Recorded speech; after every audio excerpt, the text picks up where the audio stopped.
Mic check.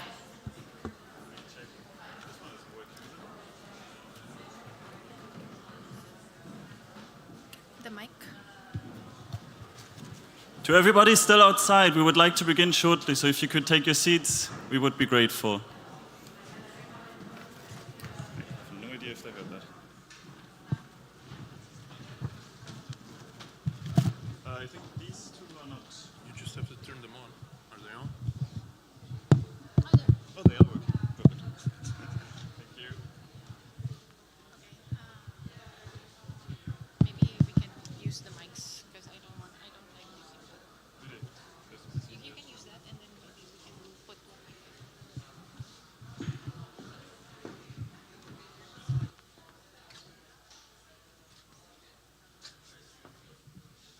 Very sad.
just say the good morning again. So good morning, dear friends, colleagues, panelists, and members. We're glad to see you here at our conference today.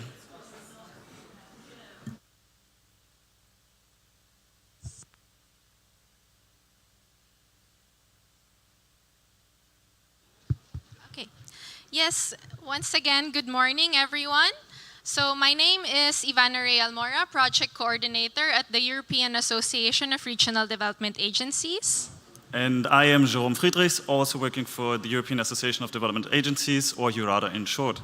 So in the name of EURADA and the European Cluster Collaboration Platform, we would like to welcome you all to this unique two-day conference, which is actually two events in one. So let me explain why. On one hand, this is AGORADA Plus, one of EURADA's main annual events, where the EURADA network gathers at one of its members' premises to exchange on key topics in regional development and, importantly, to experience best practices firsthand. This year is special because for the first time in its history, AGORADA Plus is organized by all EURADA members from one country. So it is also here that we would like to thank all our Croatian members for making this event possible. Our thanks go first of all to SIMORA, who took the lead in organization, but also to Dura, Zara, and the Entrepreneurial Center of Krapina, Zagreb County, and Zadranova. We would also like to thank ZSER for allowing us to host this event in their premises. On the other hand, this is also the fourth installment of the Clusters Meet Regions series of the European Cluster Collaboration Platform that aims to connect regional authorities with the various actors of cluster ecosystems. We know that clusters have long been identified as key mechanisms in economic and social development in European regions. We would therefore also like to thank the European Commission, in particular ESME and DG GROW, and all partners of the ECCP for their support in the organization of this event. So due to this special two-event character, we will, during the upcoming 2 days, approach and explore regional development from two angles. From the perspective of regional development agencies as actors in social and economic development. And from the desire to improve cluster collaboration within and beyond the various actors that might constitute a cluster. We believe that we have 2 interesting and tense days ahead of us. So before giving the floor to Frane Šesnit, I hope I pronounced that well, ZICHA CEO, we also need to do 2 quick or 3 organizational matters. So you might have noticed that there are different colored lanyards. Everybody in red is part of the organizational team, so if you have any questions, feel free to approach us and we will do our best to help you. On the walls, you can see the Wi-Fi password. And as a last introductory prelude, we would like to remind you that tomorrow we start half an hour earlier than today.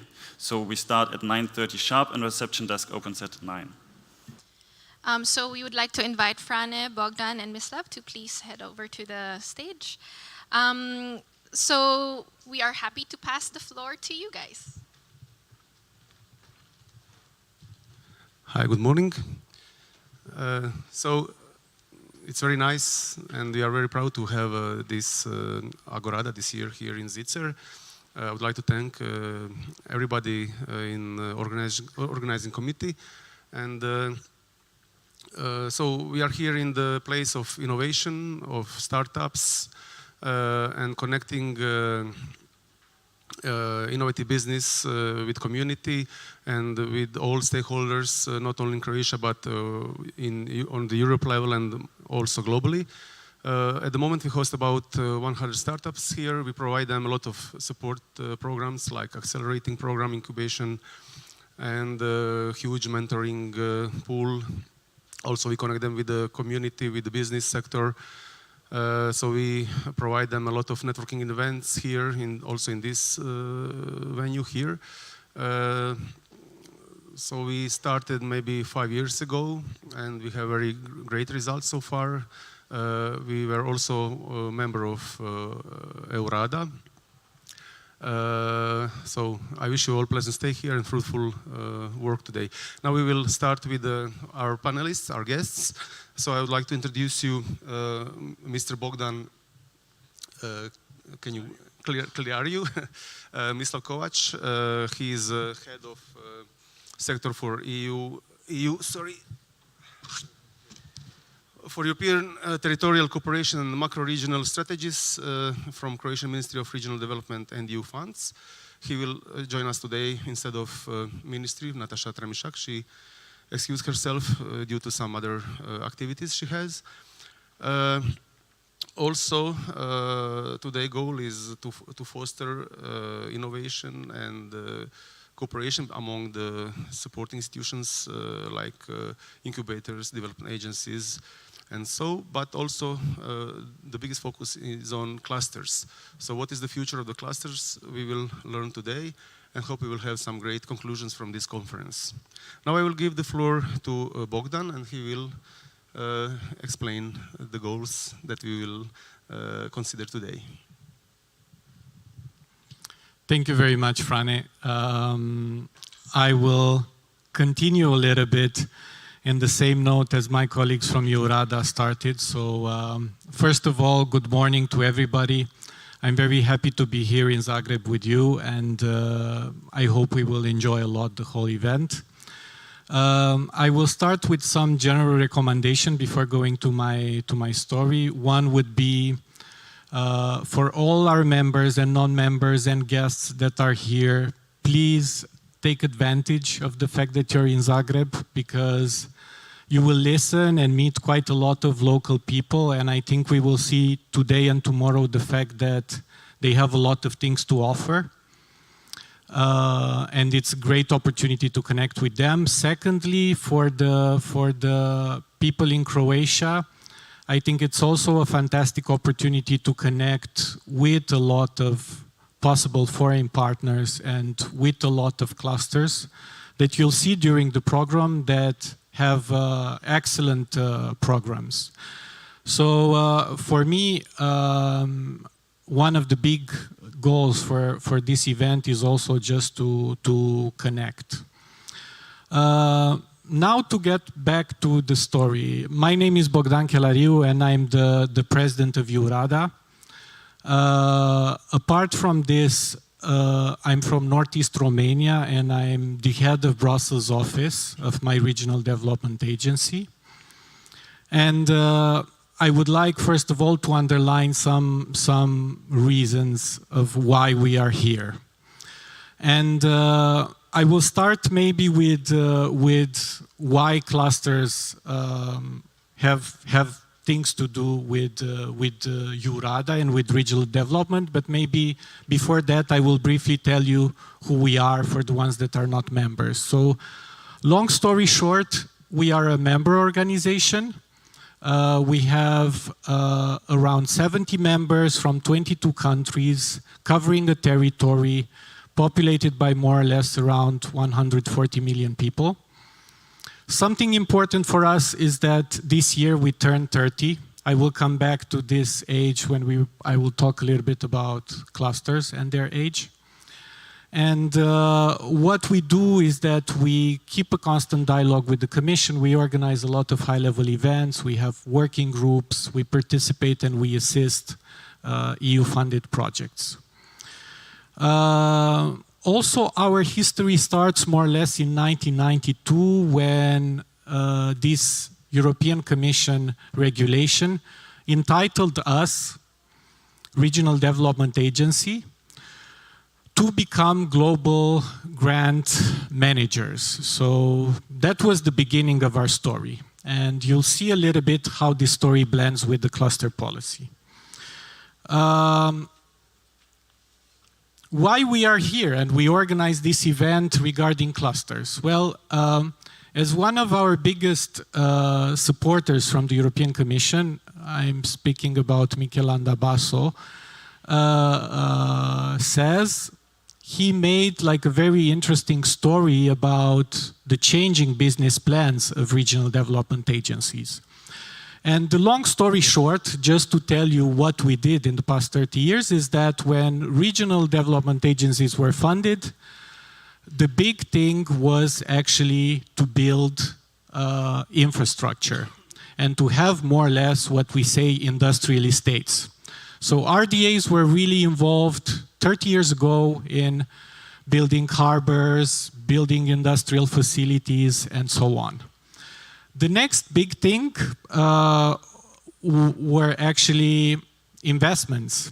So the next business case for us was how to attract foreign direct investment. Then the next big thing was entrepreneurial culture. And then the next big thing were clusters and industrial parks. And this was happening actually around the year 2000, when clusters became mainstream. So let's say that in a way or another, until 2000, it was more or less a debate between academia, very few practitioners, maybe within the commission in particular departments and offices. But starting with year 2000, this became mainstream. So more or less, a lot of people in Europe massively adopted the word and its meaning. Apart from this, why did I want to underline this is because when my colleagues were saying that the clusters are meeting region, well, it's a bit of an interesting fact that 20 years ago, RDAs were actually incubating a lot of clusters. We had many debates in those times. Of course, we were talking about Silicon Valley, Hollywood, Bollywood, the German automotive cluster, debating a lot, can this be replicated somewhere in Europe, in Central Europe, in South, in North, and so on. So there was a big debate. Another debate was about how to deal with the clusters in Central and Eastern Europe, where the industry was organized in a totally different way in mostly centralized states. Also, another debate about industrial districts and so on. So now we are here meeting again with something, if I may allow to say, we created as RDAs some years ago. Of course, clusters had absolutely a fantastic accelerating program offered by the Commission, and the Commission really in the past 20 years with different directorates took the lead and basically took all these initiatives and turned them abroad or globally. So for us, it's quite interesting for us for meeting clusters again, because it's a little bit like seeing our student being abroad and now coming back with a lot of achievements. Now to conclude more or less my intervention is that I would like to underline the reason why we're here and we talk about clusters. And we have at least 2-3 points to defend this case. One is that actually in the past years we had a lot of debates questioning if clusters are important for us. And in the past 20 years, I think we collected a lot of data and a lot of facts, and we can claim openly that really clusters have a fantastic effect on economy in general.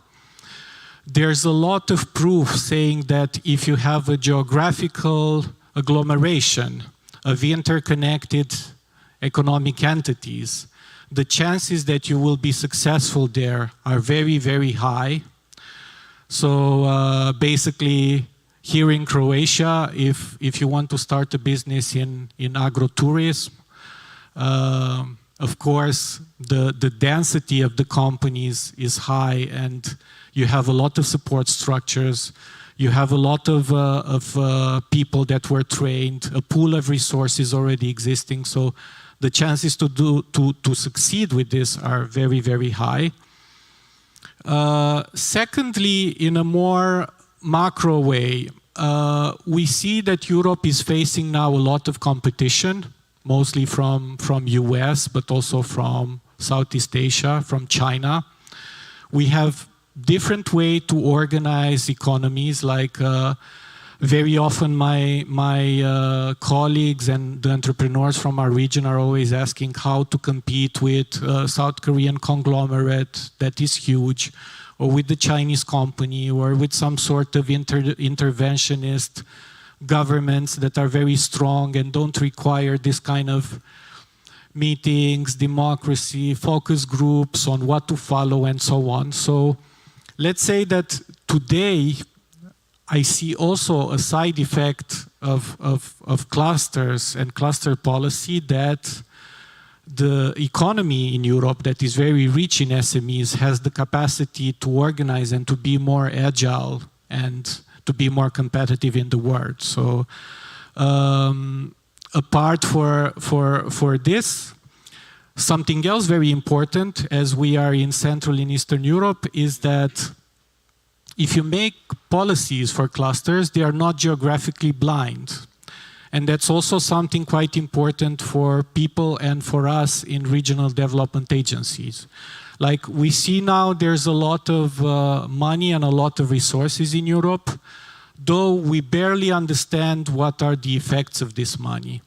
Still, if you know what are the most active clusters in your region or in your part of Europe or in your country, directing resources or making financing programs together with clusters is always an added value. So also for Europe, for the world, and also for the region, it really makes sense to rely on clusters. So this is a bit my introductory note. I just wanted to tell you a little bit that the history of AGORADA, that is already 30 years old, goes a little bit hand in hand with the history of the clusters in Europe that is just 10 years younger. And today I'm really looking forward to hear what's next, because from the moment of the creation until today, really a lot of things changed regarding clusters. Actually, I have one of my colleagues here in the room that will already introduce you to meta clusters and many other things happening today. So I'm really curious, and I repeat, I'm really looking forward to meet as many locals as possible, and I also encourage locals to interact as much as possible with our guests from the Commission, with the people in Brussels, with our members from other European regions, because the main thing that you build up after this event is more or less trust. If you want to build up projects, a coffee meeting has a huge added value compared with the call, so please make the best of it today. Thank you.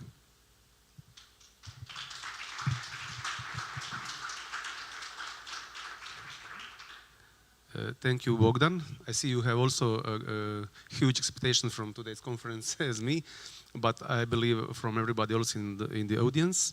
So now Mislav Kovac will share some experience from the ministry side, from Croatian government. Thank you. Thank you very much, and good morning everybody from my side as well. I would like to greet you all on behalf of the Ministry of Regional Development and EU Funds of Croatia, and on behalf of our Minister, Ms. Nataša Tramišak, who unfortunately couldn't come today to this conference.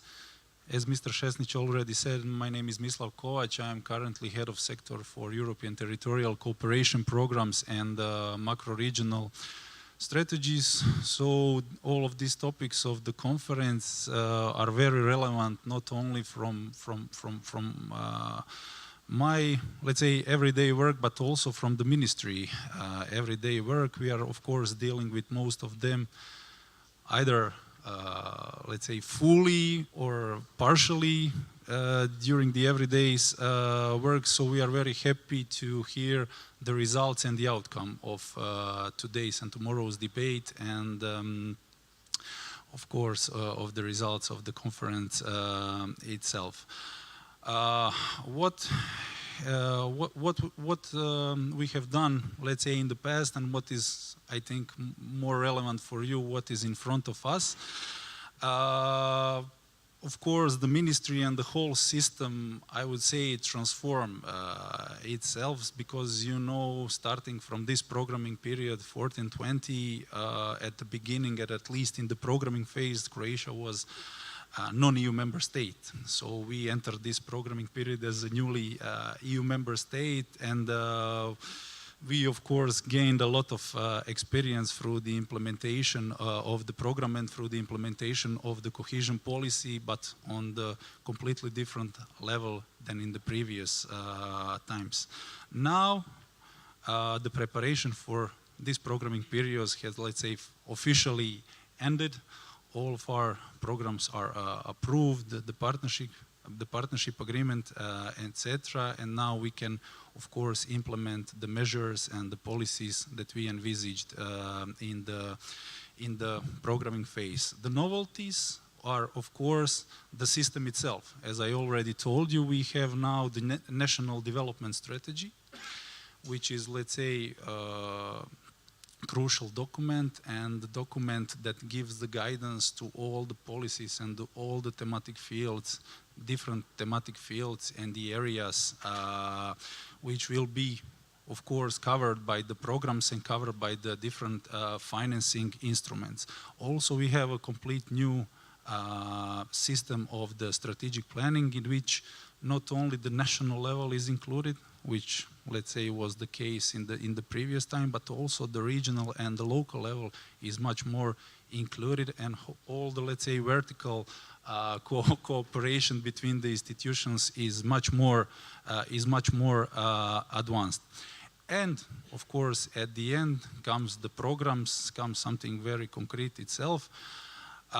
We have one new program, the Integrated Territorial Program, which will be particularly dealing with the topics that are part of the conference. So this program will be aligned with the famous policy objective 5 of the cohesion policy, and it will aim the local and the regional, of course, investments and the projects. And there is, of course, a lot of opportunities for the clusters, for the regional development agency, but also for a lot of stakeholders on the local and regional level to finance their ideas, to, let's say, solve their problems through the projects, etc. One of the, let's say, emphasis will be also the industrial transition. In this program, my colleague Maria will say a lot more in the next panel, so I will not take her messages, but what is, let's say, basis for the industrial transition is to enhance the regional value chains. So the clusters are definitely one of the key actors, one of the key stakeholders on which we rely on to make strategic partnerships and to implement this initiative through the, of course, ultimate goal of raising the competitiveness and specialization of the regions itself. Of course, we are also trying to connect all of this with the European regional value chains. So not because we are not the island itself, we need to cooperate. We need to cooperate a lot because there are a lot of problems. There are a lot of things that we cannot solve by ourselves. We are, of course, very aware of this in Croatia. That's why we also pay a lot of attention to the European territorial cooperation. This is my field of work through the macro-regional strategies. These are all instruments and the tool how we can, of course, get the knowledge, get the experience, and have the benefits from the more developed regions, more developed countries in Europe, but also what is now the case, and this is also very linked with our, let's say, transition is that we as a Croatia are now able to share our experience, our knowledge to our neighbors who are not part of the, who are not EU member states, so the countries which we call them Western Balkans countries. So we also create a lot of partnership with them, especially on the local regional level, because they are quite a lot of interested on how we built our system, what is our experience and what is our knowledge in all of this. This is all From my side today, I'm here if you have any other questions, if you would like to hear more on some other topics, and also my colleagues from the ministry will join in the different panels, so you will hear a lot of also on the specific topics from them. Thank you very much, and I wish you all successful conference and debates.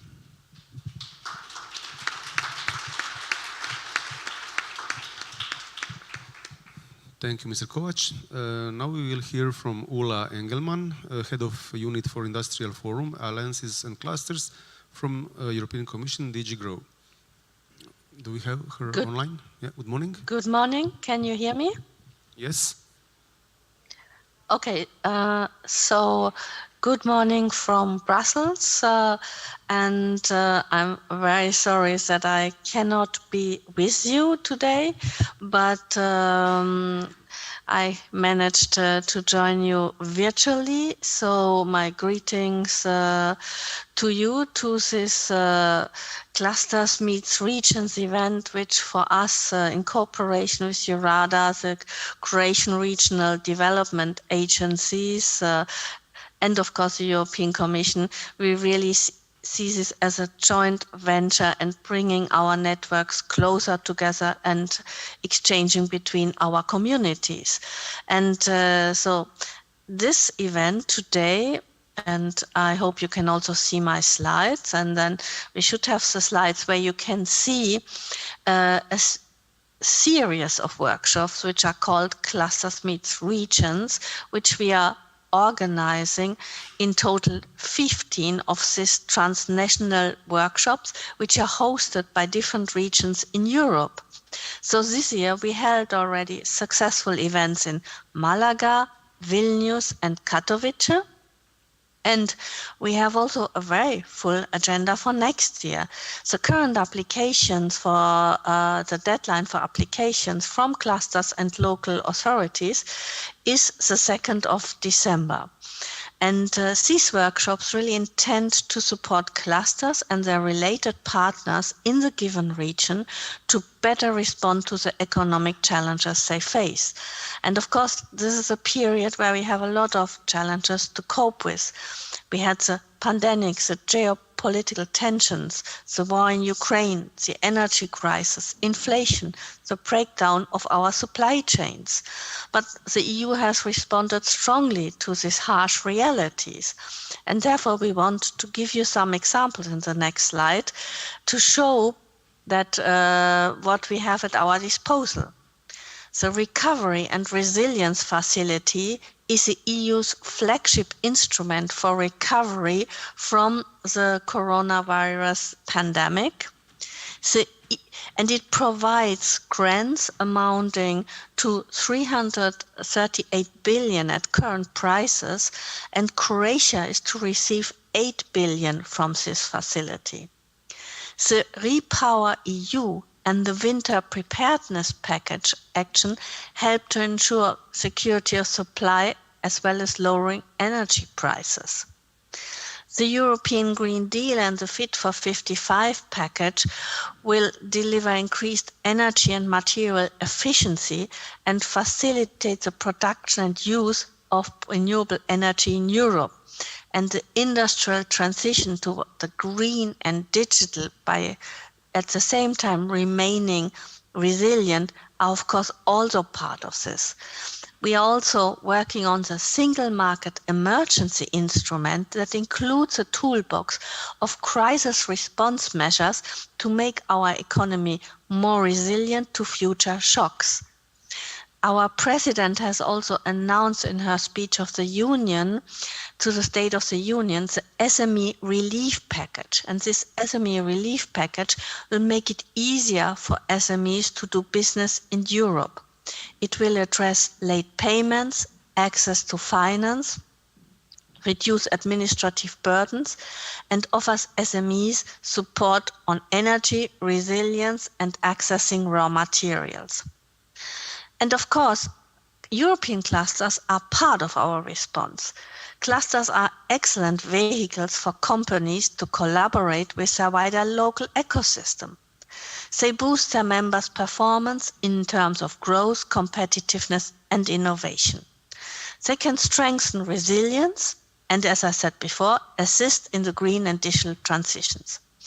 The trust-based cooperation they create amongst their members and between each other represent an excellent basis for facilitating the green transition. The specific purpose of today's event is to promote closer cooperation between clusters and the main economic actors in the region. We want to urge the involvement of clusters in regional economic governance. We want to raise awareness of regional authorities about the capacities clusters have in pursuing industrial policy at regional level. We also want to induce collaboration with other European clusters and regions. Today's event has a specific advantage of having regional development agencies as co-organizers, speakers and participants. The collaboration between them and clusters is of utmost importance. Finally, I want to explain that the European Commission actively supports European clusters in a variety of different ways to keep them grow and collaborate with each other. You can find details about our measure on the website of the European Cluster Collaboration Platform, which is a one-stop shop for the EU cluster community. To give you some examples on the following slides, the Euro Clusters is a new comprehensive cluster funding program. It brings together EU cluster organizations and other actors to help solving particular challenges in the EU industrial ecosystems. There are 42 million euros to finance 30 projects. The selected projects started their work in September this year. They are also organizing business matchmaking events for SMEs and they will and companies, and an online matchmaking on the agri-food sector will take place on the 5th of December. We shall aim to connect business partners to accelerate resource efficiency, renewable energy and scaling up of circular solutions in agri-food.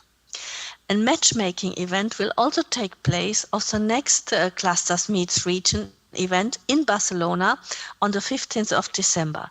Clusters and businesses are invited to sign up for the energy, mobility and food sectors. Our international matchmaking events help clusters and SMEs to enter markets outside Europe and create cooperation. We had a very successful event in Singapore in October. Matchmakings with Taiwan, the United States, Canada and the South Mediterranean countries are in the pipeline for 2023.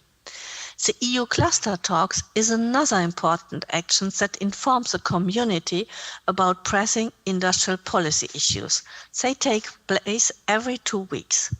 The forthcoming edition will address the agri-food ecosystem, national cluster policies and network, the aerospace and defense industry, cluster and health emergency preparedness in Europe, and the transition pathway for mobility. And finally, our Cluster Booster Academy and Cluster Exchange program aim for capacity building and networking for cluster managers all over Europe. I would like to encourage you to use all these opportunities and participate in the initiatives that I mentioned. I wish you good discussion and networking for today's workshop. Thank you very much.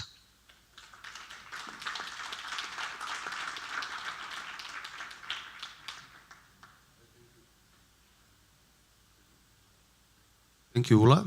And now we have Ioannis Kroustalis, Team Leader Croatia, European Commission, DG Regio. He will share with us also online. Thank you very much. I hope you can hear me. Good morning to all participants, and thank you very much for having me in your webinar, your conference in Zagreb today. In this very short time slot that I have available, I will try to make a quick presentation of what cohesion policy is doing when it comes to support to SMEs and clusters. As Ms. Engelmann already mentioned, we are facing important challenges, and cohesion policy is one of the key investment tools that the European Union has available to address these challenges. So I don't know in which slide we are, because I think there is a slight delay. Exactly. So on this slide now, I will focus on the second box, which is basically strengthening the role of regions in building Europe's future. We in cohesion policy, we think that regions have an important role to play when it comes to addressing the challenges that we are facing, and we are working very much in strengthening these regions. If you look at the next slide, indeed, the cohesion policy is the EU's main investment policy, and I would like to focus here that on the fact that cohesion policy represents 1/3 of the EU budget. It is the key tool that we have for underpinning European solidarity. It is focused basically on regions which are lagging behind and trying to provide them with the tools to catch up with the more developed regions. And in the recent years, it has also shown an extreme flexibility when it comes to addressing the emerging needs. I would also like to mention one point which is particular for cohesion policy. It is that we are functioning under what we call the shared management model. It means that when you as enterprises, as clusters, try to identify what is out there in terms of funding and support for your businesses and for your objectives, it will not be me here from my office in Brussels designing the policies at regional level. It will be the regions, it will be the member states. We are designing the policies at the more strategic level, at the level of programs, but then it is up to the local players to take the lead and design the policies which are place-based and which are more appropriate for the regions. Now, when it comes to the delivery, you will see there the different policy objectives. I will focus mostly on the first one, which is the policy objective, what we call one for a smarter Europe. And within that, in the next slide, you will see that we have specific objectives. Two of them are relevant to support to SMEs. This is objective 1.1, which focuses mostly on research and innovation, trying to enhance cooperation, research infrastructure, research projects in SMEs, startups, etc. And specific objective 1.3, which focuses on enhancing the sustainable growth and competitiveness of SMEs, including in productive investments. It is mostly under this specific objective 1.3 that we focus our actions towards support to clusters and development of clusters throughout Europe. And for that one, what we very often say is that location matters. I come again to the regional element of cohesion policy. We do want to work at regional level, at local level, to make sure that local actors open up, not only cooperate with each other, but also open up to other regions and to other countries. So actions which we may support under this specific objective include the enhancing the industrial cluster development and cooperation between SMEs and other actors in the business and R&D ecosystem. That may include research organizations, enterprises, larger enterprises. Cohesion policy does not directly support large enterprises, but when it comes to cooperation projects, then we may have consortia in which we encourage the cooperation between SMEs and large enterprises. Again, we try to have support which is targeted to the needs of the regions and the local communities, and that I will give a couple of examples from Croatia, the country that you are meeting today, to have a bit an idea of how we approach the issues. So then I have a couple of slides, and I will finish with that concerning specifically Croatia, because I understand that there are plenty of participants coming from that country. You will be able to see in the next slide that cohesion policy in 21-27 will provide support of approximately 9 billion to Croatia under these 5 specific objectives that I presented before. And for specific objective 1, Smarter Europe, we will have around 28% of the funding, which is around 1.7 billion. And part of that, of course, will be dedicated to specific objective 1.3, which is the support to SMEs. We will do that through two programs. The first one is called Competitiveness and Cohesion. It's more of a national program, but also putting focus on specific areas with particularities. And the second one is called the Integrated Territorial Program, where the Croatian authorities are entering in an ambitious program for industrial transition. And we think that this will help boosting growth and competitiveness of SMEs. It will help regionalized SMEs to enter into international value chains. And again, I cannot insist more on this regional aspect, on this regional and local approach that we have in our Directorate General when it comes to support to SMEs, because you know very well, the participants who are in the room from Croatia, that the country is suffering from important territorial disparities.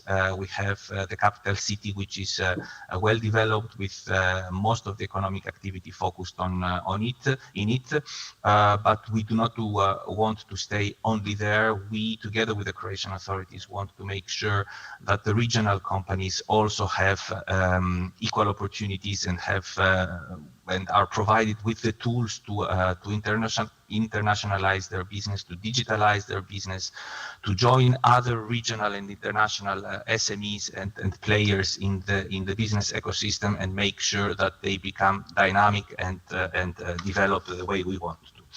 And then in my final slide, I have some figures which I mentioned already.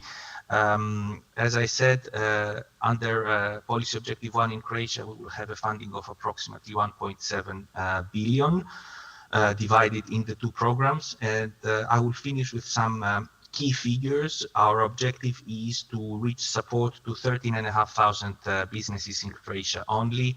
And within that, we have planned support of 50 innovation clusters, through which some 500 enterprises will profit from their services.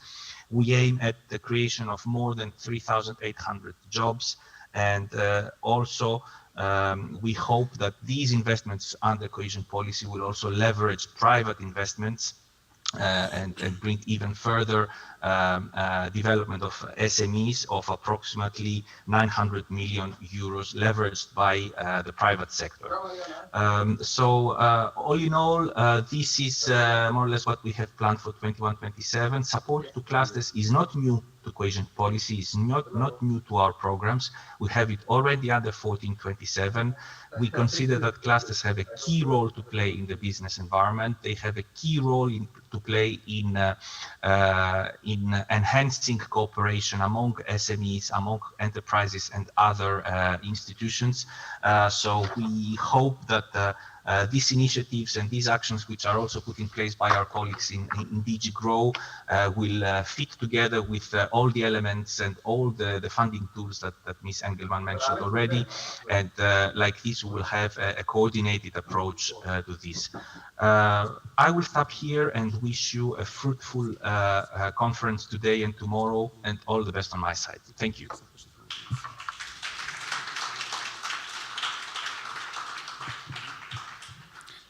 Thank you, Mr. Kroustalis. Now we are a bit short of time, but we will still have some time to address some questions from the audience. So if you have any, please do, to our panelists, of course.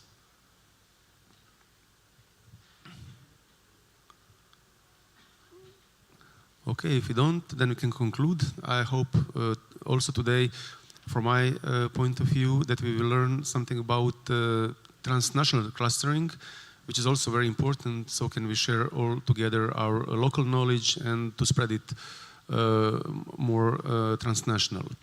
So thank you very much. I would like to thank our panelists, and please give one applause for them. Thank you all.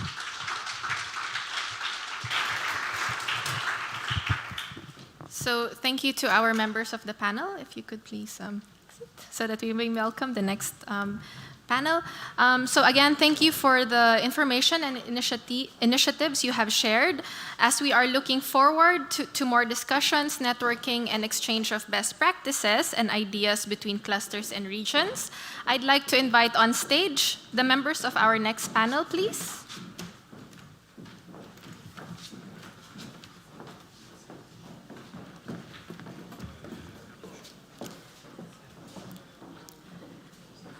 So the members of our next panel will be discussing how regional development agencies facilitate cluster development through S3 priorities.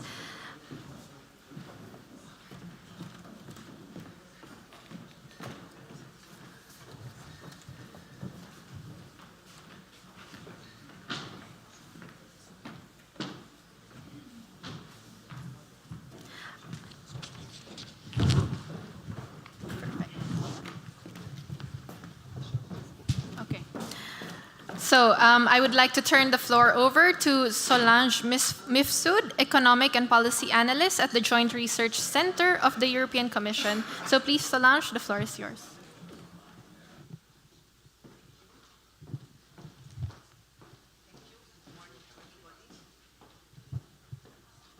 Good morning to everybody. Yes, now. Good morning to everybody, and dobro jutro to all Croatians, because I know that there are a lot of Croatians here. Dobro jutro. It is a pleasure for me to be here today with all of you to chair this panel on behalf of the European Commission, of the Joint Research Center. And also I would like to thank AGORADA for the excellent cooperation to handle this event and for the preparations. What we are going to discuss today is a very timely topic, and we are going to see how regional development agencies, RDAs, facilitate cluster development through smart specialization priorities. Actually, here I wanted also to refer to the work that we are doing at the Joint Research Center. I was happy to hear Bogdan, the president of AGORADA, referring to our director, Michael Landavazo, because at the moment we are co-creating a concept which is entitled the Partnerships for Regional Innovation. And this is a concept that we are trying to assist more the regions and co-creating it with the regions and member states to complement the good achievements that we have so far through smart specialization. So without taking too much time, I will go straight to the point and start to present the panel that we have here today, a very interesting panel. So I start from Maria Rajakovic. She is actually replacing the State Secretary Shime Erlich because he excused himself, he couldn't make it because of something very important that he needed to attend. Ms. Maria Rajakovic is the head of sector in the Ministry for Regional Development and EU funds, and she's responsible for coordinating the process of industrial transition of Croatian regions and the fulfillment of enabling conditions in Croatia. And one of the main areas of her work includes promotion of innovation clusters development through key instruments for strengthening innovation potential and regional competitiveness. I thought maybe I will present the three speakers, and then I give the floor for your presentation. So second speaker, it will be Tina Pahic. She is the consortium coordinator for Croatia at the Enterprise Europe Network, an expert in coordinating project developments and proposal writing. And she provides advisory services on access to finance and project development to SMEs and researchers. Ms. Pahic is also the EU Occupational Safety and Health Administration Ambassador, and she's a member of the Access to Finance thematic group in Enterprise Europe Network. She has also thorough experience in the financial markets in Southeast Europe. And last but not least, our third speaker today is Ingrid Meyer. She is a project manager of business development digital industries at the Regional Development Agency of East Netherlands, involved in several European networks such as Vanguard and AGORADA. And she's always looking, together with her RDA, looking for cooperation with like-minded European regional partners to boost the development of the respective regions in a collaborative manner. Important to note that the East Netherlands Regional Development Agency is a proud member of AGORADA and constantly keen to connect with other partners to accelerate cooperation. So now I give the floor to Ms. Maria Rajakovic.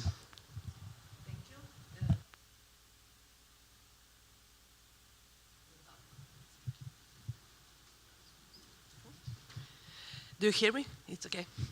Okay, first I want to greet you all in the name of the Ministry of Regional Development and EU Funds, in the name of the State Secretary, Šime Erlić, and also my name. Today I will just shortly present you one process which is started in Croatia under the process of smart specialization. It's the process of industrial transition of Croatian region, which is under the 75% of EU average. It is very important to say that in Croatia we have very unbalanced regional development. We have city of Zagreb, which is under 100% of EU average in development, and we have three regions from which is one around 40% of EU average in development. Because of that, Croatia introduced this process of industrial transition of these three regions, Pannonian, Adriatic, and North Croatia. And we started the programming of strategic documents which call Plan for Industrial Transition for each of these three regions. The characteristic of this region is first that they are traditionally industrial region, but now they don't have a position on the global market which is competitive, and we want to help them that they go move up in value chain, they go in new niches where they have a development potential, but also where we have good mega trends which can implement on this region. As I mentioned, we started the process of programming the three documents, Plan for Industrial Transition for each of the region. It is based on an entrepreneurial discovery process, and we include all main stakeholders in the region, from the public authority, then scientific sector, and the most important business sector. And we are very happy that everyone in all three regions from all three sectors are recognized this process as very important for the future of this region. First, what we do, we define a direction of change of each of this region. In the way that we want to go in diffusion of innovation, which is, we think that innovation is the most important part of industrial transition. Then smart skills development, we know that human capital is very important in this process. Then support to SMEs to move up to the new priority niches which higher value added. And finally, as horizontal to industrial transition is green and digital transition as the main concept of new cohesion policy. The second thing, what we do together with all main stakeholders, we define the priority niches for each of the region, and also we group them in the regional value chain. It is important that we didn't go in the sector way, but we want to have multi-sectoral approach. We combine different sectors in each of the regional value chain. For example, in the regional value chain for health, we have pharmaceutical industry, we have tourism, we have ICT sector, and in this way we started this cooperation and networking between different stakeholders from different sectors. And finally, as the last phase of the process of preparation of these documents, we define the transformational roadmap as a policy mix between different policy, innovation, industrial, and regional policy. And we define that one of the main instruments will be a strategic partnership for innovation, then pact for smart skills development, support to SMEs, and finally, what is important for this conference, support to innovation cluster was a main mechanism for networking of all the stakeholders and preparation of this strategic partnership. Altogether, through the cohesion policy, we have allocation of more than €500 million for industrial transition process for these three regions. in a financial perspective 2001-2007. And we divided this allocation on a free region. Pannonia and Croatia get the most because they include 8 counties and they are most underdeveloped. Then they have 2,000 million euro. Then we have for Adriatic Croatia 140 million euro, North Croatia 100 million euro, and additionally 96 million euro for all free region for business support infrastructure and development, in the way that we want to have specialization of business support institution to support the small and medium enterprise in this region, exclusively to these priority niches which we define to the process of industrial transition. For to support of innovation cluster, we have altogether 10 million euro. It will be dedicated to the organization of the cluster, the organization which lead the cluster, and for material and non-material investment, but also for the operational cost in the way that we want that they be leader in the few area. We want that they promote strategic partnership for innovation through the joint events of stakeholder of the cluster. Then we want that they have role of technological broker for promotion of key enabled technologies under the cluster. The third area is that we want to take role of intermediary body like smart skills broker in the way that they promote pact for smart skills development, and also as usual role of the cluster, they will have the role of the networking of the cluster member, but also in internationalization of the cluster member and the internalization of cluster. We will support them in the process of joint to the smart specialization platform, but also kits under European Institute of Technology. In this way, we will also promote the inclusion of the member of the cluster to the EU value chain, which we know that already established. In this process of industrial transition, we have also very good collaboration with the Regional Development Agency. They are a main partner of our minister in this process.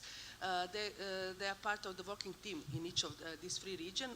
They support us in the process of preparation of this plan for industrial transition, but also they will have a role in the future continuously process of industrial transition in the way that they will promote all, together with innovation cluster the strategic partnership for innovation for the pact for smart skills development, and also together with us they will make reporting for the S3 Innovation Council of Republic of Croatia, that we see what is the impact of all measures what we have through the cohesion policy, but also through the budget in this process of industrial transition.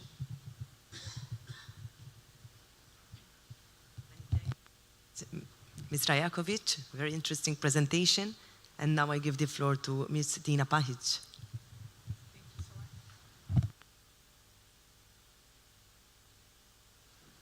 Can you hear me? Great. So Lash already introduced me. I will go straight to my presentation. I want to tell you a story about Enterprise Europe Network. This is the world's largest support network for SMEs with international ambitions since 2008. And we are the key instrument for European Union to boost growth and jobs. During the period, EN was funded through COSME and Horizon programs with budget more than 180 million. It was founded in, everything begins in February 2008 by Commission's DG Grow. They started the project. Okay. too quickly. We have 17 key sectors that we cover through our network of expertise. Some of these are agro-food, mobility, healthcare, energy, retail, and many more. But the main question is, why are we doing this? So European companies needs to become more environmentally and economically sustainable, resilient to all future shocks, as we all see that in the couple of last years. How are we doing this? By having a large network of experts. And what are we doing? We are providing services, advanced services, partnership services to our main clients, which are SMEs. In numbers, it looks like this. We have in the network more than 3,000 local experts, advisors. They are from 600 locations or institutions, and they are spread through more than 65 countries worldwide. On the map of the world, you can see this blue area, that's the network, and we are covering entire Europe, not just European countries, but also non-European countries. We are now also include Ukraine, and we have Turkey, Israel, so Russia also. It's not popular to say, but we have United States of America, Canada, Mexico, South America's countries, Argentina, Brazil, some African countries also in the network, India, China, New Zealand, Indonesia, Japan, and many more. And that's not the end. We are trying to spread our network to many more countries in the next years. Sorry, broad range of services for growth-oriented SMEs. As I already mentioned, we have innovation support that we provide to our SMEs. We also have partnership support with internationalization when they need help to find partner abroad. Or we are organizing brokerage events, matchmaking events, company missions. We are offering support with innovation, with access to finance and funding. We are offering IPR support and many more. I have a video on this slide about FINO. FINO is, just to say introduction, FINO is a platform that we established here in Croatia in our consortium together with Western Balkans countries, or Southeast Europe countries, to be politically correct. This is EEA national contact point for Southeast Europe. And just to see what it is actually. No, it's not. Can you help me, please?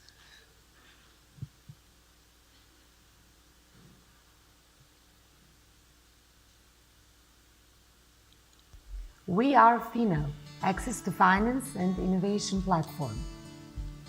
One-stop shop for financial instruments and innovation support for SMEs in Southeast Europe. What is our goal? To strengthen the growth and development of SMEs from Southeast Europe, Bosnia and Herzegovina, Croatia, Montenegro, North Macedonia, Serbia and Slovenia. Enterprise Europe Network Consortia initiated and developed the platform to improve the access to finance and facilitate the innovation process from business ideas to commercial success on international markets. What do we offer?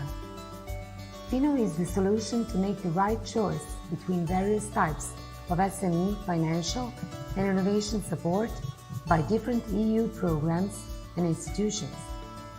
It offers information on all relevant and available financing and innovation opportunities suitable for your business.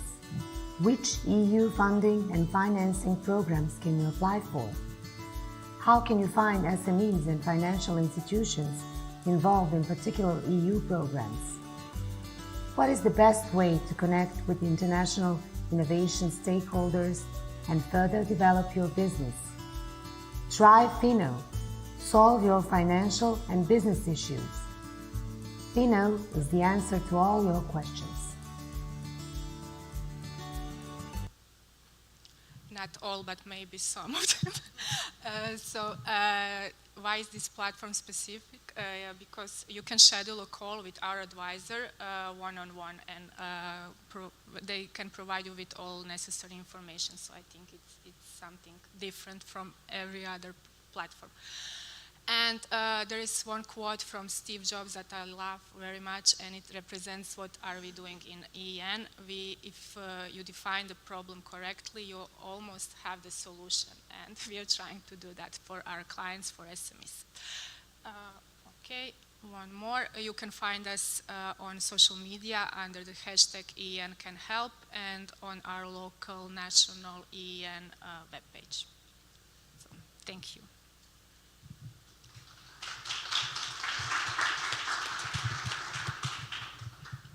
Thanks a lot, Tina. It was very interesting. Maybe we have some time for questioning. Let's see how we will go in the panel. Maybe you can also give us some more details about this platform. And now I give the floor to Ms. Ingrid Meyer. The floor is yours. Thank you. Thank you. I'm very happy to be here and to see you all here together. And to look together how we can strengthen our regions. I think that's the main issue of the smart specialization strategy, that you strengthen your region, and while doing that you work together with other regions who also try to strengthen their region. So I think together you cooperatively strengthen the individual regions of Europe, and I think that's a great strategy.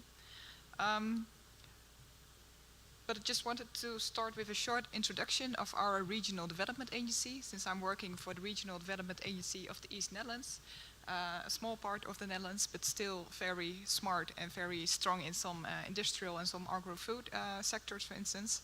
And why I do that by starting with our RDA is because that our RDA is focused on the strengths of our region. Our activities are mainly focused on the strengths of our region and to bring them forward. So our organization consists of three main activities. Those are innovation. I'm working as a business development manager, and we start with SMEs and to see where their needs and wants are. And then we go to Europe and see how their European projects that are there can help our SMEs to make strong connections with other SMEs from other regions, for instance, and to build really the innovation that is so necessary in these times. Then also we invest in our regional companies to bring them forward and to actually make sure that our region is strengthened. And then lastly, but not least, we are also into the internationalization of our companies of our region. And the map that Tina just mentioned, we are also on the map because we are also part of the Enterprise Europe network. And by doing so, we really try to strengthen not only our regional SMEs, but also those of other regions, to make sure that import is available for them, and by doing so that the European single market that we heard earlier on is also strengthened. But then coming to the smart specialization strategy, it can be quite a rough document to go through for some regions at least. I've read some of them, but the East Netherlands is the one I remembered most, of course. But we try to make that more practical and to see, okay, where are the strengths of our region, where can we focus on to make sure that actually the smart specialization strategy, which is a good instrument, but can be turned into practice. So we did that by actually turning the smart specialization strategy into focus sectors that we are focusing on, not only as our RDA and the activities that I just mentioned, but also in a quadruple helix approach, in which I will go further on that later on. But we work together with cluster organizations within our region, but also in other regions, universities, higher knowledge institutions, but mainly SMEs, and also SMEs or organizations that are supporting those SMEs as well. So our focus sectors for our region is digital economy and industry, and we are participating in a wide range of European projects also in that respect. Prevention and medtech is also really strong and even stronger now than it was before sector of our region. Sustainable food. So that's also really a main issue those kind of days, that you don't only produce your food but also do it in a sustainable way.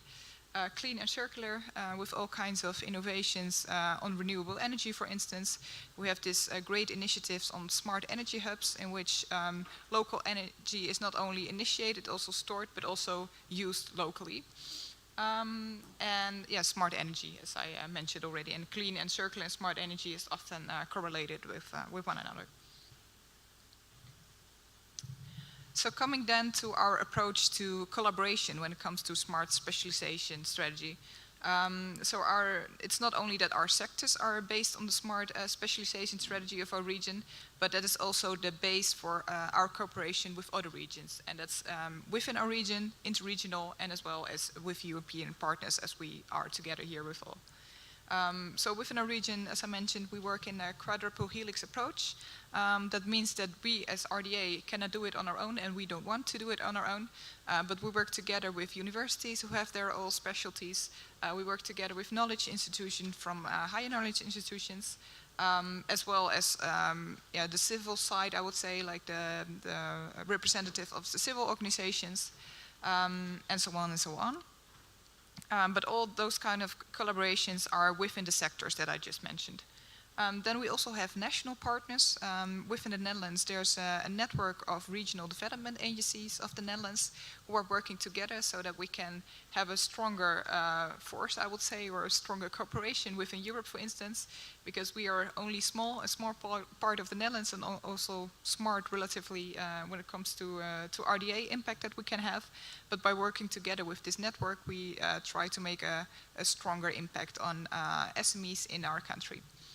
And then also, we work, as I mentioned already a bit, we work together with European partners, and then we choose to work together with regions that are an addition to our smart specialization strategy sectors.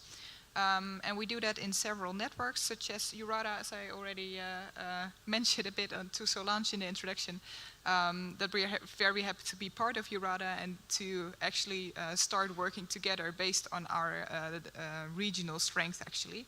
And I think that's a really good base for cooperation.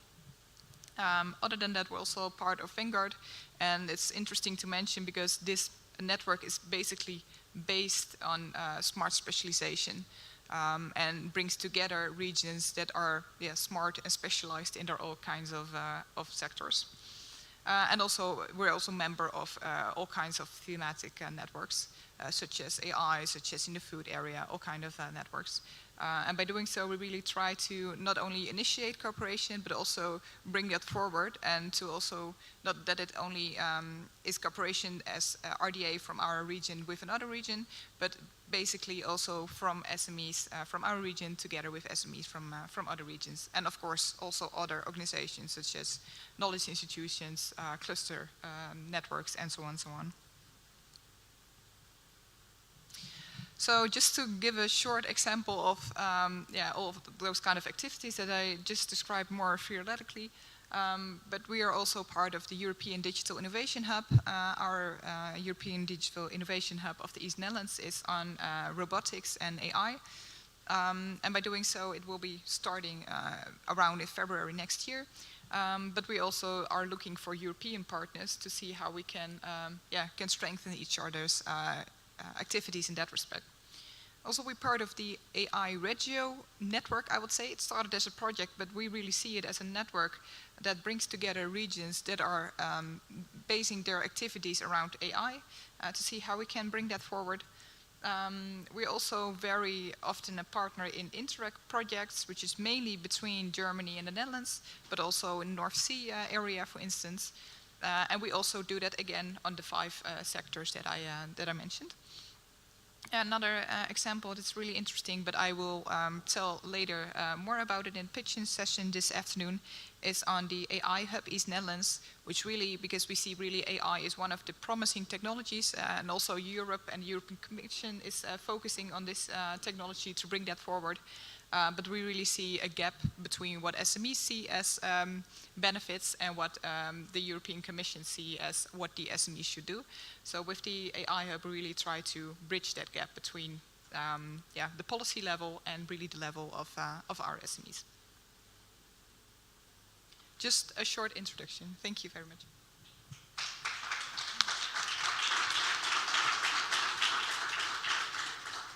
Many thanks, Ingrid. It was very interesting also. And I think we can have some few minutes from the coffee break, from the networking slot, but I will not take a lot. I would like to open the floor to the audience. If you have any questions, please raise your hand. Yes, and we have two actually. Maybe we start from there. Yeah.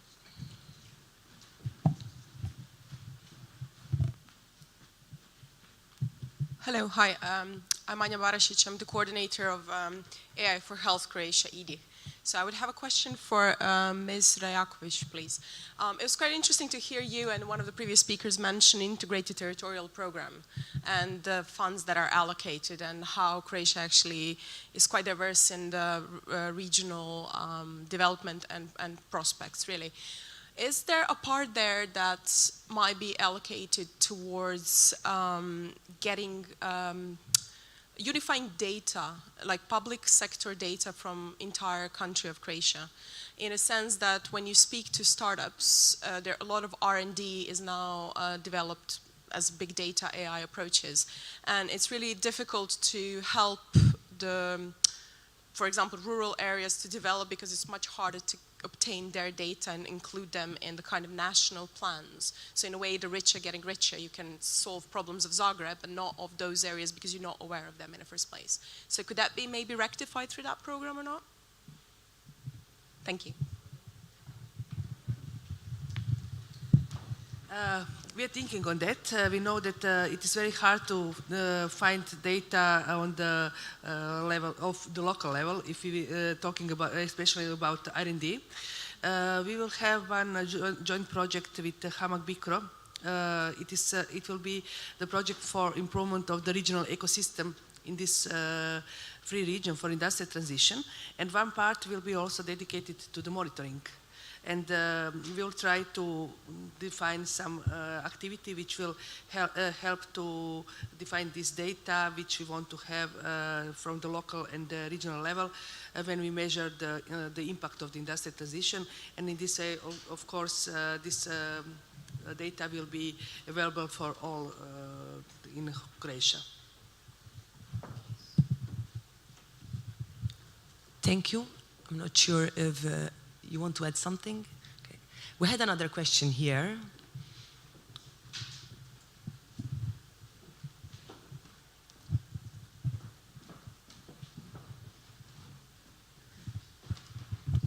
Yes, thank you very much. My name is Jan Kramer. I'm part of the ECCP, and I was very interested in what Ingrid, you said about the smart specialization approach and the way that you utilize it in order to foster interregional collaboration or partnership with other regions. And my question to you would be, how do you go about this? How do you find then the complementary partners? And overall, I think it's a good approach to replicate in other regions. So maybe you can share a little bit of your experience around that. Thank you for the question.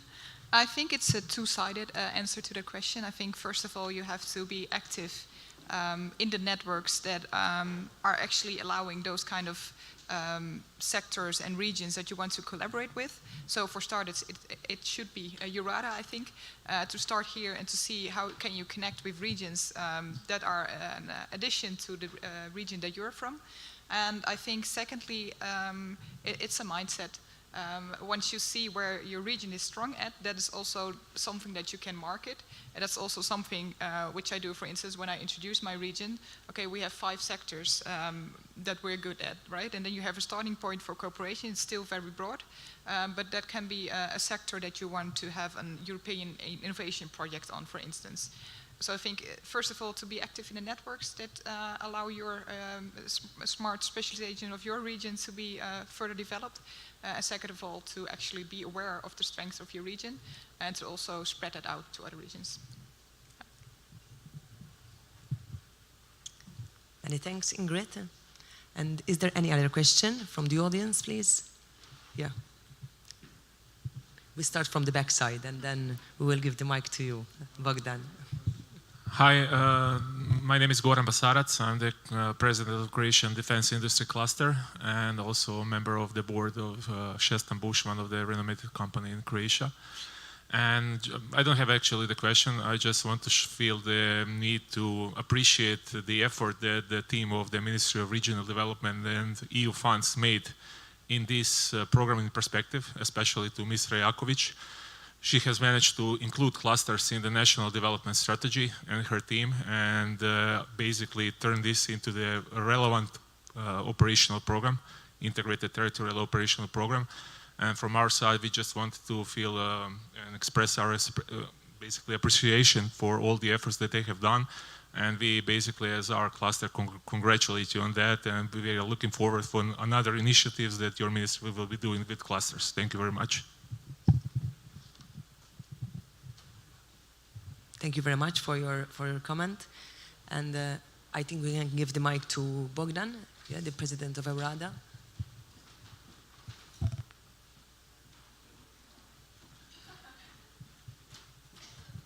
Thank you. Great presentation. I got a lot of inspiration. I'm just curious, what do you do? Okay, the question is a bit tricky, but what do you do where actually you have to facilitate cluster development in places where you have a cluster as a commas interrelated economic activity? Let's say that near Zagreb you have, I don't know, let's assume a defense sector that is not well organized. It exists there as a cluster in economy. Maybe you have like a lot of entities, a lot of SMEs and so on, but though collaboration doesn't work in a very functional way. So what do you do apart from the economic activity just to organize it as a cluster itself? An open question. I don't know if there is a volunteer who would like to jump in.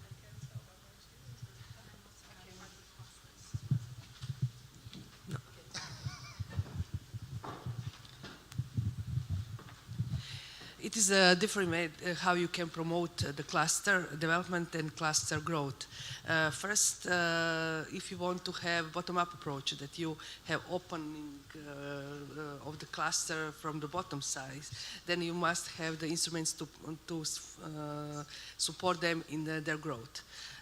We take now this approach. We will have the calls for the innovation cluster where we support their growth and their operational costs, their activities, but we also want to influence to the activities of the cluster, to the guidelines for innovation cluster, because we define the role which we expect that can be financed through the public money. This is these technological brokers, smart scale brokers, internationalization role, support to the strategic partnership creation. This is the way how we first facilitate the process of the establishment or the growth, and then support with the money this activity.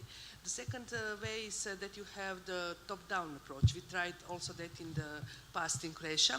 We created 13 competitive cluster, which was initiated by the Ministry of Economy. It is very good if you have the agency or something who can support the operational work of this cluster. We have this in the past with the Agency for Innovation Competitiveness, but when they stopped with work, it is also stopped the work of this competitive cluster in the way that they can, some of them cannot go without the support from the national authority. We have example of Mr. Basarac. He mentioned the Croatian cluster of competence for defense industry, which is very good organized. It is the strongest cluster in Croatia now, and they initial start was as competitive cluster, but now they open to the market. They are now innovation cluster. They have the membership fee, and their members recognize the role which a cluster performs for them.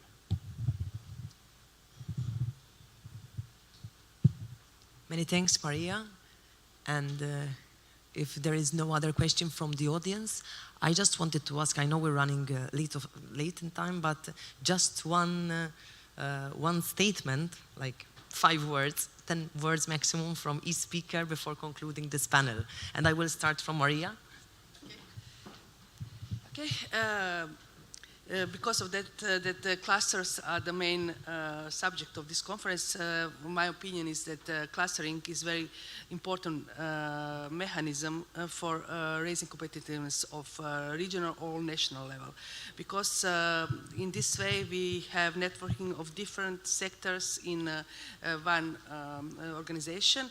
Also we have, especially if we have strong cluster manager, that can be a very good tool how to promote the member of the cluster on the EU level or global level. And also in this process, Regional Development Agency can have a very good role in the promotion or facilitate the process of recognize the members of the cluster which will in the future be a part of this cluster. To Tina Pahic, because I was going to do it in the manner how we spoke. Yeah. Okay, thank you. So since we are here on the cluster event, and I'm a representative of Enterprise Europe Network, and we also have this new player on the ecosystem, that's the European Digital Innovation Hubs that are starting now. And I just want to send a message that we need to have more collaboration and joint actions together and not to overlap our activities and duplicate them, because then we are missing the points. So we can do some exchange of knowledge together, joint actions, and organizing joint events in the future. So thank you. Thanks, Tina. And now it's your turn, Ingrid. Thank you. Yeah, I think we're talking about clusters on one hand, and we're talking about smart specialization on the other hand. And when I hear all of your activities, I think it's really inspiring and really great to see how we can learn from each other. But I also wanted to address another point that all of those clusters can also be quite, how would you say it, not clear to see where they stand for. So maybe it could also be an idea to have some kind of specialization within our cluster network, that one cluster is for that topic and another one is for that kind of technology or that kind of sector. But actually what we do in the East Netherlands at least is also to make sure that well, we have many different clusters in our region, but if you want to have a say in Europe, for instance, it doesn't work with a very small cluster organization, so then you should look for clusters or other organizations that are doing the same thing to make sure that you're not finding initiatives together and try to find your solution yourself, but to actually collaborate with like-minded cluster organizations, first in your own region, then within Europe, and then also with other regions as well. Thank you. Ingrid? Many thanks, Ingrid. Thanks to the 3 speakers. And just before concluding, I just want to refer once again to the concept that I mentioned before that we are working on with the regions in the Commission, the Partnerships for Regional Innovation, which I also will leave some information, a playbook which we had written myself together with the team that I'm working with. And I would also like to say that there is also Croatian regions involved in this pilot that we are working on at the moment, so it will be also very interesting to you. And Hvala to all.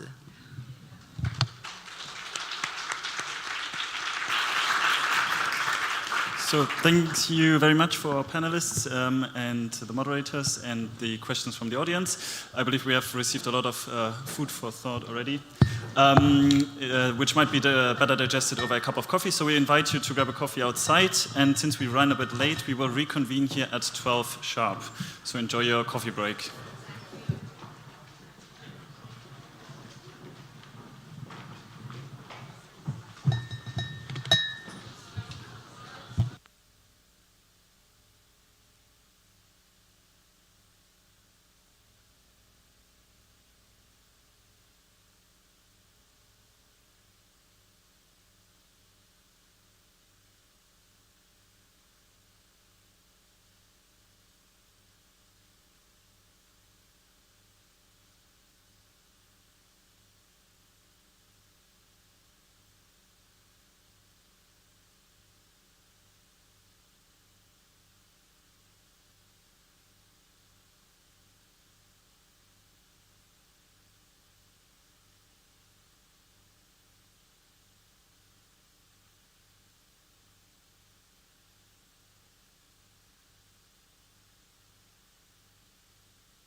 So, coffee break is almost over. We'd like to invite you back to take your seats.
Okay, so welcome back, everyone. Please take your seats.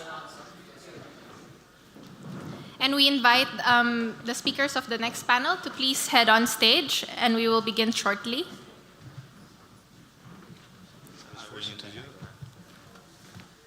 Okay, so it looks like we are going to change things up a bit. We have the members of our next panel seated over there, and they will be heading to the podium later on for their presentations. So we hope you enjoyed the coffee break, and we are now continuing with discussions on improving collaboration between clusters and national and regional authorities. So I'd like to turn the floor over to Antonio Novo Guerrero, President of the European Clusters Alliance, to introduce us to the panel and speakers. Antonio, please. So thank you very much, Ivana, and thank you for AGORADA and the organization for inviting me to be here with you and to share about how can we improve the relationship between clusters and national and regional authorities. I'm really glad to be here in Croatia, in this beautiful country. We have some minutes to really create new knowledge, so I will challenge some of the ideas, okay, that has been shared here this morning. I need to challenge, because if not, we will not learn. Many of you, of us, even me, speak of clusters as tools, you know, and I need to say that we are not a tool. We can be a tool, but clusters are realities, and this is about a new need, you know. In our current environment, enterprises need to collaborate between them, okay? And during the last year, that needs are increasing because we are competing in a more global world. And it's extremely difficult for the big companies to develop all the capacities with their own resources. Not only difficult, expensive, even ridiculous, because you cannot be expert on everything. You need to create your ecosystem, your networks, okay? And that has naturally, and I insist, naturally created the interest, the business interest on reinforcing your network for innovations, for competitiveness. And that is the way, the natural way where clusters has grown. And the reality is that if you, as regional agencies or any policy officer, helps on that process, that make it easier. But this is a need, a reality. It's the same reality that we need doctors and we need hospitals. So if there is a national security agency helping in health, the population is healthier. If not, there are more difficulties for it. Okay, but my view is that we are not tools. We are the organization of answer to a business need or societal need, you know. And if we organize that answer with the right teams, professionals, training, capacities, structure, for sure, the answer is better. And our economy, our ecosystems grows better. And so we have a role as cluster managers and cluster organization from one side, it's the main role, but also from the public side on supporting or not those entities that organize the collaboration at business level. And we could call it clusters or pole de competitivité or business hubs. There are many, many different names. But the point is how to support the business collaboration environments. And it could be at regional level, that is the natural one, but also at national or international level. That's why we have created the national networks of clusters or the European network clusters, whatever you can call it. Okay, sorry, this is I needed to open in that way. Okay, and now it's the moment to challenge also the very great experts that we have in this table and invite them to share their knowledge, their views on this point. So, and the first one is Jan-Philipp Kramer. He's a vice director and member of the executive board of Prognos. He heads Prognos AG's Brussels office and is also responsible for the EU Services Competence Center. His area of responsibility does include all Prognos AG solutions for clients with EU-related matters. And within the ECCP, Jan leads the data and policy team, which provides, among others, the input papers for the cluster regions. Thanks, Jan, for being here and sharing with us. I will invite you to go there and share your views.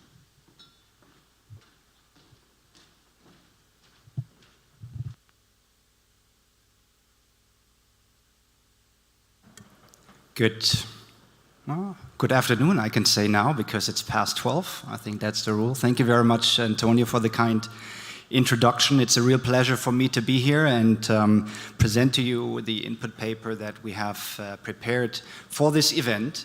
And we have heard earlier from Ulla Engelmann that within the cluster meet regions, we are preparing input papers with the idea to get some general understanding of the economic context, get a general understanding of the cluster ecosystem in the specific regions. And this is really the task. I will present a few insights on this, and then we can deepen the discussion on that basis. So to start off, it's, I think, quite important to realize the economic overall profile of Croatia. And there have already been some discussions and comments about this, and I will just complement this picture with some general notes. Overall, I think we can observe since the EU membership in 2013 that Croatia has seen some significant growth. And if you just look at the last figures from 20 to 21, the GDP growth of Croatia was quite significant. We all know that since then, and the beginning of this year, the situation has changed overall for the European economy. But nevertheless, Croatia was growing at double digits and also much higher than the EU average, which was about 5%, Croatia at 10%. Overall, I think it's quite important, of course, to realize that in general comparisons, the GDP per capita obviously is still much below the EU average, and there still needs to increase and catch up in a way. When speaking about the economic and sectoral profile, just very generally, we see that services are dominating, but still manufacturing. I think it's very important also to underline is at almost 20% of employment, and I believe that from an overall European perspective, this is very key in order to drive our future competitiveness. In the agri-food economy or agri-industry-driven economy itself, we have more than 160,000 employees and more than 4.2 billion in gross value added. So it shows you some of the underlying structures. And now looking at the map, you can see this is coming from the European Cluster Panorama Report of 2021. We're talking about two Croatian regions here, continental and Adriatic Croatia, with a profile in this report being agri-textile, agri-tourism. So matching what I just said. Now let's look at the Croatian innovation performance. I think this is very fundamental, right? We need to have an accurate picture of this innovation structures. And we have put here three basically key insights on this. On the one hand side, you see the European Innovation Scoreboard 2022 from the European Commission DG CRO, which shows you Croatia overall. In this year's series, Croatia has been classified as an emerging innovator. And you can see from the spider diagram that the performance varies quite a bit. It's a bit small maybe for you in the back, but I think I can give you a short glimpse on the key results here. So you can see that when it comes to strengths, and these are the lines going beyond the EU average, we see a number of very important areas that I think underline the innovation ecosystem. So you see a lot of co-publications, you see a lot of SMEs collaborating for innovation. You see, in fact, quite a good positioning on SMEs introducing business process innovations. And the same goes for venture capital expenditures, which have improved. So I think this is very important. But at the same time, we shall not underestimate one of the bottlenecks that we still see in the system, which relates to the input level, basically. So you can see that in particular the R&D expenditure of the business sector, but also of the public sector, further needs to improve and increase, because this will be the foundation of long-term growth. And the macroeconomic figures are quite clear on this. So you can also look at the two regions in Croatia, continental and Adriatic Croatia, in this classification. And continental Croatia has now been classified as a moderate innovator, which is one position up. I think this is really a positive news. It's very much driven, and that's, I think, quite surprising overall, as a very science-driven region. So it has a lot of scientific publications, international corporations, and also engagement of public and private co-publications. That's very important. But as I said earlier, when looking at the figures on R&D expenditures, there's still room for improvement. And Adriatic Croatia is an emerging innovator in this classification, and I think it's also improving. So it has seen an increase in the index from 2014 to 21 by over 20%. So there is development, and that's positive. Now let's look at the cluster ecosystem, as we say, right? We refer to clusters that are registered on the ECCP. So that's a bit of our standard, if you want. So everybody here in the room of the cluster societies, please make sure to register on the European Cluster Collaboration Platform. Of these clusters, we have 15 overall in Croatia, 10 of those in the capital region. Not surprising, because we already heard about the strong concentration of the developments in the continental and the capital region in particular. So here we have 10 cluster organizations covering 8 different industrial ecosystems.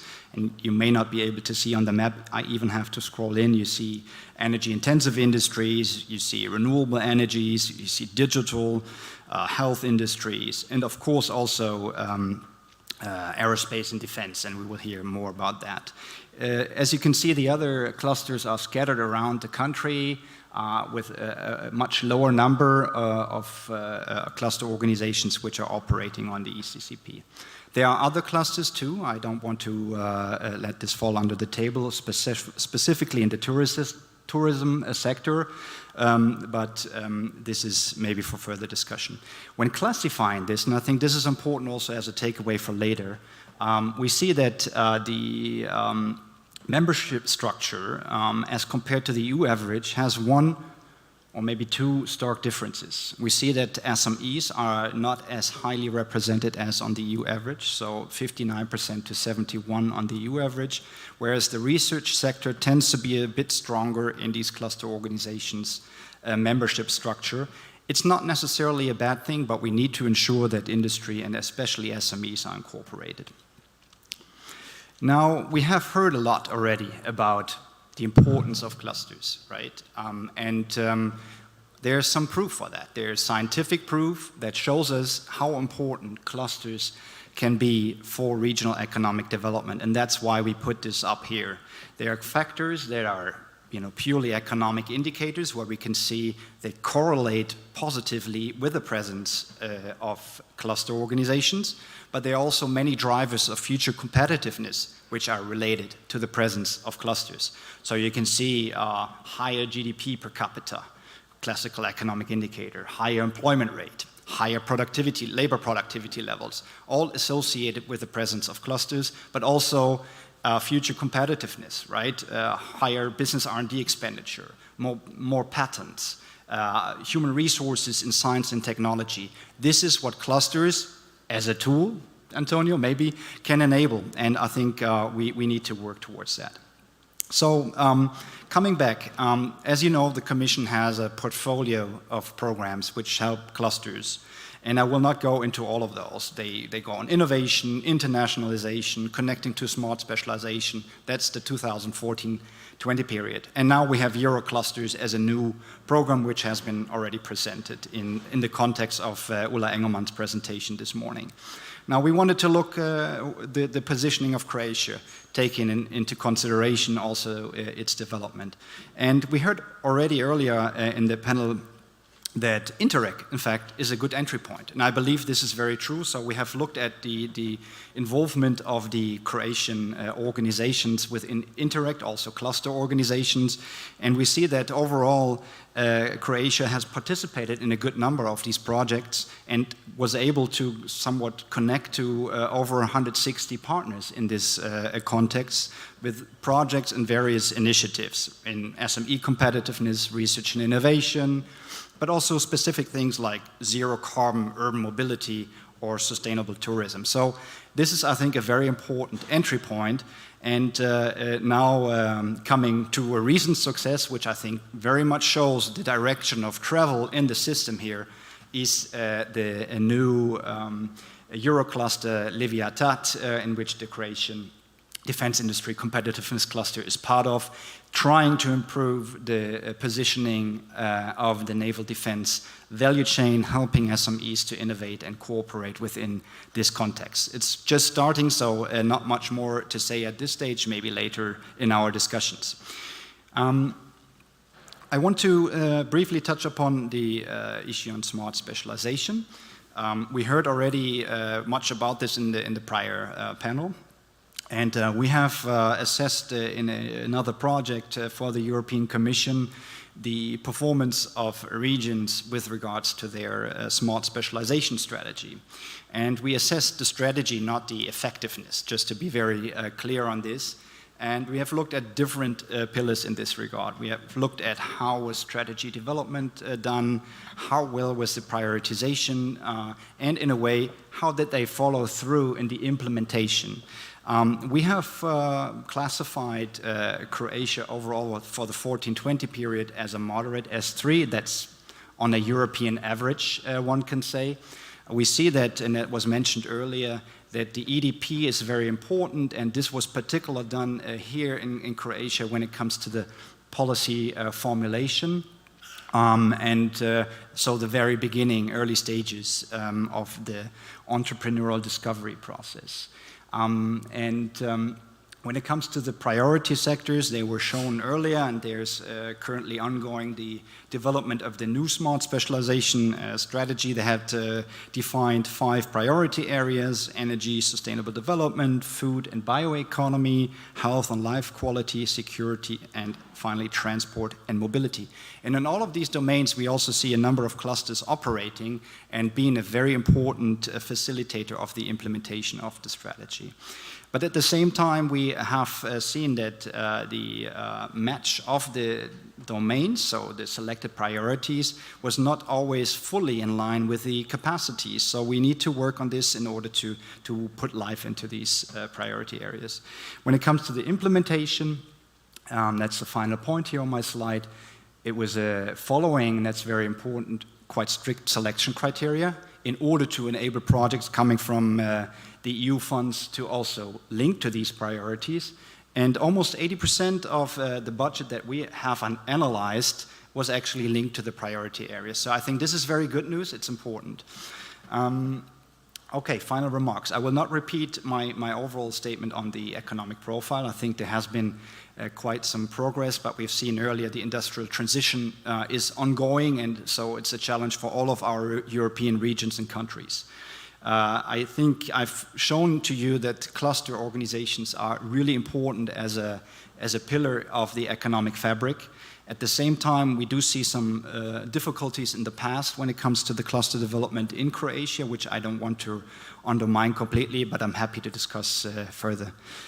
Cross-border cooperation, very important, recent success, and finally, smart specialization being very much integrated into the collaboration with the cluster community. So I leave it with that because I already get signs from Antonio. Thank you very much, and I will follow in the discussion. Thank you. Thank you. Thank you very much, Jan, for that magnificent report. And now it's time to welcome Marina Dukmovic. Unfortunately, she has got COVID just yesterday, so she's not able to be here with us. She's joining from her home online. I hope she's there. Marina, are you there?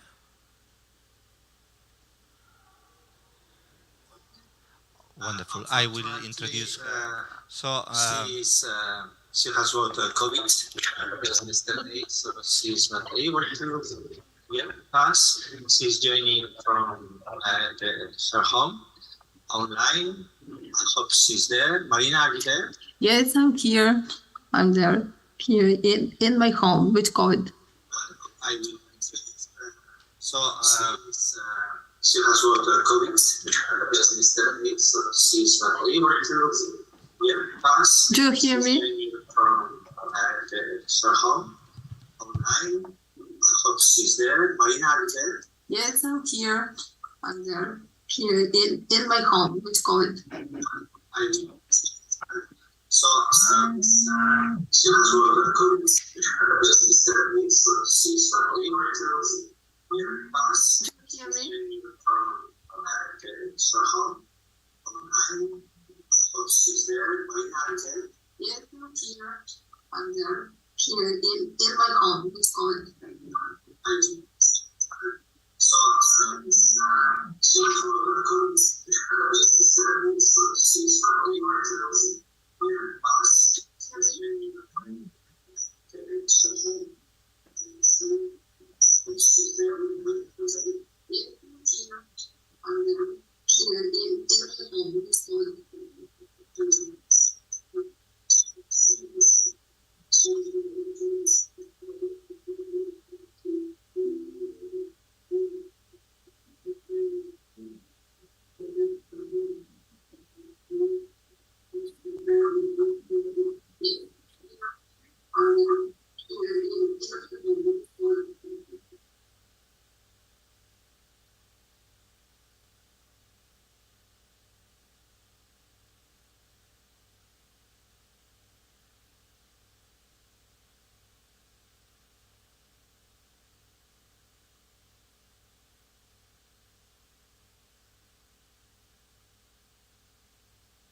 Sorry for the.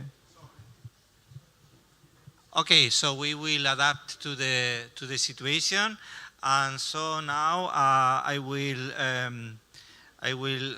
give the word to sorry because I need to find him, Goran Pasarak.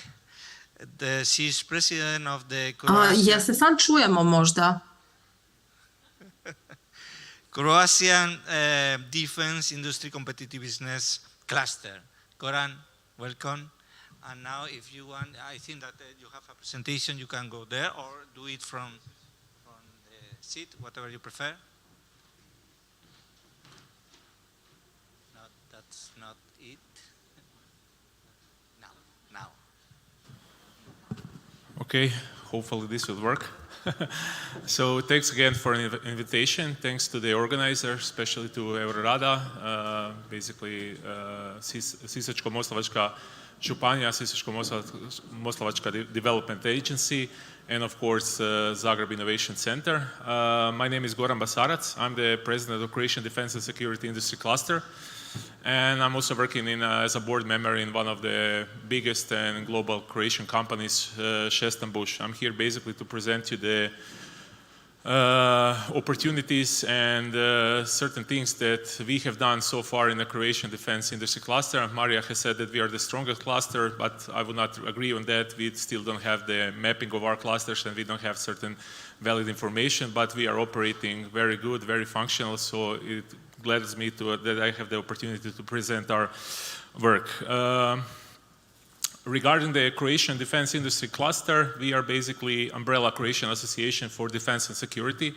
We were established in 2013, like Maria said, pretty much on the bottom up and top to bottom approach. Basically, there was an initiative at that point of time from the Croatian Ministry of Economy. I was at that time the part of the programming team that was programming financial perspective 2014-2020.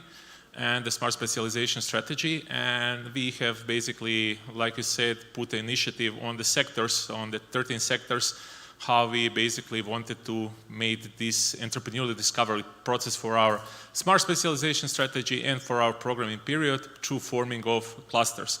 But each cluster, what is important, had to basically confirm the willingness that they would be formed. So each of the sectors were asked basically on the constitutional basically assembly, whether they're willing to go into the forming of the cluster. So we have formed 13 clusters at that point of time. One of these clusters was Croatian Defense Industry Cluster, and that's how the basically story started. So official formation was on May 6th, 2013. We were formed under the triple helix model. We were including the industrial sector, we were including the academy, but also we were including the local and regional government. Why? Because we have saw the opportunities in this future programming period at that point of time, 2014-2020, in which the local and regional development agencies and counties should support certain industrial sectors which are important for the Croatian economy. And that's how basically this triple helix was formulated. Of course, focus was on industrial stakeholders. Legal form at the beginning was not-for-profit associations. That's how they were formed. Regarding our cluster in 2020 on the General Assembly of our cluster, in which I basically become the president of the cluster, we have turned into the model of innovation cluster according to GBER Regulative 27. And we have immediately started working with all types of networks on the European level that helped us in our growth. So basically we started the European Network of Defense-related regions because it was very, very much connected to what we are doing, to our thematic objective. We have passed to the European Defense Agency, then we have turned to the cluster collaboration platform. And then just recently, basically, we have also entered the National Defense Industry Association related to defense, that are the European Defense Agencies. So we have entered all these type of association trying to get certain initiatives, trying to get certain funding potential, trying to get certain collaborative opportunity in which we can work together with this association, and of course, cluster organization that are operating in our field of expertise.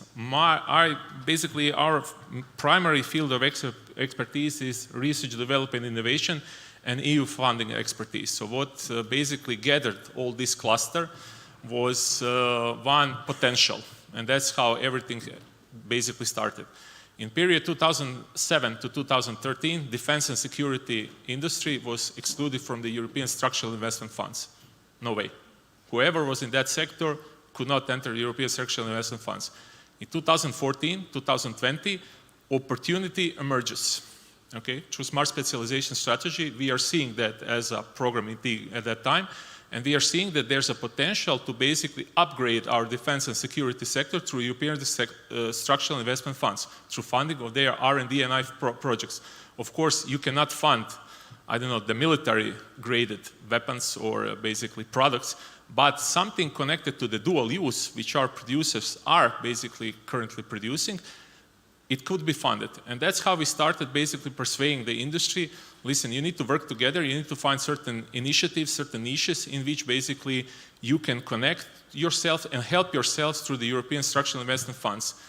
Industry very much appreciated that. They connected together. At the beginning, I believe there were 42 companies in the cluster. So far now we have around 72 members.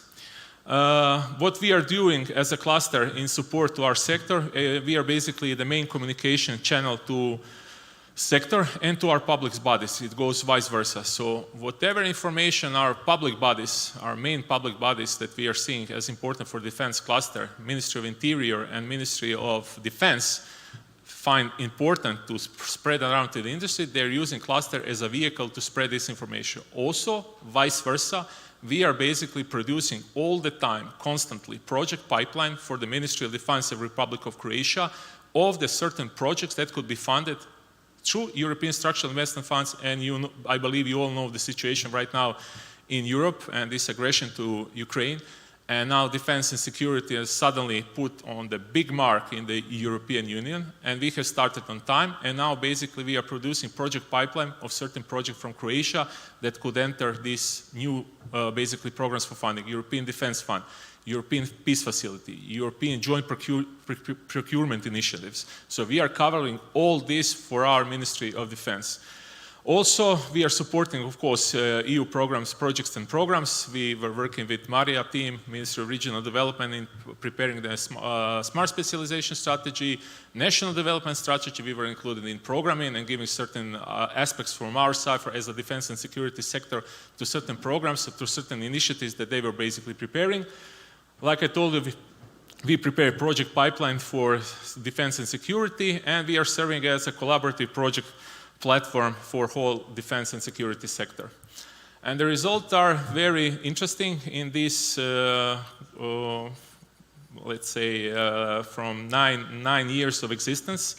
But so far, like I told you, we started with 42 members. Now we have 72 members and industrial. So it's around 65% membership growth in these years.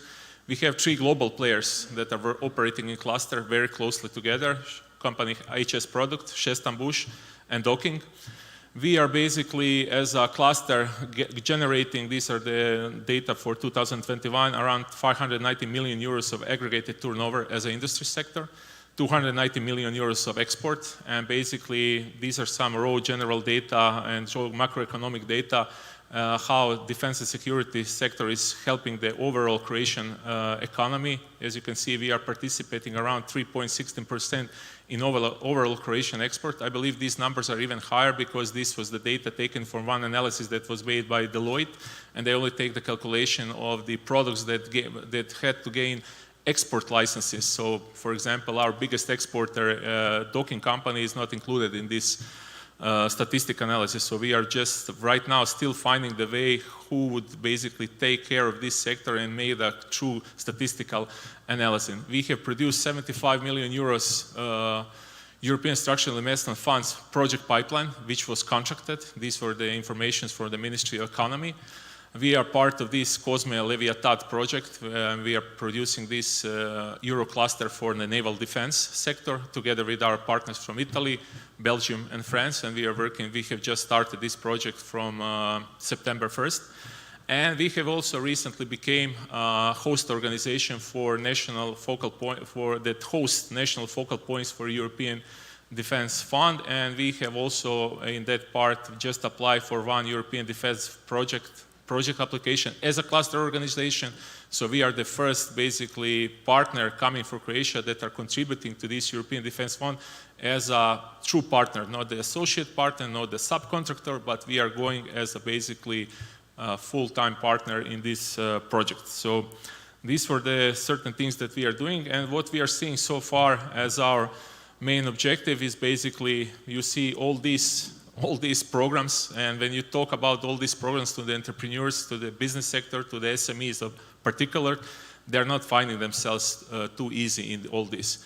All these programs are basically could be to some extent targeted to the defense. We have Horizon, COSME, Rescue, PESCO, EDF, European Defense Agency programs, European Peace Facility, joint procurement. Then you have NATO, which also develops certain programs, NATO Diana, which is happening right now.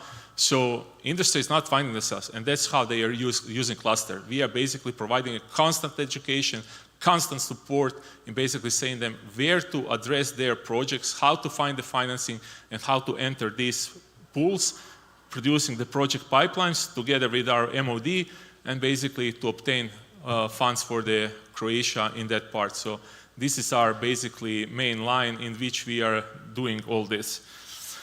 And one basically just a short line for the end. This is actually not my line, but it's the line from the President Ibarretxe from Basque region, and he's told me, and I really appreciate their example, all together or not at all. 30 years ago, they started the basically transformation of Basque region, which was then the most undeveloped region in the European Union. Today, they are one of the 2 most developed regions on the EU level. And we are seeing this also as our some kind of showcase. If you gather all together, if you basically put all the stakeholders on the lives, development agency, regional authorities, industry, academy together, good things could happen. So this is our example, and we are very good at that. Thank you very much.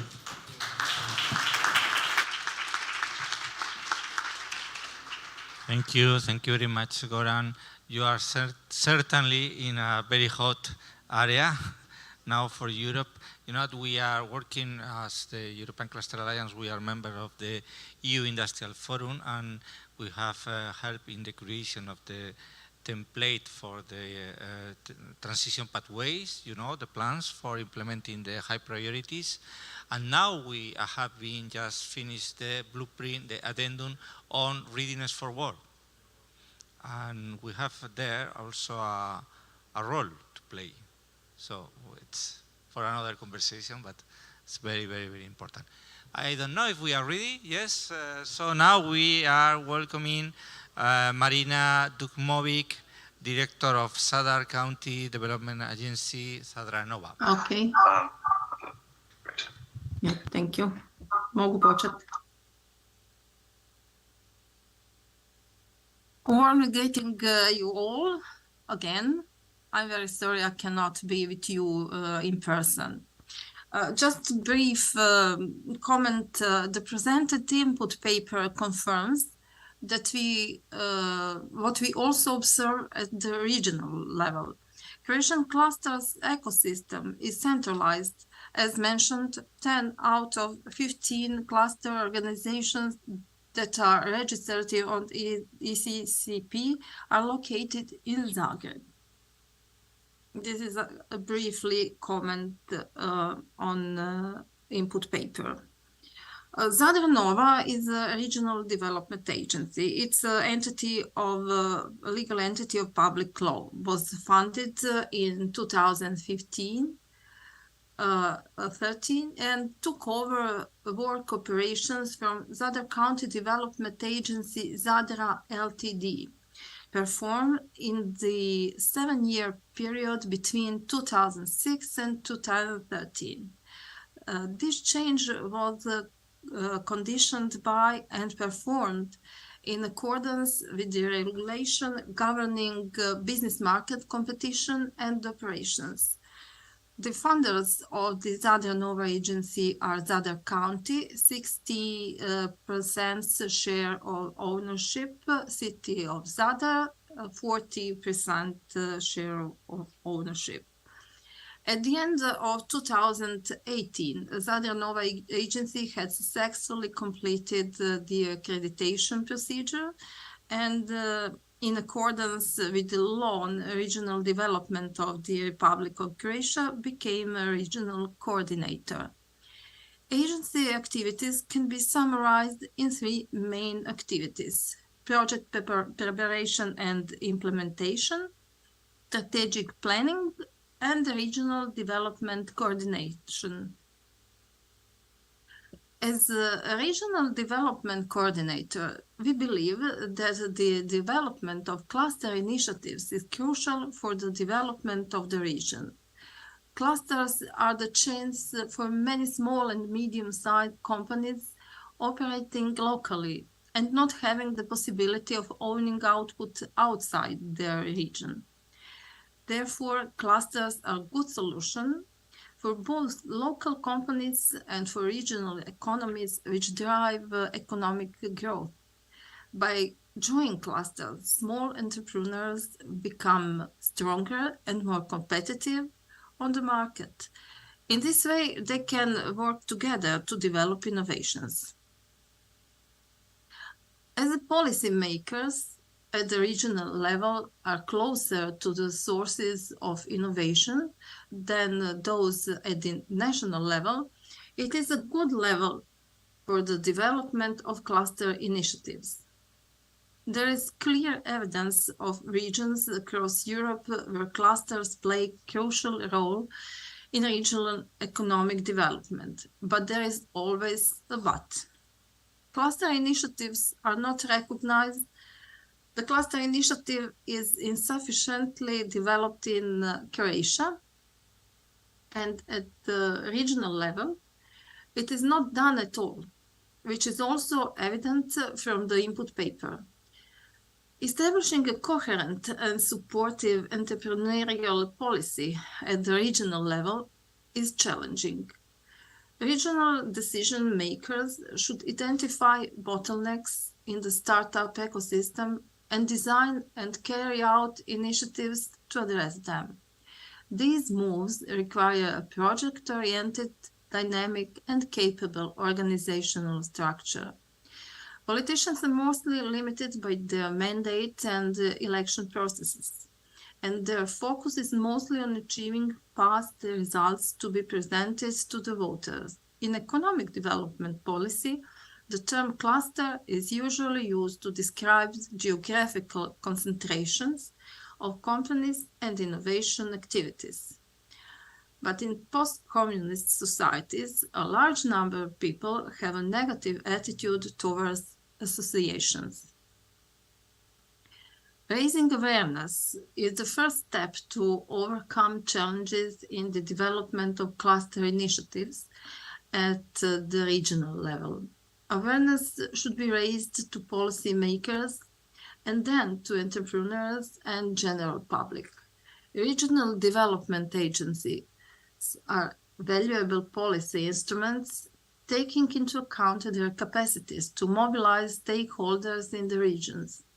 In Croatia, we have development agencies that are regional coordinators and whose activities are regulated by a law of regional development. By extending these activities to encouraging development of cluster initiatives would be a possible way.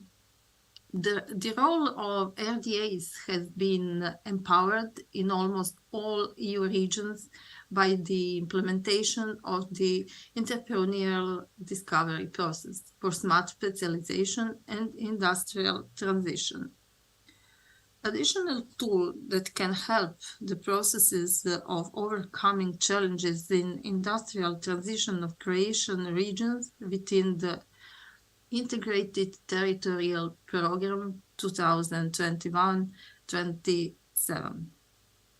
And last but not least, the EU initiatives as Clusters Meet Regions initiative are a good example how to facilitate the implementation of good practices where clusters play an active role in regional economics and are drivers for economic transition, and to create and promote collaborations between clusters and regional stakeholders for the industrial development of the region. These were our observations. Of course, we are open to discuss and questions. As we saw from Goran's presentation, cooperation is possible and it's up to us to try to help. Thank you.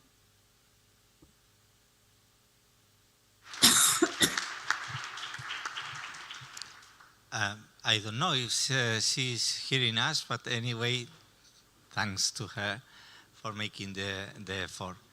And now it's time to welcome our last panelist.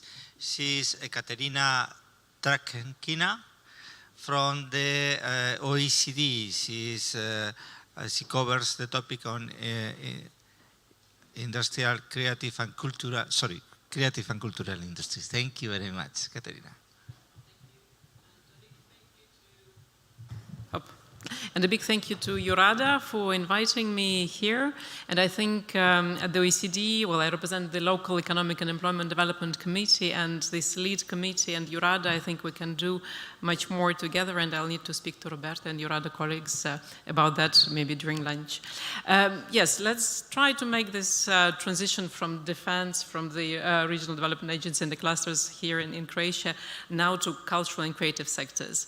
I'll try to maybe show that, well, these are important sectors per se. They have a huge economic footprint, but maybe I'll try to emphasize how relevant they are for regional development, so for other sectors and regional development more broadly, and also how regional development policies, cluster policies, innovation policies should really tap into this resource. And this is a little bit the perspective that we take at creative sectors at the OECD. Of course, we measure them across OECD countries, but we also try to explain to other policies, regional development policies, employment policies, and the others, how they can embed culture to achieve their own objectives, but also how different policies need to take into account the very specific nature of these sectors, of the employment models there, of business models there, to support these wider contributions. Well, my presentation is really drawing on this big report that we've just launched. We've called the Culture Fix, so you can maybe browse it if you want to look for your country-specific data or examples there. So what we're trying to say is that these cultural and creative industries are in fact big business, so it's not a marginal, nice-to-have, pleasant sector. It's not like the others, and that's why the policies need to be adapted to the specific needs of these firms and creative workers. Well, why do we say that it's big business? Because they do provide quite notable shares of employment. So it's between 1.4 and 5.7 across the OECD. Well, I know that here in Croatia it's 3.6 of overall employment. It's 5. Even more than 5.5 in Zagreb. Well, they really tend to cluster in capital regions, that's true. And what's important maybe to remember that the growth of employment in these sectors before COVID outpaced total employment growth in total employment. They represent 7% of firms across the OECD, and what's important also to remember is that they have higher birth rates and similar survival rates, because sometimes people tend to think, okay, well, maybe they're not very viable business with women, very, very risky to invest in them, but no, they perform pretty well. They provide 2.2% of GVA across OECD, and even more so in Europe, 5.5, which, well, is a good figure already, but it also, if you compare it with accommodation and food services or ICT, you can understand the size of the sector even better. It's a driver of trade, and there is high demand for creative goods and services, and this demand can be measured in how much money we, as a household, spend out of our pockets on creative goods and services. So this demand was growing pre-COVID, and it was pretty strong. But beyond these purely economic impacts, of course, creative sectors are a driver of innovation. They contribute to local regeneration and local attractiveness for visitors, for tourists, but also for talents and businesses. And they have a tremendous social impact as well. But they are not like the others. So I made like a pitch why we should really look at them and invest in them, but we should also understand how different they are from the others. They are very diverse. I mean, museums, video games, Netflix, and artists, they all belong to creative sectors, but they have very different motivations, for profit, not for profit, blended motivations. They are even smaller. The percentage of microfirms in creative sectors is higher than in the other sectors. Of course, along with like Sony Records, there are like big elephants there, but the vast majority is microfirms, and you can understand already what are the issues there if your sector is largely composed of very, very small firms. Very high shares of non-standard work, much higher shares of self-employed, several and other types of hybrid modes of employment. Very highly skilled and future-proof, and so there is this resilience that is already embedded in this sector. Highly skilled, much higher than the total employment, and future-proof, there are only 10% of jobs there that are at high risk of automation. well, project-based, so people get together for a film, for a book, for a festival, based on intangible assets, and well, you clearly see immediately the problems that these firms and creative professionals will have to access bank credit, because banks don't really know how to work with intangible assets. Difficult to measure, very hard hit by the crisis, and they do need very tailored policies and supports. So now let me maybe really rush through this topic of creative industries and regional development and innovation, and also trying to understand how cluster policies and how regional development policies can better support the creative sectors and the crossovers between creative sectors and other sectors as well. So, well, they are, of course, a source of innovation. They provide new products and services themselves. They have new business models, new ways of working, but they also channel and they support innovation. They provide innovation across other sectors. Well, how do they do that? Through skills. Maybe one figure we need to remember is that 40% of creative occupations are in non-creative sectors. So these are these famous designers, or those who work in marketing, in advertising. Well, designers working for automotive industry. These are creative occupations. So these are the skills that are formed in arts and humanities faculties, and then they feed innovation in really well, mainstream, I don't know, very traditional manufacturing sectors. Well, they provide, of course, services and goods for non-creative sectors. They provide innovation through supply chain linkages, and they are very strong in this interdisciplinary innovation. So there are plenty of firms that work on the intersection with health, and these are, for example, video games that can help train surgeons, and I'm sure we'll hear more after lunch on the video game cluster here in Croatia. Or there is this gamification of learning processes that is increasingly used by schools, by universities. So this is really the contribution for a good, maybe, example for you on this interdisciplinary innovation between creative sectors and others. But, well, we have all these examples, very nice, but when we go to estimates, it's very difficult to measure this innovation, and it's underrepresented in official data, with some notable exceptions like the UK. They do measure that, but in many other OECD countries, it's quite difficult to measure, because innovation is often measured in terms of R&D expenditure, and many creative firms, they do R&D expenditure, but they don't label it. This is the core of their business. They just do this innovation, but it wouldn't occur to them that, in fact, this can be labeled as R&D expenditure. And also, they use more copyrights to protect their intellectual property and not patents. So, of course, as very small enterprises, they need all the typical SME support measures that a cluster organization can provide, that the regional policy, regional development agency can advise to provide for small businesses. But the greater firms, they're even smaller, they're project-based, they're very highly networked, and they're based on intangible assets. So they need this kind of support services even more, or a bit different type of support services. For example, access to finance, we see that creative firms or freelancers, they need much better information on where to access finance. Regional development authorities need to think about, well, national development authorities as well, need to think a bit more about de-risking strategies for loan guarantees, well, like loan guarantees, grants, innovation vouchers that you give to a manufacturing company, then to work with a creative company to develop new products and services. And there is also a need for capacity building for creative firms on how to access capital, but also for banks on how they can better evaluate intangible assets. So this is really a role maybe for a cluster organization or for regional authorities. Creative firms, and they need, of course, well, advice, coaching, and mentoring, but generic business advice is of very limited use. So the mentors, the coaches should really come from one of the sub-sectors in these creative sectors. Well, I guess this is valid for many other sectors too. In terms of education and training, there is even higher need for business skills, because the guys who come from arts and humanities faculties, they might be pretty entrepreneurial, because most of them, well, compared to other graduates, will work as self-employed. Of course, well, they have this entrepreneurial attitude already, but they have they wouldn't have business training as part of their higher university training, so there is a much higher need for business skills, and they wouldn't learn this in the workplace either, because they will work as self-employed, so where would you be trained if you are self-employed?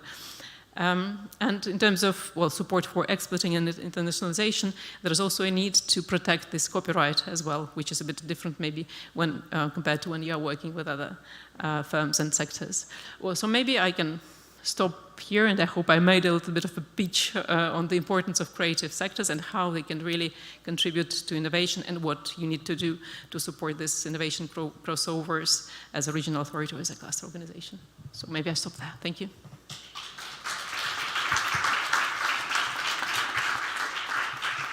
Thanks to you, Katerina.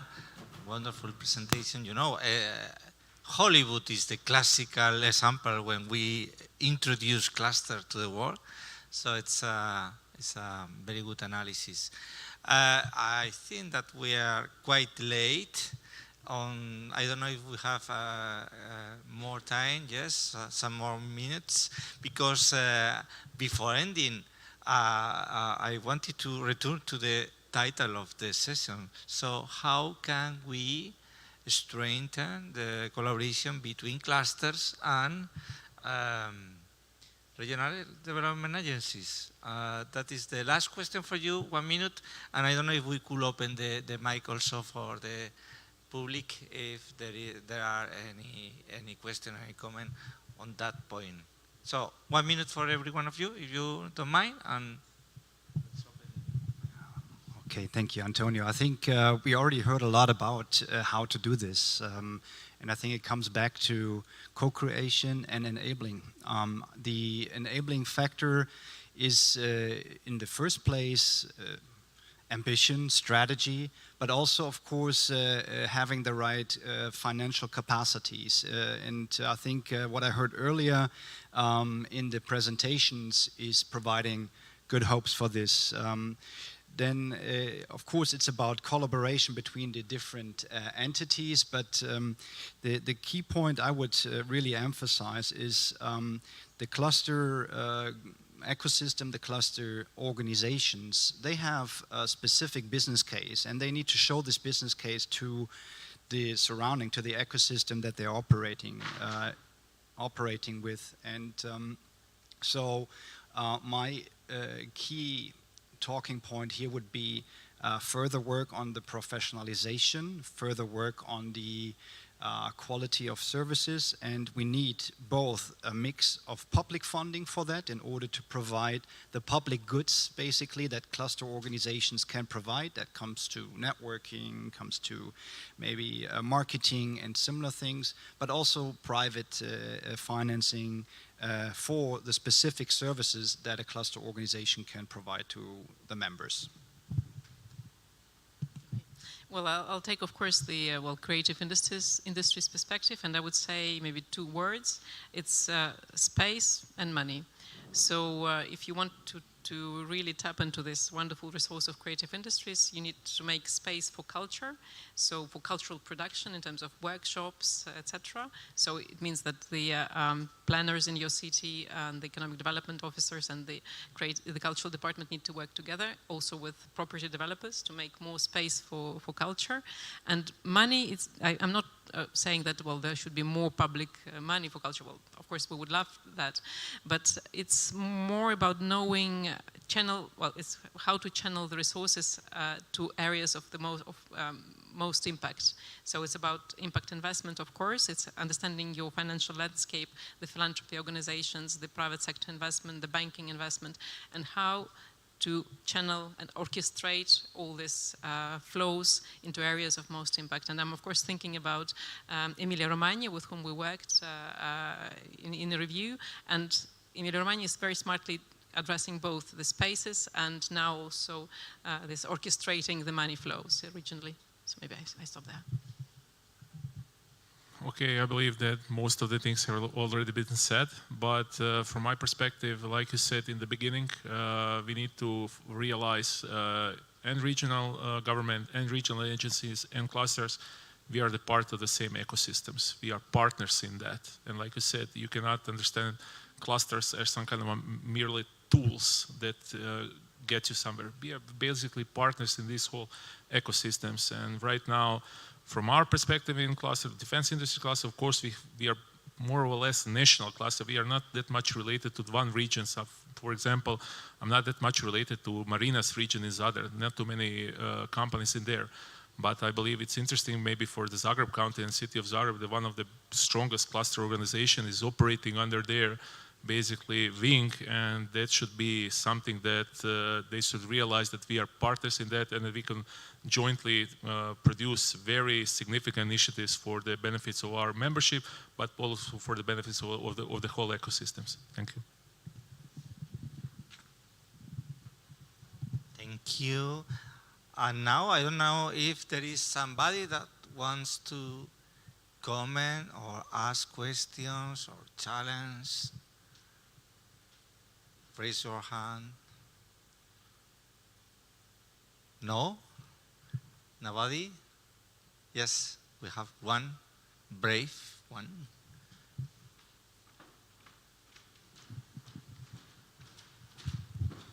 Great panel. I learned a lot from you, so thank you very much. I would like to challenge the moderator with the first challenge. So, what is a cluster? Because I think we have this debate very often. Is it a function? Is it a tool?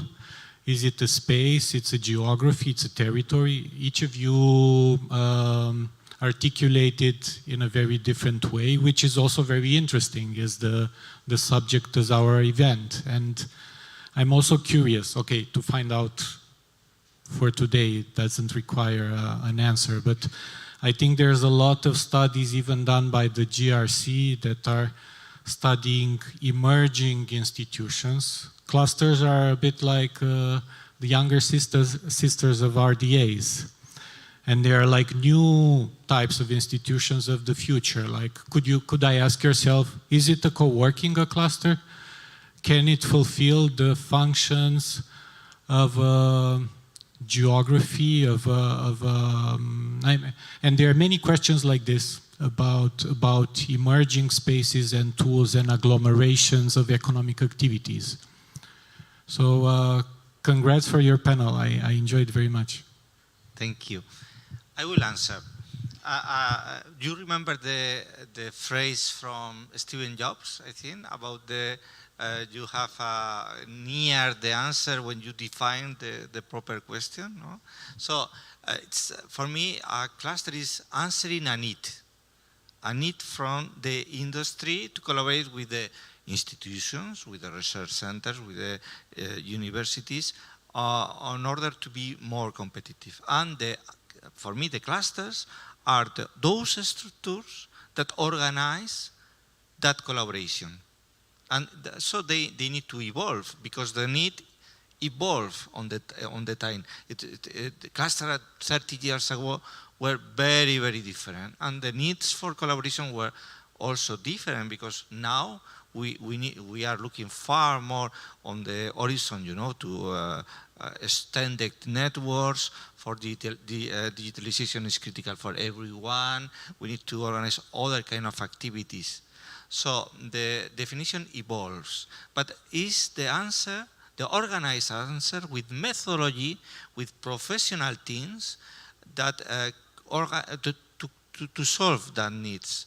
And if I will allow myself also to answer on the last question on how to improve the relationship with the regional agencies, I think that the real critical needs is on the side of the regional agencies to have somebody, it could be a team, understanding that professionally, meaning with the capacity. We have here somebody from, two persons at least, I think, from Axio, and they are a very good example of a regional agency understanding the cluster environment, their cluster environment, the concrete regional environment, and the needs, and evolving on the answer, or the institutional answer to those needs. So there is not one answer, because it's like asking what is a business. It's very different. Business is 100 years ago that currently, no? But we evolve with them. Thank you. So I don't know, is there any other question? No? Thank you very much to all of you. Thank you very much indeed to the panelists. Apologies for the technical issues that we had earlier. I think it's clear that there's a lot of questions, there's a lot of answers, there's a lot of actors that try to seek answers, and in the afternoon sessions we are going to try to understand at two specific sectors how actors are trying to find answers, who they are, how they are trying to cooperate, and maybe also what difficulties they face. Before that, however, it's time to feed up, and it is time for lunch. We will meet back here at 2 to the afternoon sessions. So a happy lunch break to everybody.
So we kindly ask everyone to please settle down and we will begin with the afternoon session.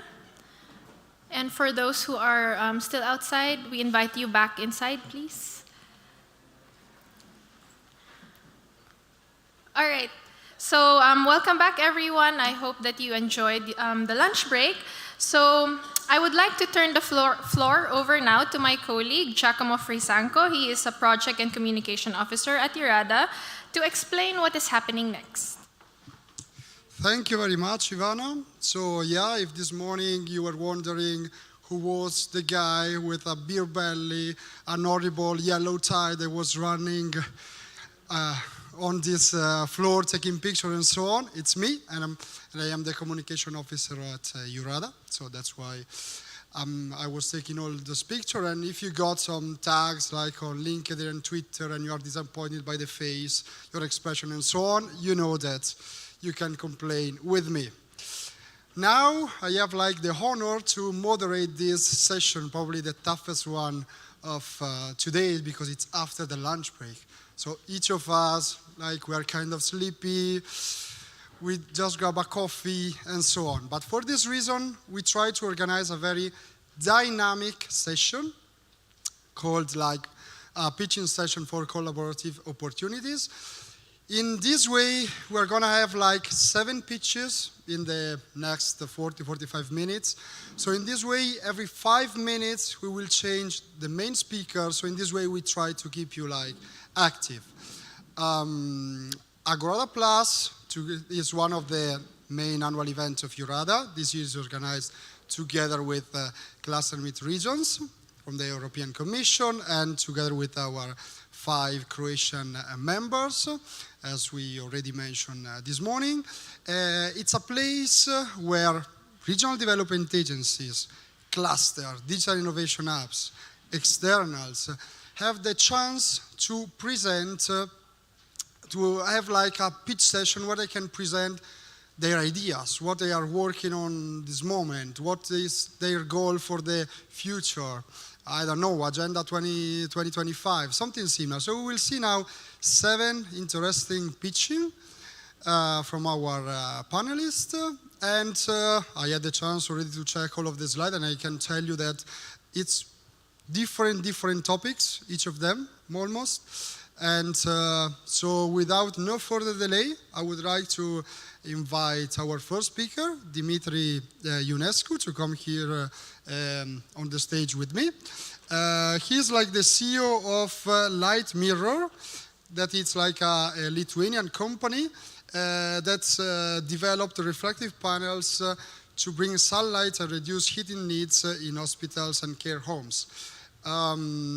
As you already know, you will have like 5 minutes for your pitch, and afterwards, in case you can have like additional 30 seconds for some final remarks.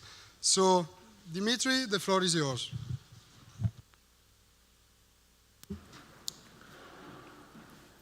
So, hello everybody, I'm Dimitri, director of Light Mirror, and I'm here to promote an opportunity to join a consortium to rebuild Ukraine. So our consortium is focusing on modernizing healthcare building, so mainly on the infrastructure part, renovating the hospital and rebuilding them. So the problem of hospital is a latent problem. They are the most energy consuming type of building, and it became an emergency in beginning of October when Russia aggression decided to bomb Ukraine power station and causing blackout in hospital. So as we are an innovation in energy sector for healthcare, and healthcare are very essential building, we decided to propose our help. And also two of my co-founders are Ukrainian, so like this is very close to our earth, and that's why we are mobilizing all our strength to work from right now to bring inputs for the Ukraine rebuild plan and to act as soon as possible. So our startup as said in the presentation, is installing this big reflective panel on roof to redirect sunlight and reduce heating needs. But with us, we have other architecture company, we have infrared heater producer, and we have also several universities and software company helping us. Our strategy is to reduce the cost to the minimal cost of renovation. With the current cost of classical renovation, we want to renovate 30 hospitals with the same cost and not target the 100% efficiency, but the 30% reduction in energy needs. But most important, to make the hospital off-grid of the electrical system. Then our construction work will take 2 weeks instead of 1 year, which is very important for the scalability of the solution. And finally, we divide the material weight by 100 so that we can use 1 or 2 trucks for the renovation, and we cut the supply chain problems. And the additional value of sunlight in the hospital is the improvement of well-being, and we reduce the length of stay of patients by up to 40% with sunlight. So my proposal is to allow hospital to ensure operation during potential blackout. And for this, the global strategy is to install light mirror, install electrical heater, and small renovation of the facade from outside, plus install generator or off-grid energy sources. So we will apply soon in January to 1 new Bauhaus call and 2 Horizon call. In March, we apply to the Big Innov Fund funding for the 2 Ukrainian hospital renovation. And we also will apply to EU LIFE program. The plan, we will do 2 Ukrainian renovation hospitals during the war to see the constraint and to be in real condition. And we will also do 1 in Poland to see how we can renovate hospital after the war and to have more data also from without having impact from the war. So that's all for me. You can, if you are interested, you can contact me by email. We look mainly for construction company, architect, thermal engineer. But if your cluster or organization think they can help, you can also contact me and I can provide you the plan, 20 pages plan we have and more information about it. Thank you. Thank you. Oops. Thank you very much, Dimitri. Actually, you train very well at home because you still have 40 seconds before So thank you very much for this pitch. I hope that some from the audience maybe will contact you. You notice now my colleague giving you a paper. It's called pitching card. You can keep notes. And if you are interested in one of the speakers, then you can contact them. By the way, for each of them, there will be their contact on the slides, but don't worry because after the event, we're going to send you anyway all this slide deck. Maybe we were thinking to divide it by session. Otherwise, it's going to be a very, very heavy file. So, now I would like to invite here our second speaker, Joanna Jakubowska from the Malopolska Regional Development Agency. Is it possible for you to try to read the second part of my name? No. Ladzeczka? You are very close. Great. The correct pronunciation is? Łazęcka, but you are very close. Point for you.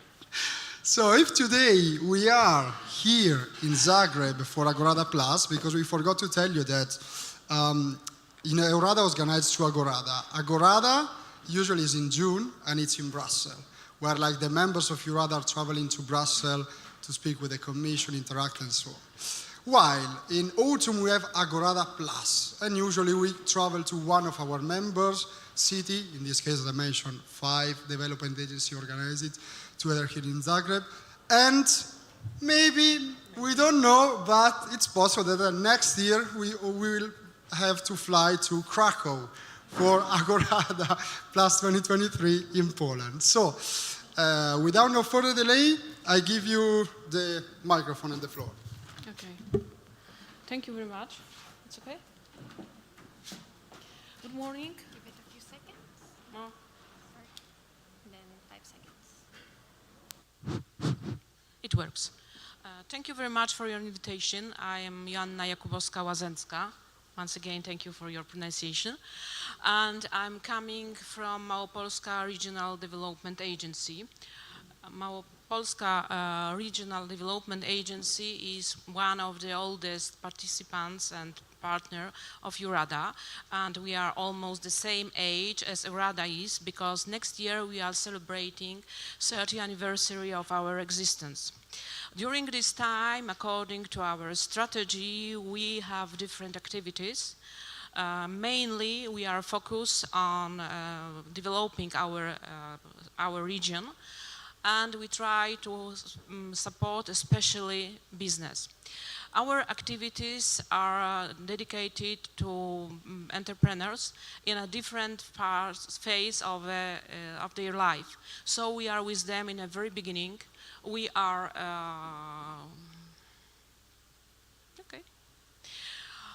we are helping him with know-how and new entrepreneurs. We are assisting with preparation of business plans and financial analysis. We are also participating in preparing business process modeling. Also, we are a very interesting source of money, especially for innovative startups. For them, we have offer coming from our high-risk capital. We have special seed capital, which we may support and establish new enterprises based on innovative concept. We are also partner for mature enterprises. And in this field, we try to concentrate on management improvement. We are working on consultancy in the field of professional companies management. We are offering different kind of audits. We try to help them to finding optimized way of developing their business. We are with our entrepreneurs thanks to implementation of different kind of projects.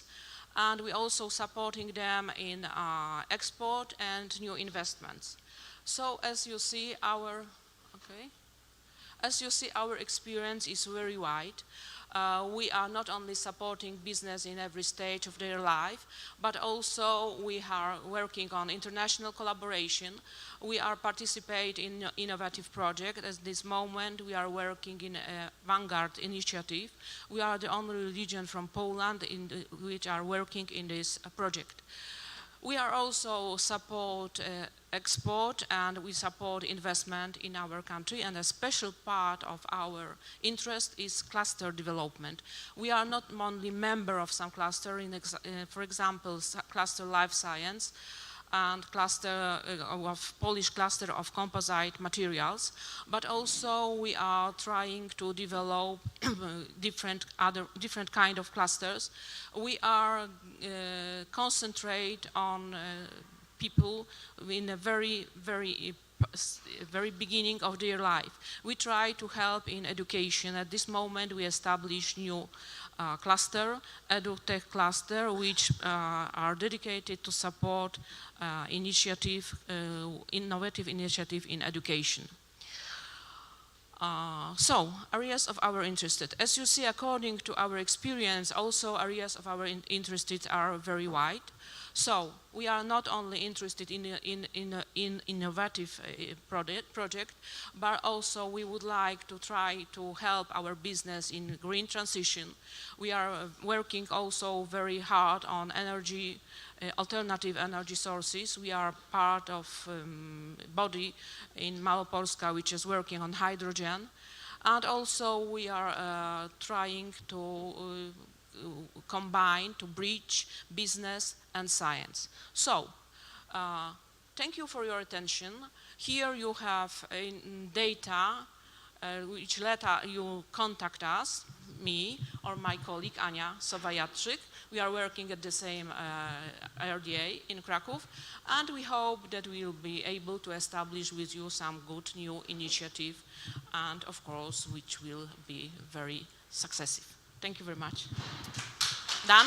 Thank you very much, Joanna, for your presentation. As I said before, cannot wait maybe to come to Krakow and see how you are really supporting business in Malopolska and in Krakow. So we continue now with another EURADA member.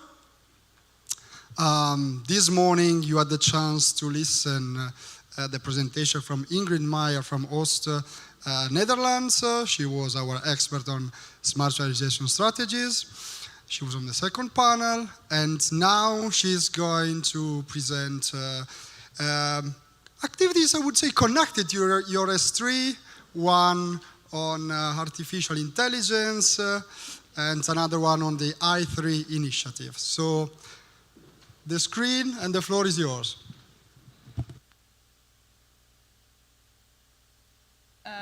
Sorry, thank you. It's me once again.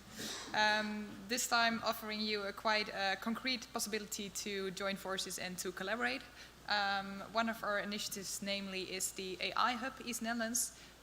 We think that AI is really a promising technology, and that's also something that the European Commission sees. We see all kinds of horizon calls, for instance, Interreg, I3, which is the newest instrument I will tell you more later about.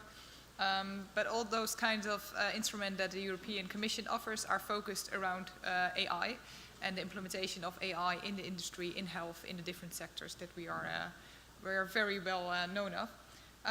So just a short introduction. Of course, yes. So we are a part of the AI Hub East Netherlands, and the AI Hub really consists of key players in AI, both of the university side as well as the SMEs and the larger companies, because we mainly see that SMEs are still growing in this technology, so they have to learn it from the larger companies, it seems. And the AI Hub is connected to both on a national level to different actors that we are having in the Netherlands, as well on an interregional and European level. As I mentioned earlier on, we are part of Vanguard. We have even been chair for 2 years, and that also brings you the possibility to join different pilots. One of the pilots is the AI pilot, and it's really a group of regions that are really interested in working on AI and to see how we can collaborate in that aspect.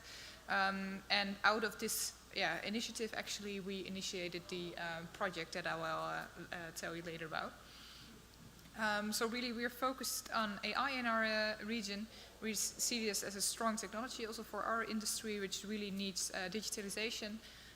So also our research of the universities in our region are quite high graded, so to say, in AI research. But also we see it very important that it not remains at innovation, but it also goes to the market and to the higher TRL levels. So that is when it comes to research, bringing forward to the market. So once again, when it comes to AI application, we have the following sectors which we are aiming on when it comes to the application of AI. Those are health, nutrition, energy, the industry, and education. And the I3 proposal that I'll tell you later about is about the industry and energy related sectors. So one concrete opportunity that I bring forward to you today is the I3 proposal. I3 is relatively a new instrument out of the Vanguard Initiative Lobby. It was initiated, and it's about the innovation investment instrument. And it's really aiming to what also was mentioned earlier today about the cohesion policy that, well, as we are mentioned, better developed regions are joining forces with less developed regions to make sure that actually Europe as one grows forward. But we are working on a project, and it is based on asset health management within the industry. So really to predict that downtime in the industry can be predicted as, for instance, and it also has close connections with energy and energy consumption. Because as we see, at least in the Netherlands, and I hear from around, it's everywhere, the energy prices are going way up. And it's an issue for our companies, at least, to keep their head up and to actually run business as usual.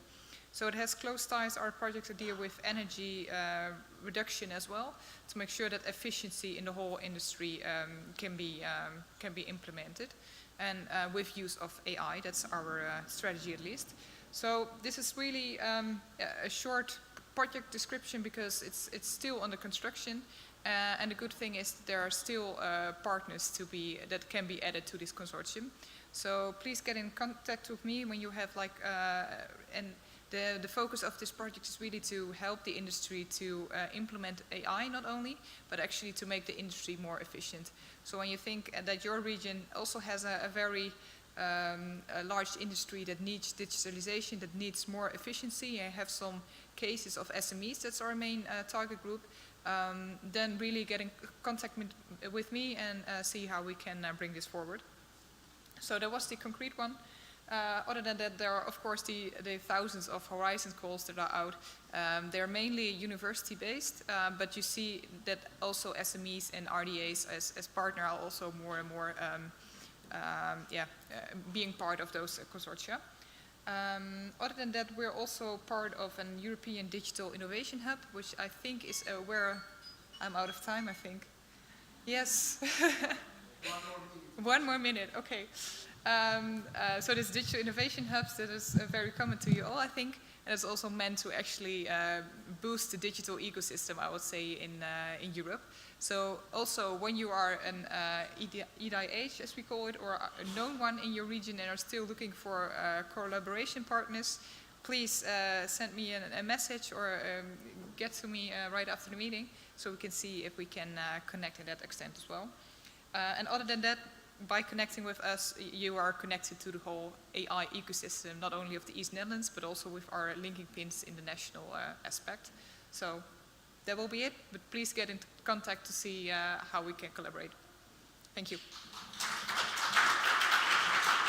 Thank you very much, Ingrid. Yeah, all of us are working on different topics like Horizon, I3. And talking about I3, I would like to invite here on the floor another member of EURADA, Masha Tomasic. And yeah, the microphone and the screen is yours. Thank you.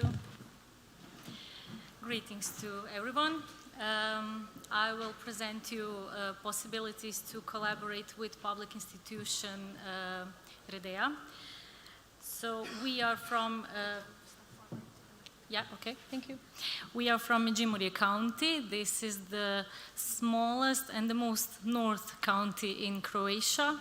So it is the smallest by its area, but we have a big, really big industry, and our people are really resourceful. So we are known in Croatia as one of the most development-oriented regions. Our processing industry is still the backbone of the whole industry sector, but more and more service sectors are emerging now, like ICT, like culture and creative industries, like e-mobility. And we are also known for our surplus, distinct surplus in the foreign trade balance. Our foreign partners countries are Germany, Austria, and Slovenia. So about REDEA, as others regional development agencies, we are also doing all kinds of activities that we have to do by law. But what are we doing extra? What are we doing that others maybe are not doing as much as we do? That will I present you in a moment. We have 18 years of experience and 27 experts in different fields, and we really feel the the best strength of each organization are their people. So we really have a strong organization culture and our common values. So we really appreciate teamwork. We tackle common challenges together. We really like to explore all the needs of the stakeholders, and we wanted to have positive attitude in these serious times.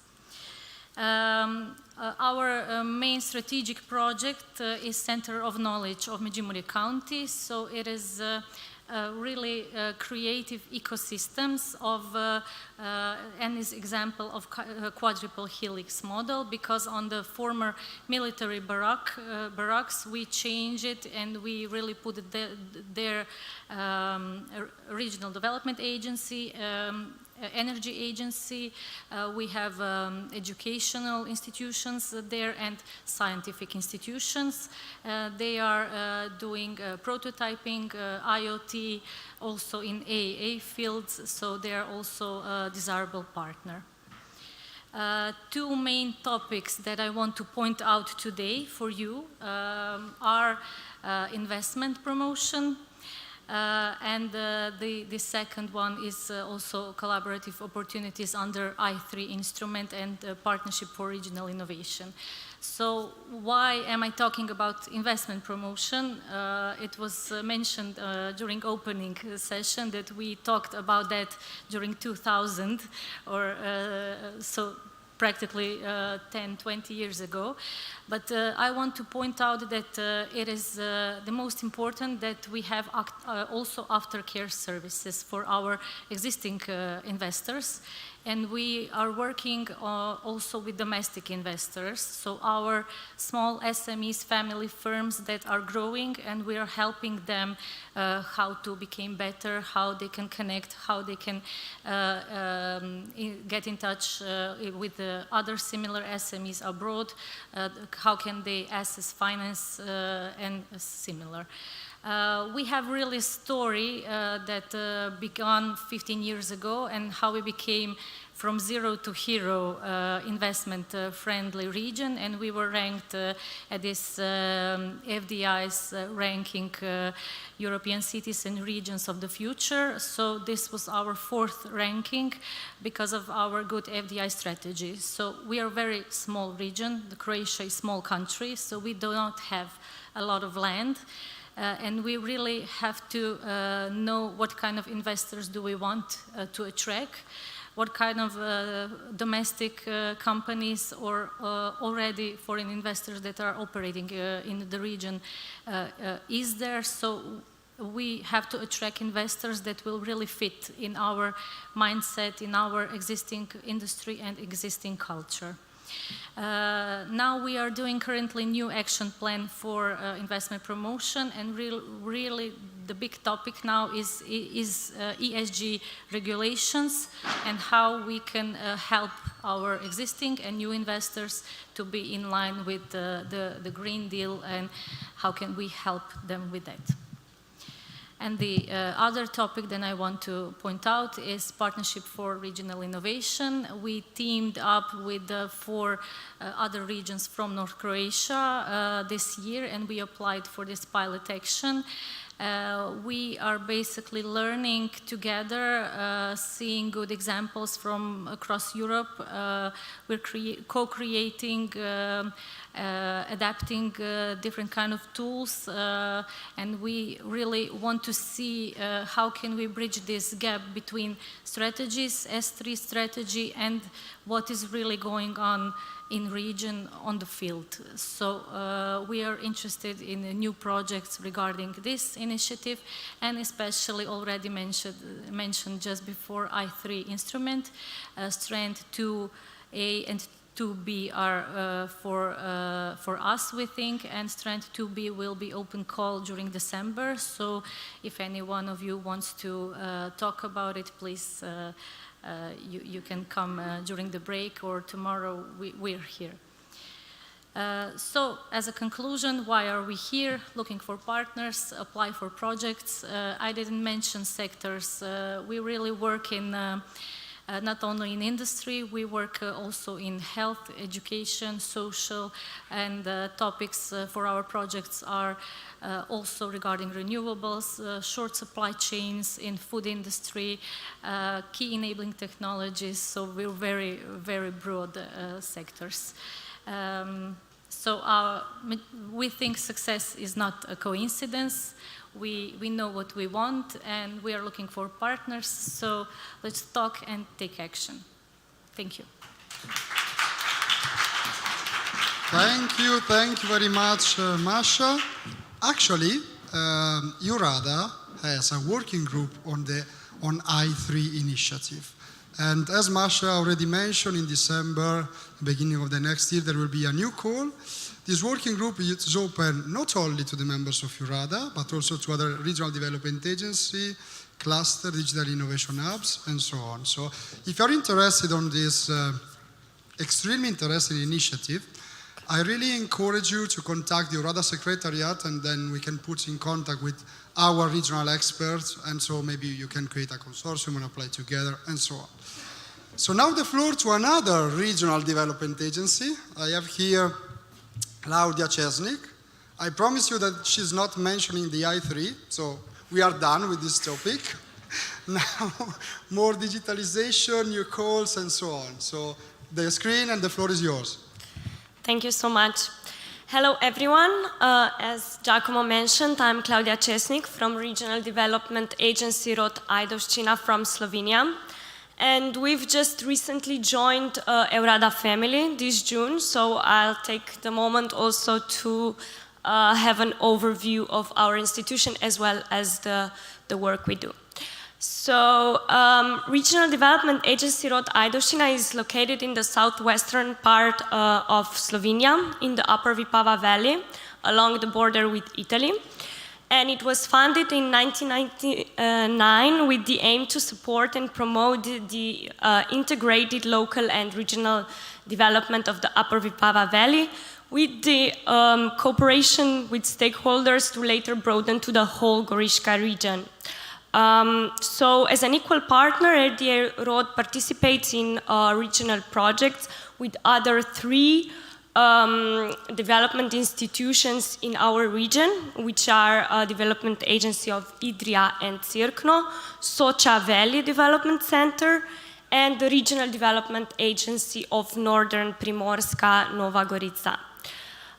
So together with these organizations, RDA Rod forms the regional agency network of Northern Primorska, and since its establishment, RDA Rod has participated in more than 20 EU co-funded projects as a project partner or as a lead partner coordinating beneficiary.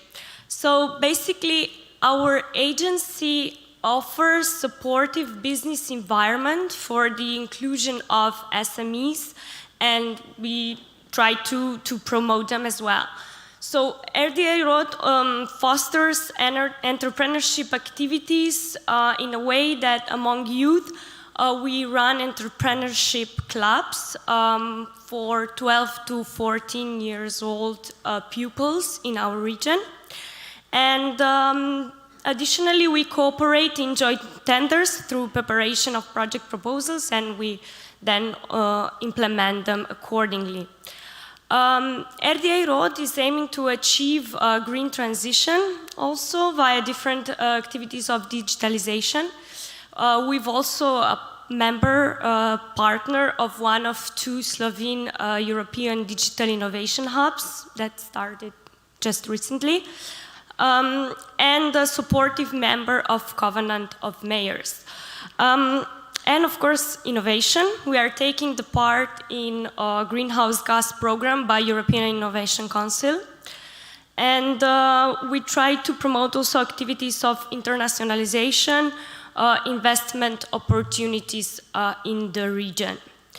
So last but not least, I would like to open, we would like to open the doors for potential partners, beneficiaries that are working in the similar fields of interest to ours. And we are looking forward for discussions about further cooperations. If you want to know more about our projects in detail, you can find me around the venue today as well as tomorrow, or you can write me an email. Yeah, this is the quote I chose for this opportunity. And thank you very much for your attention.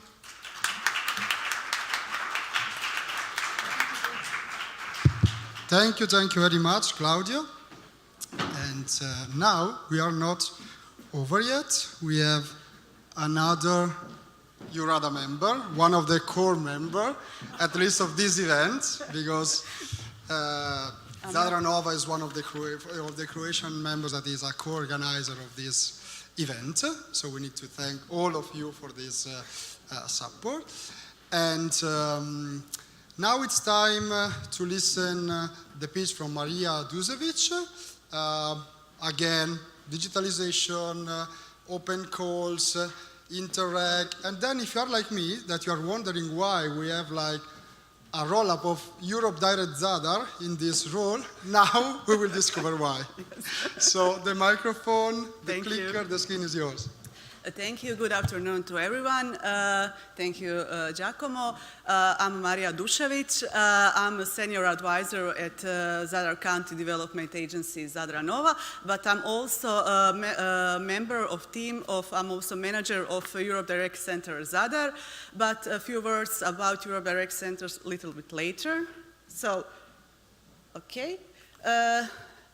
This kid, I will not talk about Regional Development Agency because my director of agency, she had presentation with a lot of details about our agency, so already you know them already. So I would like to start with this kid. He was a refugee. His grandpa was killed. His home was destroyed. But he had a desire, a natural gift and ambition, and support from his family. Few of you recognize this kid. This kid is now in Qatar. He is Luka Modric. He was born and raised in our county.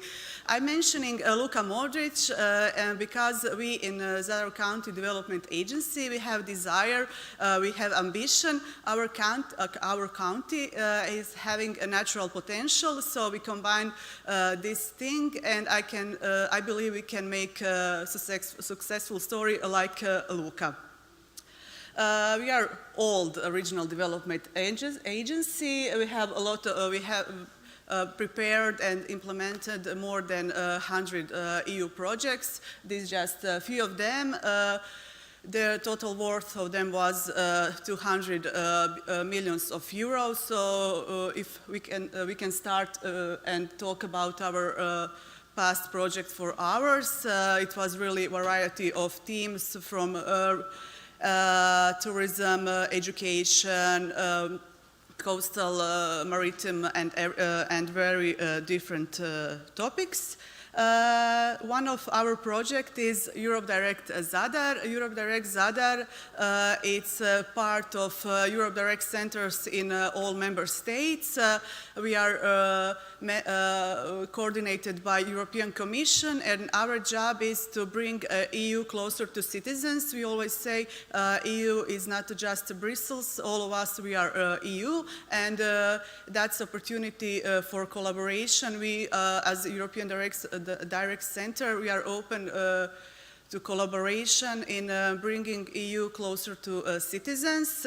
For our others, opportunity for collaboration, we see EU funds as an opportunity for further growth and development. So we are very interested in projects about green and digital technologies, blue economy, sustainable management, especially in the field of management, water, resource, and renewable energy sources. And for one quote, it was this sentence, it was said by Alfred Hitchcock. He was staying in Zadar. So we are really we really gladly organize partners meeting in Zadar. So if you want to come to visit Zadar, take us as a partner. And before that, here is the photo.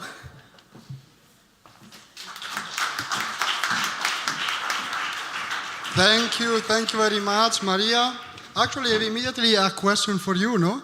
You just showcased the picture of Luka Modric, and you know, I am Italian. Actually, we're out of the World Cup, but I do live in Brussels, and tomorrow night, I guess there is like Belgium versus Croatia, so you need to recommend us a pub where to watch the game. It's on Thursday. Okay. So, last but not least, we have here Magda Ribeiro Rodriguez. Actually, you are not working like for a regional development agency, but somehow your work is connected with regional development agency as an external quality insurance entity. And actually, we just discovered this morning you would like maybe to join EURADA. So maybe. In the next panel, if we have the opportunity, that sounds great. Maybe in the next panel, we will talk about an additional member of EURADA. So, the screen, the microphone, the clicker is yours. Okay. And thank you very much, Giacomo. Thank you, everybody, for being here. My name is Magda. I'm from Portugal, and right now I'm based in Madrid, Spain. Okay, anyone from Spain here? No? Yeah, oh, hello. Okay, so first of all, I'd like to start by telling you that I love my job, okay? So you wonder, why do you love your job? Basically, I got the chance to be here. I think that's good, right?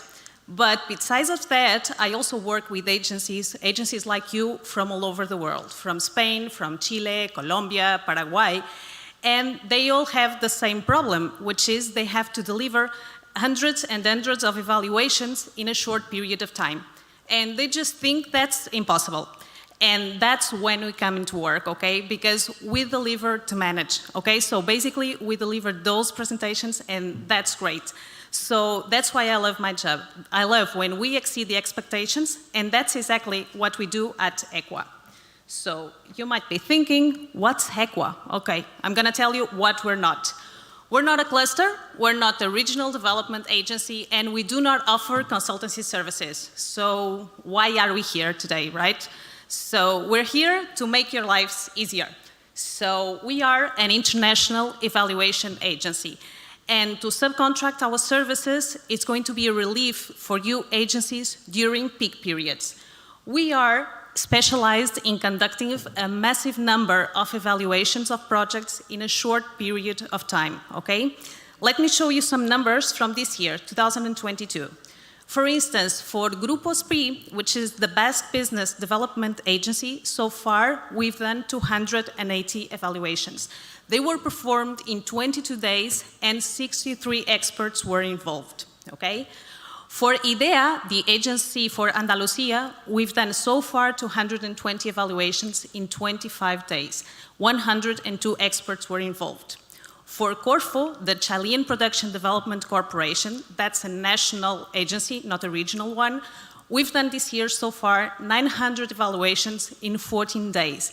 That was 386 experts involved, okay? Just for you to have an idea, in this list, the last 3 years, EQUA has done so far 15,000 evaluations, okay?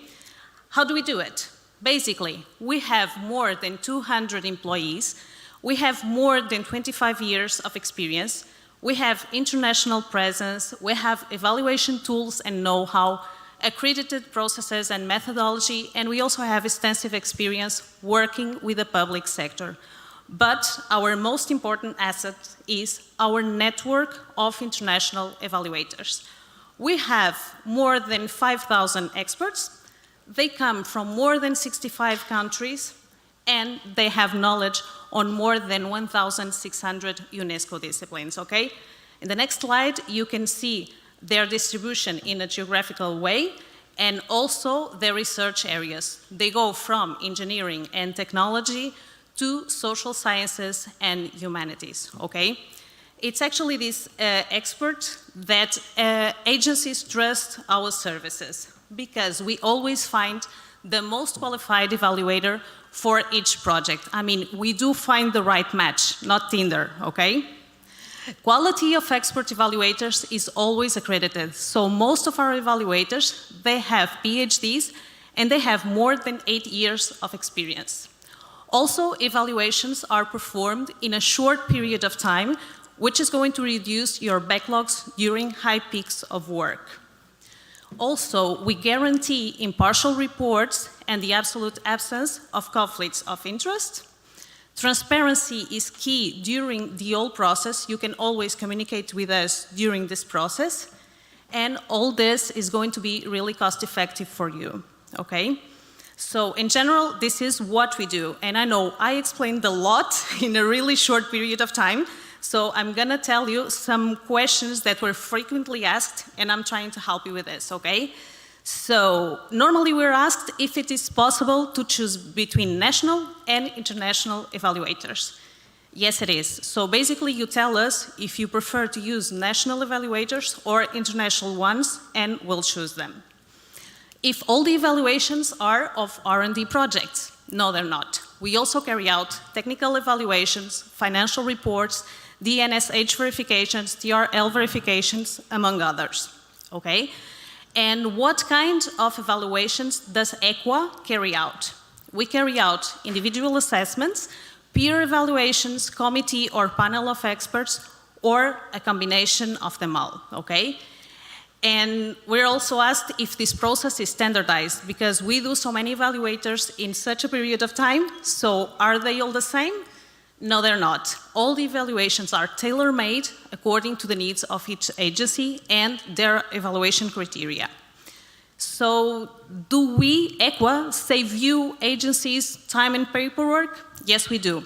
We only have to sign one contract per call with us, whereas we're fully responsible for the evaluators, their selection, contract, payments, training, everything, okay?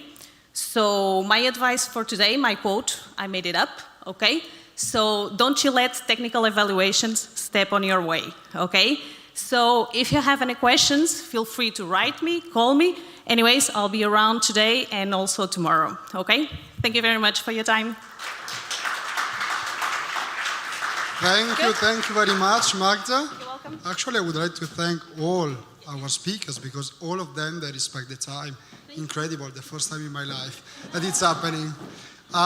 Do we have questions from the audience for one of our speakers? Don't be shy. Don't be shy. No, I don't think so. So since we are running 10 minutes ahead of schedule, and I guess I already told you that I am like communication officer, social media manager of EURADA, I would like to invite all the panelists of this pitching session to come here for a selfie. And then we can move to the next session, or we have a short coffee break. What do you want to do, Ivana? We can move to the next session and then coffee break afterwards. Okay. But in the meanwhile, if you want to come, it will be great.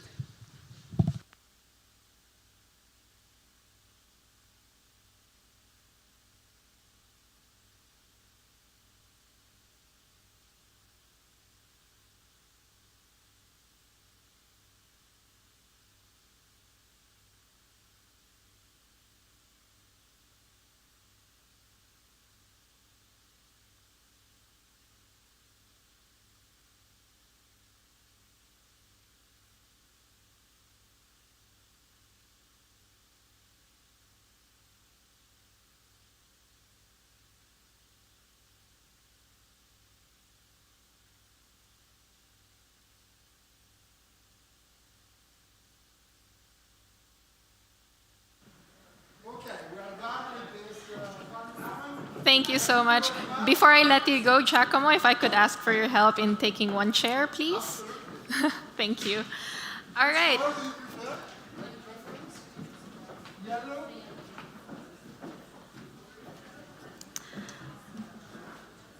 All right, so as I have mentioned, I would like to invite over our next panelists, please.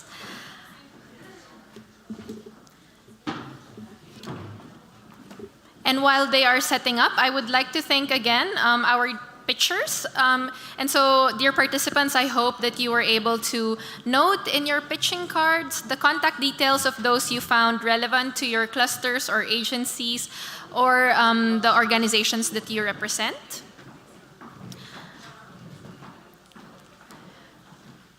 So the next members of our panel will talk about health and welfare innovation ecosystems and clusters, challenges and solutions through cross-border cooperation. So I'd like to turn the moderation over to Elena Matusha. She is the Managing Director of the Zagreb County Entrepreneurial Center to introduce us to the topic and our panelists. Elena, please. Yes, hi, thank you. So we will continue in this vibrant mode. We started with the pitching session.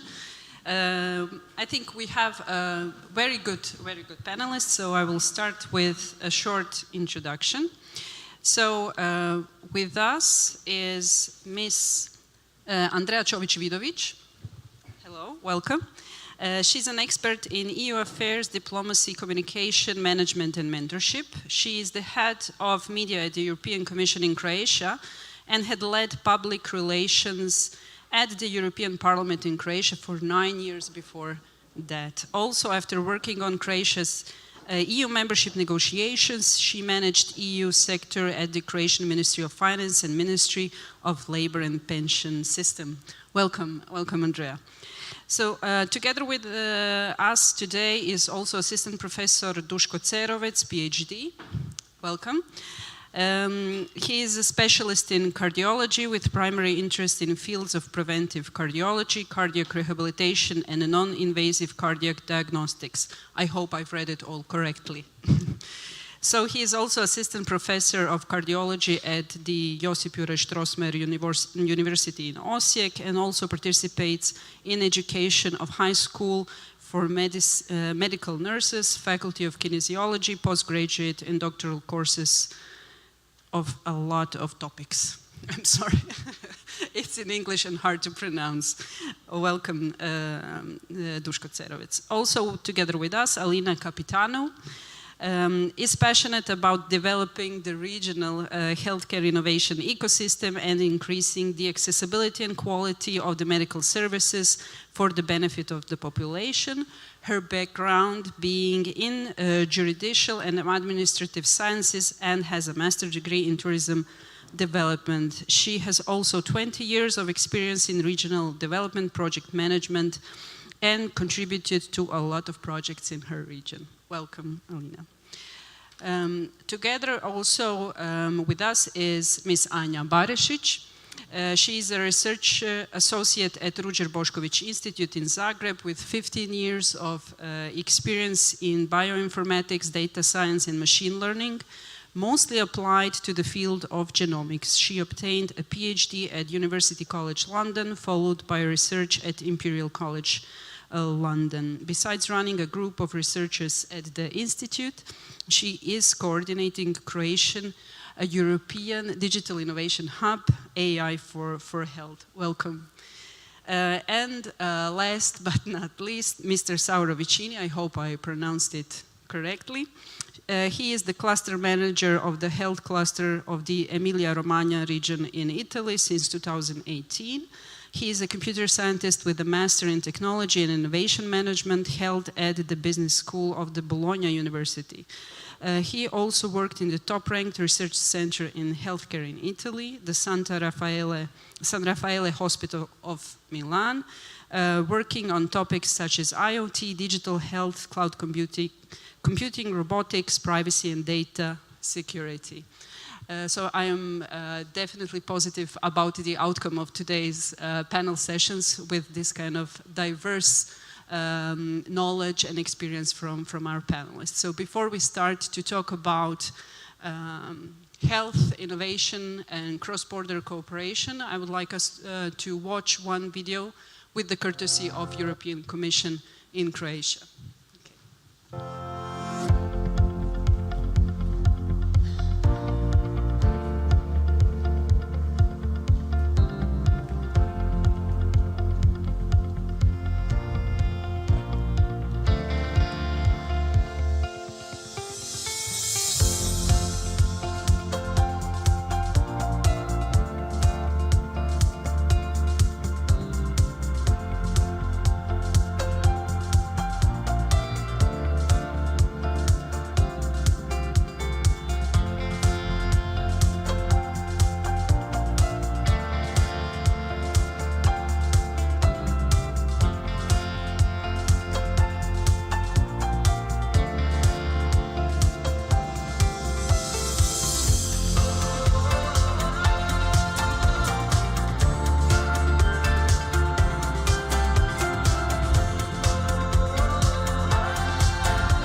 great. This is a great introduction to our first question to the panelists. Where we see that the advances in life sciences and the advances in digital technology really give a lot of opportunities to innovation in the healthcare system. But firstly, I would like to ask our panelists, what is innovation from their perspective? So, Alina, let's start with you.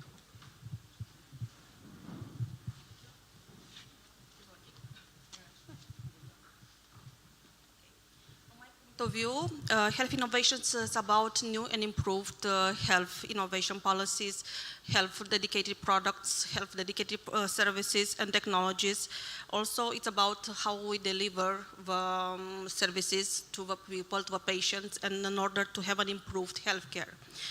So health innovations, we have to address efficiency, effectiveness, quality, also sustainability of the way we are doing healthcare. So we have to be affordable, we have to be also accessible for the patient, because this is the main issue, to have affordable healthcare services for the good and benefit of the patient. So we need to be innovative in order to address these needs. The COVID-19 situation, I think, exploited very well and showcased how difficult it can be to address the needs of the patients. And we have to be innovative in order to overcome these challenges, to have accessible quality services for the good and the benefit of a patient. So there are three let's say, kind of innovation that can be differentiated. We are consumer-focused type of innovation, so we are focusing about the patient or citizen, because we want to prevent. Now, we do not to have a status of to be a patient, we have to be healthy citizens, so it's very important to have this concept of healthy aging, let's say, in order to have a preventive medicine all installed in the European ecosystem. We have technological-based innovation, so we are very focused on medtech, health tech, innovative companies in order to have products to be in place to even the healthcare organization. And we have a business model, so it's about healthcare organization, how can they provide healthcare services improved to the patients that they have in their environments. Also can discuss about patient empowerment, so how can we monitor a patient in distance, so it's about European health data space, of course, and how we can use telehealth medicine in order to monitor and to empower a patient in order to monitor their diseases. Thank you, Alina. So, Ms. Andrea, we've somehow witnessed the standpoint of European Commission when it comes to health innovation. What would you add to it? Well, certainly, 5 seconds. Yeah. We're gonna, are we? Yeah. Sorry. Oh, it's on now. Okay. Thank you. So 5 seconds. Absolutely, when you mention the European Commission and innovation in one sentence, you have to speak about Horizon Europe. So what first comes into mind when you say that? I will say Horizon Europe because it's the EU's current research and innovation funding program. The main areas, and this also then includes healthcare, are innovation when it comes to tools, technologies, and digital solutions, of course, and then also care, including personalized medicine, healthcare systems. Also, I speak on behalf of the Commission, so I have to mention funds, because whenever you see a name to a program, that means it's a priority for the Commission. And then when you see the funds attached, then you can virtually feel how important it is for the Union. So I can only tell you that for the current financial framework 2021 to 2027, it's been defined for the current, and then for 21 and 22, we've had 14.7 billion in funding just for the medical sector under Horizon Europe. So if you remember one thing about the Commission out of this question, remember Horizon Europe, and then check out all the support Europe is giving through its various sub-programs. Okay, thank you. So, Sauro, what is innovation in health for you? I would like to say that innovation, my definition of innovation starts from a change, no? So it's something that change in order to improve the quality of life. And this means sometimes that you need technology, but sometimes not. For example, today I'm here in order to looking for collaboration also for a project on health tourism that first of all is a matter of reorganizing the healthcare system. Yes, of course, you can use the technology as an enabler for this kind of projects, for example, exchanging data across borders or other kind of important things that the technology can manage. Such I think after this session we will have one about gaming and serious gaming and things that can help the health system to address this kind of policy. But we would like to have this project just to permit to the chronic patient to have a normal holiday. And this is, for us, is question of innovation and a better quality of life. Great, thank you. I think Duško Cerovac can build on it. Yeah, of course, we are on the same path with that. Innovation is, of course, innovative response to everyday challenges. When you always have same response to the challenge, then you have no new solution. You must think out of the box and sometimes have brainstorming and go through the wall, and then you give a new ideas to have better solution. From my point of view, we have, of course, two parts in medical system. First are care providers. We all need better working conditions, more free time to ourselves and for our patients we alike, less time consuming procedures, better education, better data collection, better analysis of data, not only collect data rather than collect information. And for a patient's point of view, they of course need better accessibility to the system, to the medical care, better quality of life, better medical care. There are not always technical solution, IoTs and so on, they're very important, but also, as you mentioned, a change in organization models and change in business models. Maybe sometimes you must turn upside down things to get a new, better solutions. Thank you. I think Anya can add to it also. I think, yeah, at least vast majority of the points you made can be actually addressed by this digital revolution that is being spearheaded by the European Commission. And I do come from that part of the healthcare sector, so I won't be commenting the rest. But I think I will argue that artificial intelligence, which is now the new boost in digitalization, can address a lot of these problems. What we do find, and I usually have a graph when I do the presentation, is the fact that coming from the research background, the vast majority of research in AI area actually is in healthcare. When you see how many papers are published, the most popular domain is healthcare. However, when you go to a GP, you see about 0 of these solutions being put into practice. So, okay, we do the research, we're at the very beginning of this co-creation, and then the development comes, and then the commercialization happens, and something goes wrong in that process. And this is where SMEs actually, I think, need our help. So what they do need, they keep running through the same problems, and I think these problems need to be solved on a kind of slightly more central way, maybe more pan-European way, or even national or regional way, depending on how generalizable is the problem. And this is where European Digital Innovation Hubs, I think, come in place as this kind of one-stop shop that can actually provide the expertise to solve these problems for each and every SME that comes into the story, each innovator that brings along their genius idea but doesn't have time to figure out all these processes on top of this idea. Thank you. So in this first round, we've heard a lot of buzzwords.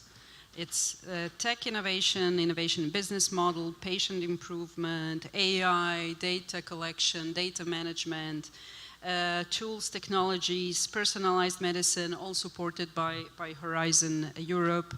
And it all comes down to change and willingness to change when it comes to innovation. But I would like us to go even deeper and have a practical, maybe, example of one innovation taking place or happening right now. And I think that, Duško, you can help us. So can you please present us with one innovation that was introduced in your hospitals? Did it come from within the institution, or was it taken from outside the environment? And would you do something different now when looking back? Well, my main business is cardiac rehabilitation. I must give you a short introduction to that. When patient come to cardiac rehabilitation facility, he must go to the initial evaluation. You must find his risk. You have mild, moderate, or high risk patient. But to start physical training, exercise of this patient, you must have ECG telemetry systems to follow the ECG in real time. It's easy when the patient is in the distance of 10, 20, 100 meters and so. You have monitors, you have telemetry transmitters, and you have receivers and central monitoring. It's okay. But we have a problem. We want to introduce a new models of rehabilitation with Nordic walking, with swimming, with trails in nature, because we are in a very nice surrounding here in Zagreb County. And we have trouble to monitor the patient during the training. 20 years ago, we have telemetry with long range, but now are the new rules, and we are going to gigahertz short distance transmitting. And either you must have a lot of access points, or you must have innovative approach. We are looking for solution, and we find it's a mixed idea.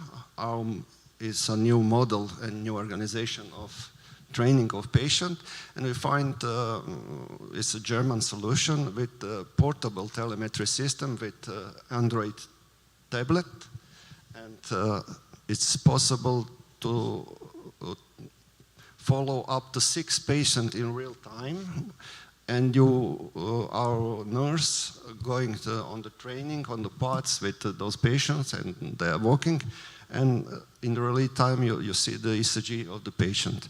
After that, you can offline download those data in the central station.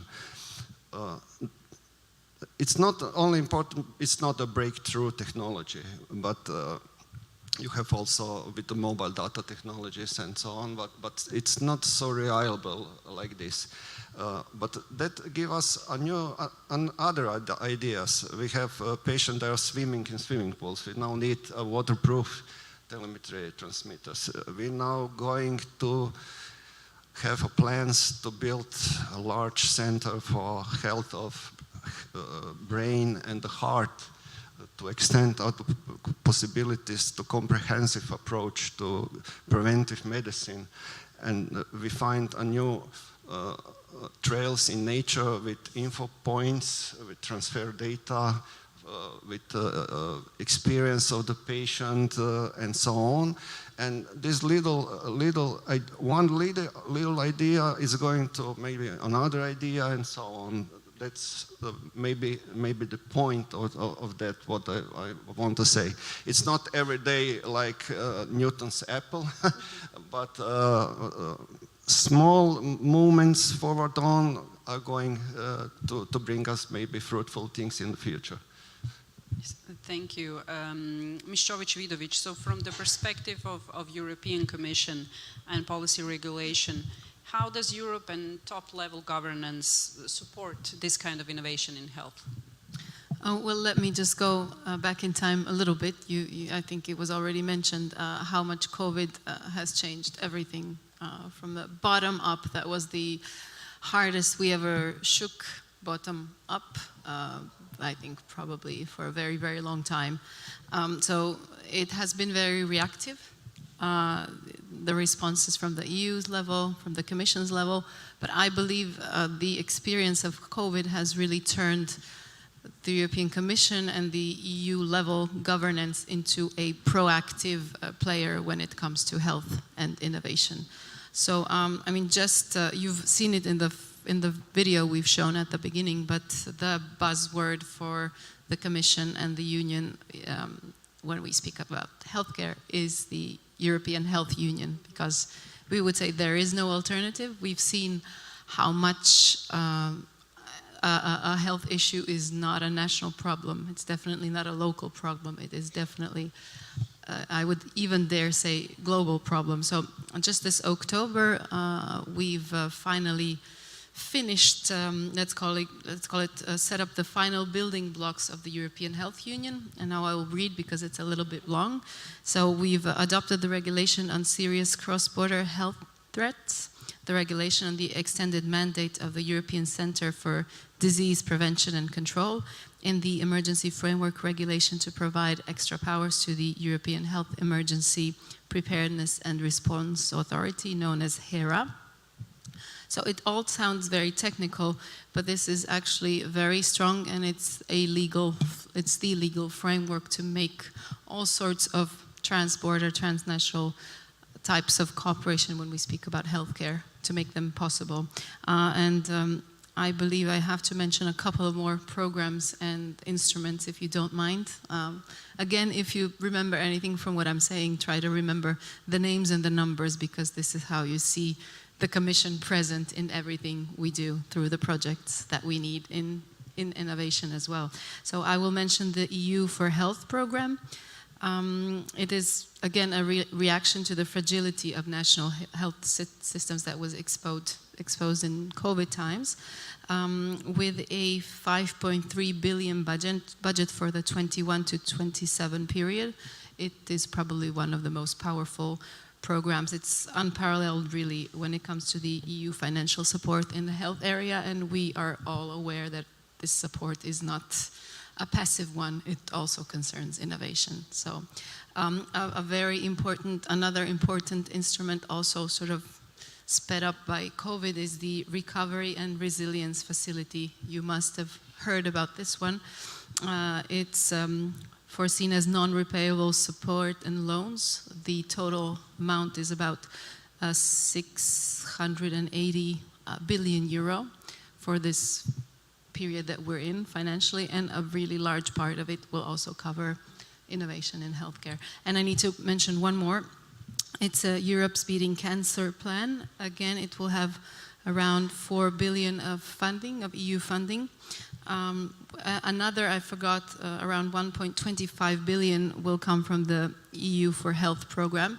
And we are speaking about cancer. It is probably the thing we need to tackle the hardest, because we have only 10% of the world's population and 1/4 of the world's cancer patients. This includes children who are cancer patients. So this is a battle that needs to be won on the European level. There's quite a few more things to say, but I'll leave some space for the other speakers. Thank you, Andrea. So we've heard about one practical innovation that's being implemented in Krapina-Zagorje region and the hospital.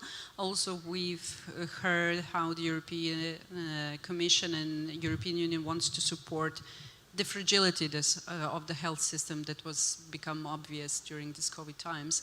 But I would like to ask Ms. Barasic to maybe go to the perspective of technology and how can we use technology in healthcare, and what support to this technology implementation into healthcare system would be appropriate from the national or European level?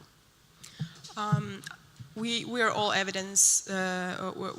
all evidencing the healthcare becoming very digital nowadays. So people saying that digital healthcare is the future, I keep correcting them, it's the present, right? Even in Croatia, which doesn't stand very well on the European digitalization rankings, we do have digital healthcare. Within the last 5 years, we switched to e-referrals, to e-prescriptions, and all of this is kind of, the paper versions of it have died out overnight and everybody forgot about it.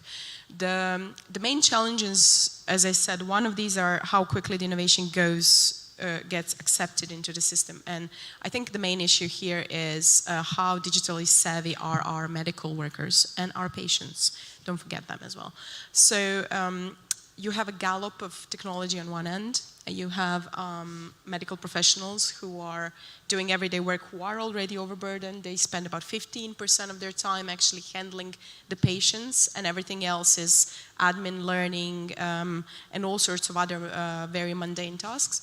So they don't even have time to learn about the technological development. So we need to start educating them and also building the doctors of the future who will go into the system already pretty digitally savvy on one end. But also, I think what we need to start thinking about is this kind of transnational, this has been mentioned a couple of times already, this transnational aspect of Europe. And we're very mobile.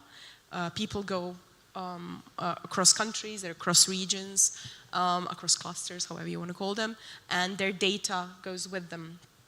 Or it doesn't, and it really should be, which means that you will be getting your emergency treatment in a place where you have this emergency, whether you're on a skiing trip in Austria or in your hometown, but you might be going for a rehabilitation in Krapinske Toplice because this is the best place in Croatia to do that, but your data has to follow. Currently, 30% of data produced every day is healthcare data. And there are some projections on how quickly it doubles, and some of them go as extreme as every 60 days in the next couple of years. And that is, I think, the key issue that needs to be solved. Where is your data?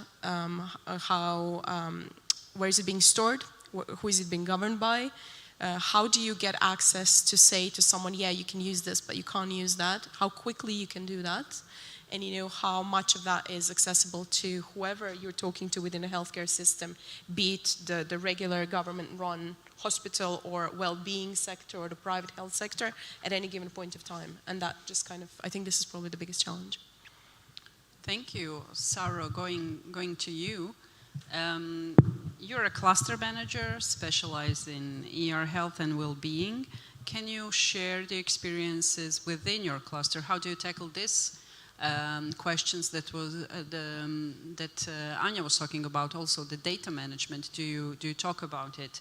How is the cooperation within the cluster? And could you share also one good practice on how national policy supports this cooperation within the health sector? Yeah, I start by the hand, so related to the fact that, let's say, our main stakeholders is our region, also because healthcare in Italy is a regional affairs. So, and I would like to stress the fact that the axis between the cluster organization, the regional development agency, and the region is the right way to merge the bottom-up approach with the top-down, trying to make the right policy in order to strengthen the innovation system. So this is something that we are pushing.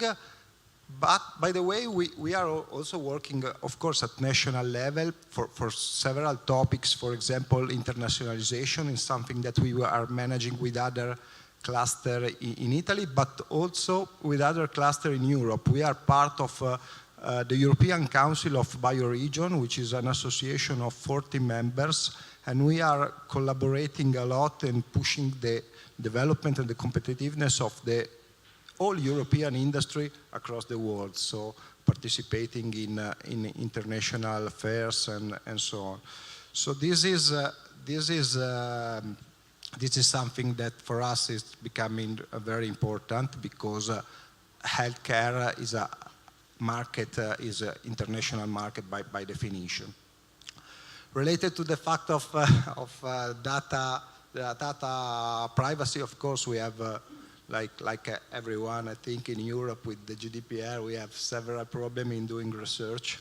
And this is an issue that should be addressed in order to maintain the competitiveness of several research centers, because in some cases the rules are not conceived for the research.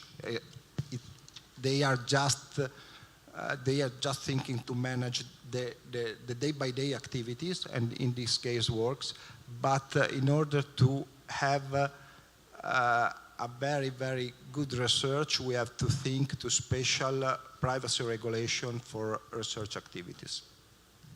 Thank you. So, Alina, going to you now.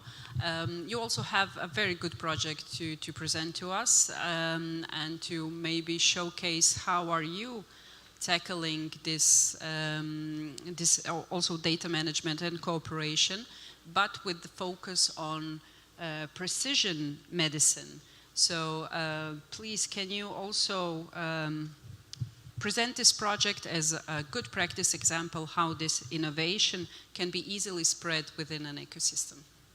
Thank you. MedicNest project is the name of the project that it's focusing on precision medicine and personalized medicine. They are interconnected and sometimes interchangeable concepts, but we are going hand in hand anyway. And we are promoting precision medicine and to integrate digital technologies in order to have innovative healthcare ecosystem. So it's a cluster excellence project funded by COSME program. Imagomol Health Cluster from Romania is coordinated, and together with Medvia from Belgium, with Hellenic Biocluster from Greece and Biotecil from Spain, we are working together to interconnect the ecosystem and to commonly promote the digital technologies that every ecosystem has. So we are also aiming to enlarge these ecosystems that are interconnected through the main partner, and we are aiming to establish a meta cluster in precision medicine in order to enlarge the emplacement and enactment of precision medicine. So we are working together to have a European strategy in precision medicine and to have a joint action plan in cancer, because we are addressing the cancer mission, like you have mentioned before. We are trying to implement and develop projects that can be funded by a European cancer plan. So this is one area of action, and we are aiming to develop a portfolio of projects. So we are more layers, let's say, of implementing the projects, the near future to interconnect the ecosystems, but we are thinking to have a sustainable project that have put in place a meta cluster in order to have a sustainable partnership that will contribute to the implementation of precision medicine. And also we are facilitating cluster exchanges, because this cluster exchanges scheme easily connects ecosystem stakeholders and promote startup companies, for instance, medtech, health tech companies. And we are supporting next year 4 events, 4 big important key events in each country. So we'll have in Iași, in Romania, Smart Health Technology Forum, where we'll be waiting to promote, let's say, all the stakeholders' innovation. We'll have a European pitching competition. We'll be opening our registration to the smart health companies in order to pitch their solution and to be implemented within healthcare organization environments. We'll have also a health tech summit in Leuven, organized in March by our Medvia cluster, and also have a Hellenic Biocluster forum in Greece, in Athens. So we are interconnecting this ecosystem precision medicine by organizing this type of cluster exchanges event. So we are very keen to enlarge our ecosystem and to invite all cluster that are involved in healthcare. And also we are working with European Digital Innovation Hubs. Imagomol cluster, for instance, is a member of a European Digital Innovation Hub also. So we have also in common this need to digitalize the healthcare, and we're having also session dedicated to clusters and European Digital Innovation Hubs working together for healthcare transformation. We are having also a session dedicated to that, to support the partnership between the cluster and EDICS and European Innovation Hubs. Thank you. Going back to Andrea, we've heard, I would say, 4 good practice examples from our panelist speakers on what the stakeholders are doing to support the innovation in healthcare. It would be interesting to hear this policy level. What do you actually expect from the stakeholders to support the innovation? We absolutely expect feedback. So the European Commission cannot build this in somewhere up in the clouds. It's whatever the Commission is doing about healthcare and health and welfare, it's based on input from the ground. So we've opened the targeted EU-wide consultations with all segments of society. So this includes organizations representing patients, civil society, and other parties active in public health and social issues. Also, of course, healthcare professionals and healthcare providers, then researchers, academia and expert networks, businesses, the associations of businesses, and of course, the member states' authorities. The consultation is ongoing and it's supposed to include everyone's vision on how I'll go back to that term, European Health Union should develop in the future also when we speak about innovation. And if I may use this, this panel to alert you about something that's going to be communicated tomorrow. So we will be launching a global health strategy. So the ambitions of the Commission have become wider than the EU itself. So the strategy actually proposes a new approach to achieve 3 key priorities.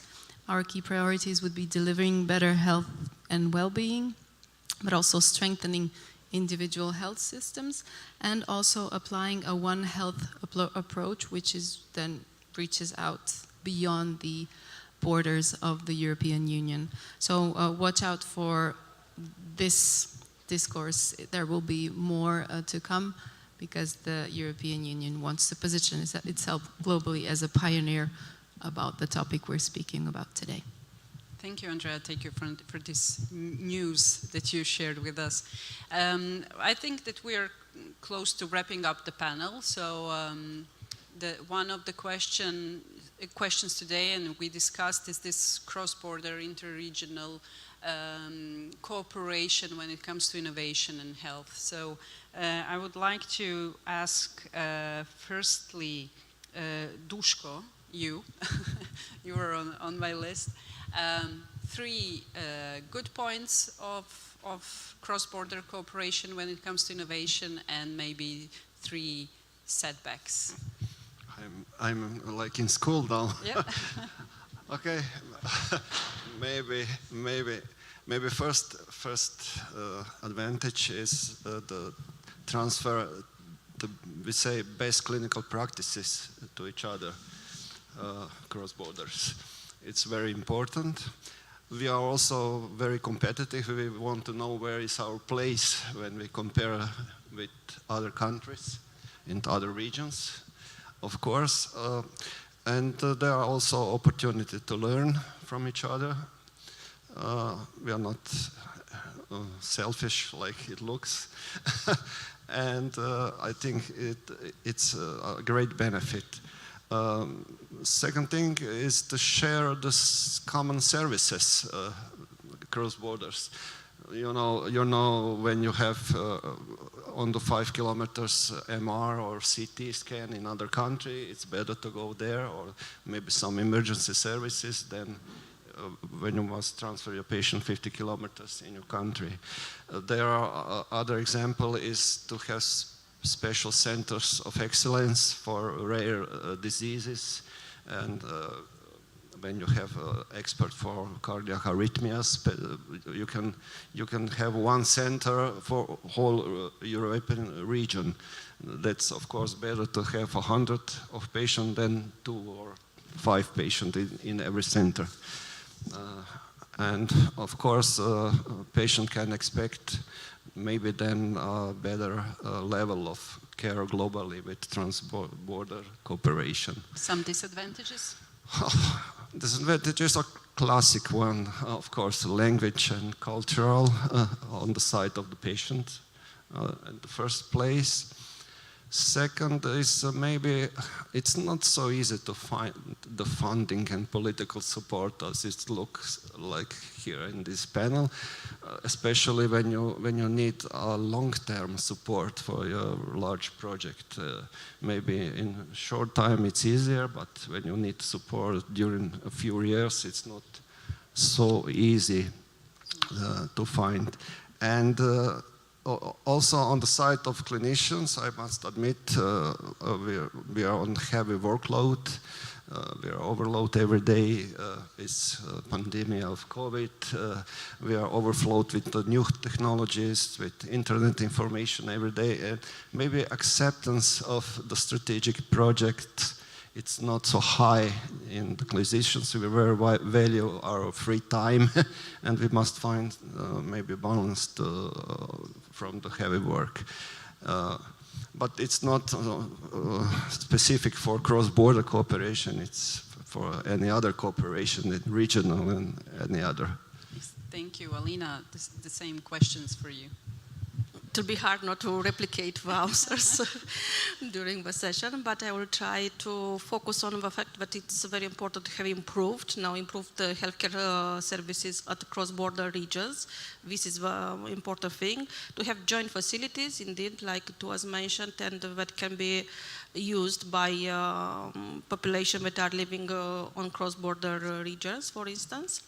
And it's very important to have this kind of cross-border cooperation in order to accelerate the implementation of digital, of telehealth, e-medicine, and all the concepts that are related to the implementation of European health data space, because I think it's very useful to have cross-border cooperation, inter-region cooperation in order to implement the European health data space objectives, for instance. And it's as barriers, I would like to say, not necessarily disadvantages. There is a barrier that could be linked to the social security systems that are different from country to country, from region to region, sometimes in federal, for instance, countries. And it is difficult to harmonize, let's say. It's difficult to have interoperability in medical data. This is also an issue that can be addressed, but we need to have interoperability European health data in order to have the data that are following the patient, like it was mentioned before. Thank you. Anya, it's your turn now. Thank you. First, I would like to maybe point out to the European Commission and the two-way dialogue. Obviously, preparing for the inception of our project, we spend a lot of time on the ground talking to the startups who are trying to develop something in the terms of AI in healthcare. A few of them are actually in the corridor just behind you, and they've emerged from the Zizer's startup factory that happens every year. And there's two main things they are always screaming about. One is the regulatory framework that allows them to actually go from to be innovative, to go from an innovation to a finished product.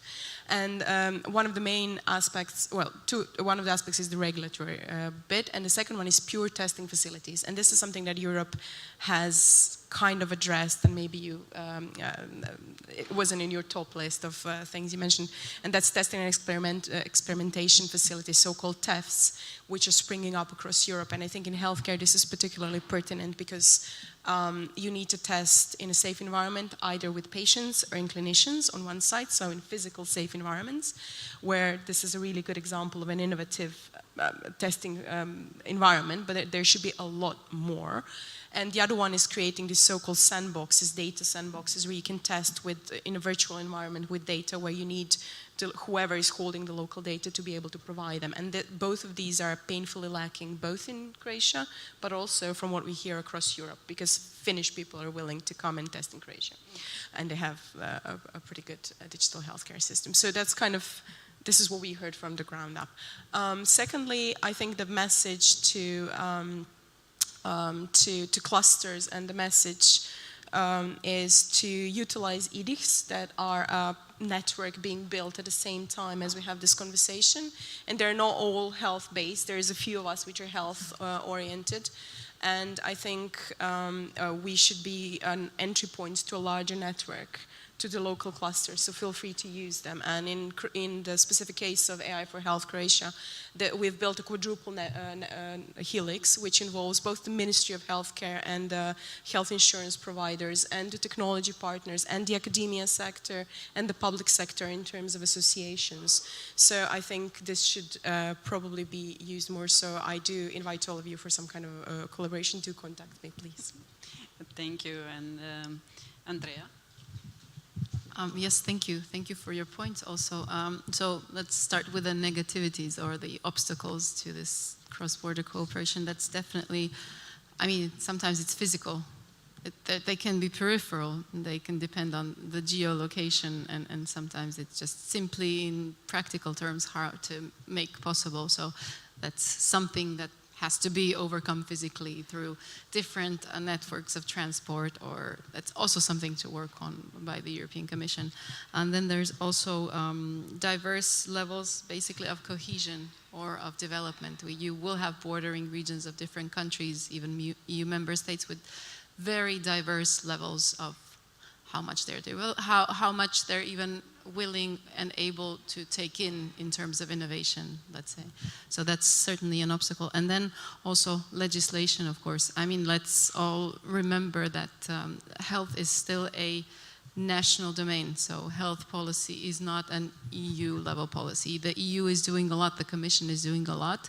As I said, reactively, and now more and more proactively, and even a bit, sometimes it's even visionary, but on the ground, the varied segments of national legislations can really then be hard to overcome, let's say, if you're doing research.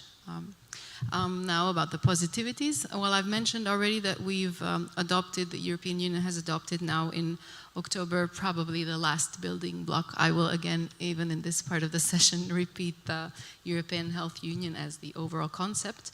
The act, the regulation is called the Serious Cross-Border Threats to Health Regulation, and I can tell you 4 positive elements of it in practical terms, not so much, not necessarily directed at innovation, but certainly to do with health. One is a better preparedness in planning and more integrated surveillance system when it comes to disease, a better capacity for accurate risk assessment, and then again targeted response, a common targeted response.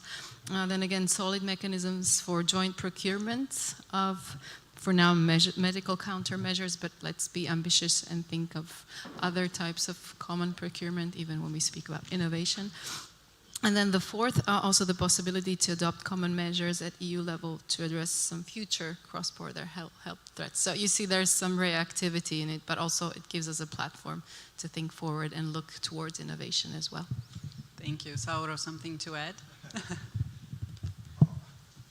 Yes, it's not an easy job to add something, but I would like just to stress the fact that the investment that we need in health facilities are becoming big and big again, and we need to share this kind of investment in having common facilities, for example, in production of radiopharmaceutical products, in cell factories.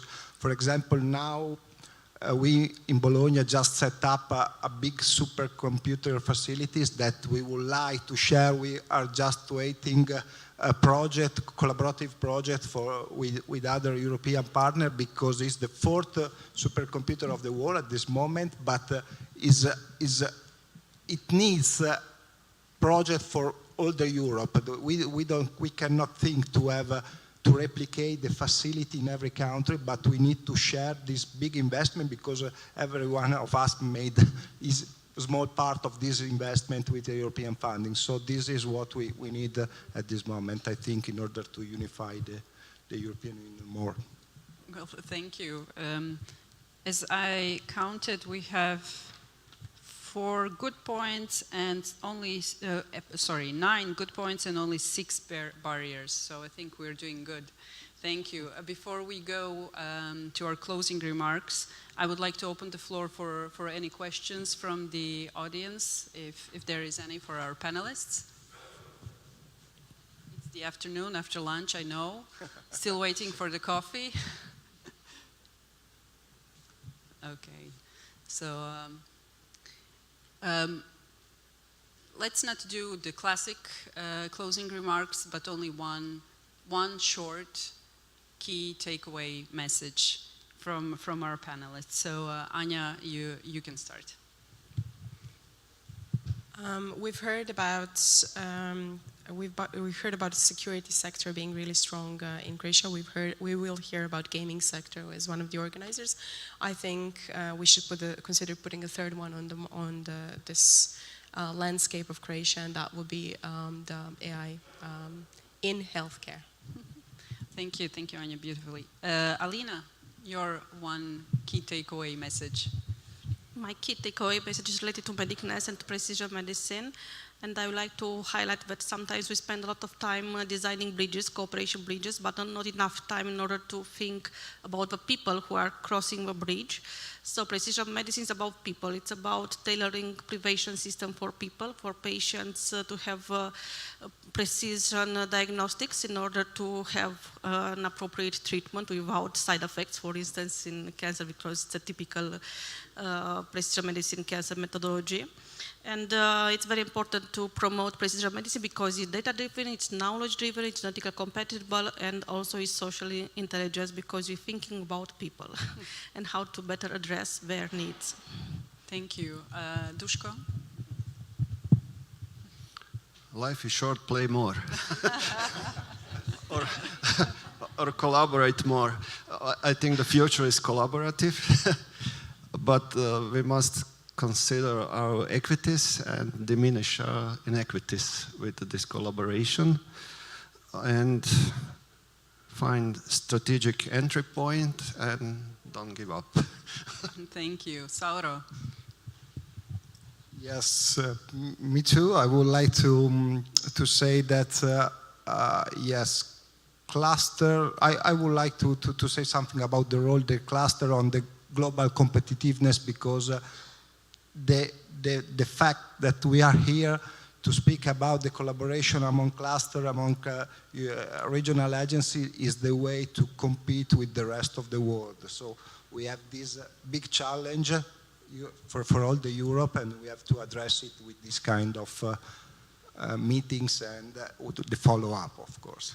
Thank you. Andrea? Yes, thank you. So health is a shared political, operational, and scientific priority for Europe. And on behalf of the European Commission, I can only say that research, development, and innovation in healthcare has no alternative and is the crown of the European Health Union. And it will continue to be that. And let's all, working in the sector, let's all make it some sort of a mantra to help improve our everyday lives. Thank you. Thank you very much, dear panelists. So I think that key words throughout this panel sessions, as in every other sector we've touched today, is change, people, and collaboration. So thank you for coming here today. Thank you for sharing your knowledge and expertise with the rest of participants. And I wish you and the participants a good afternoon today.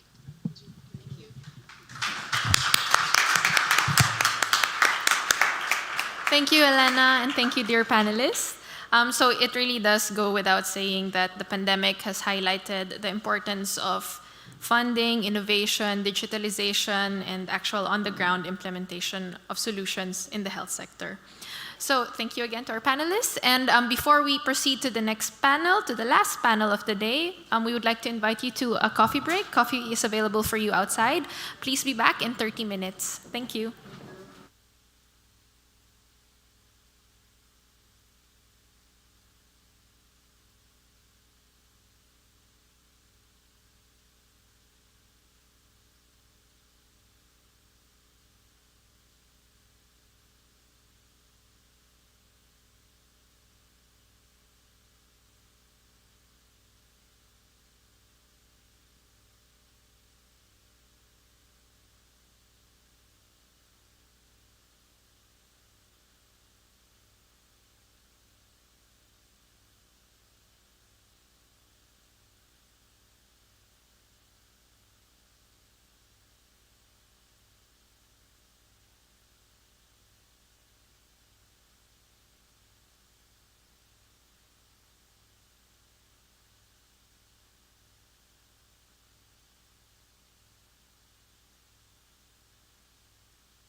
Okay, welcome back everyone.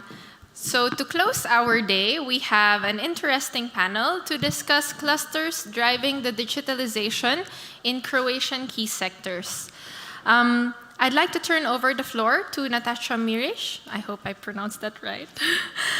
She is a senior advisor for local development and EU funds at Dura to tell us more about the topic and to introduce us to the panelists. Natasha, please. Thank you very much.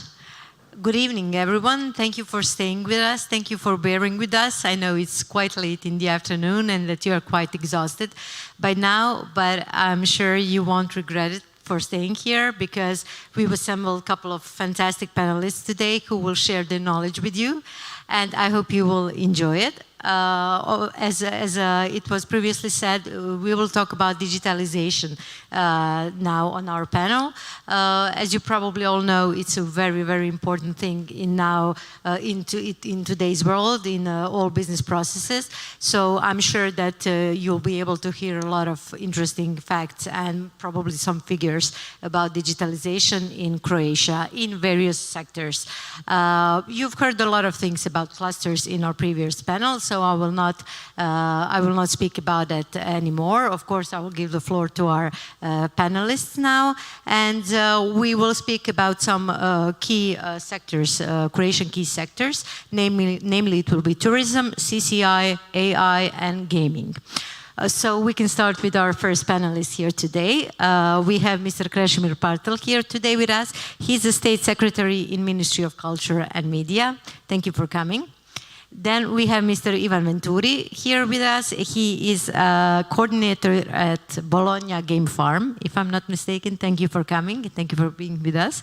Then we have Mr. Aleksandar Gavrilovic, who is a Secretary General at Croatian Game Development Alliance. Again, thank you for coming here today. We have Mr. Ivan Bilanjic, Maestra Director of Revenue Management from tourism sector. Thank you for being here. And Andrea, my colleague from Sisačko-moslavačka Županija, Regional Coordinator at SIMORA. So once again, thank you for joining us for today's panel. Then let's start with the questions. Mr. Partel, you're the State Secretary in the Ministry of Culture of Republic of Croatia for the fields of culture, art development, investment, cultural heritage protection, international cultural cooperation, and European affairs, if I'm not wrong.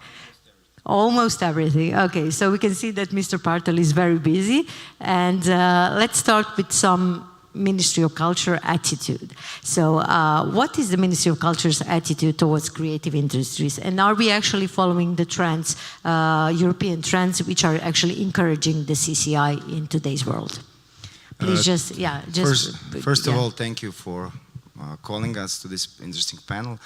I think that the Ministry of Culture and Media is in line with the European politics towards culture and creative industry. Maybe in some fields we try actually to take the leading role. And since Alexander is here and probably will talk a lot about the gaming industry, I think that this is something that we started in the Ministry of Culture in 2017 when we were drafting the new law on audiovisual activities.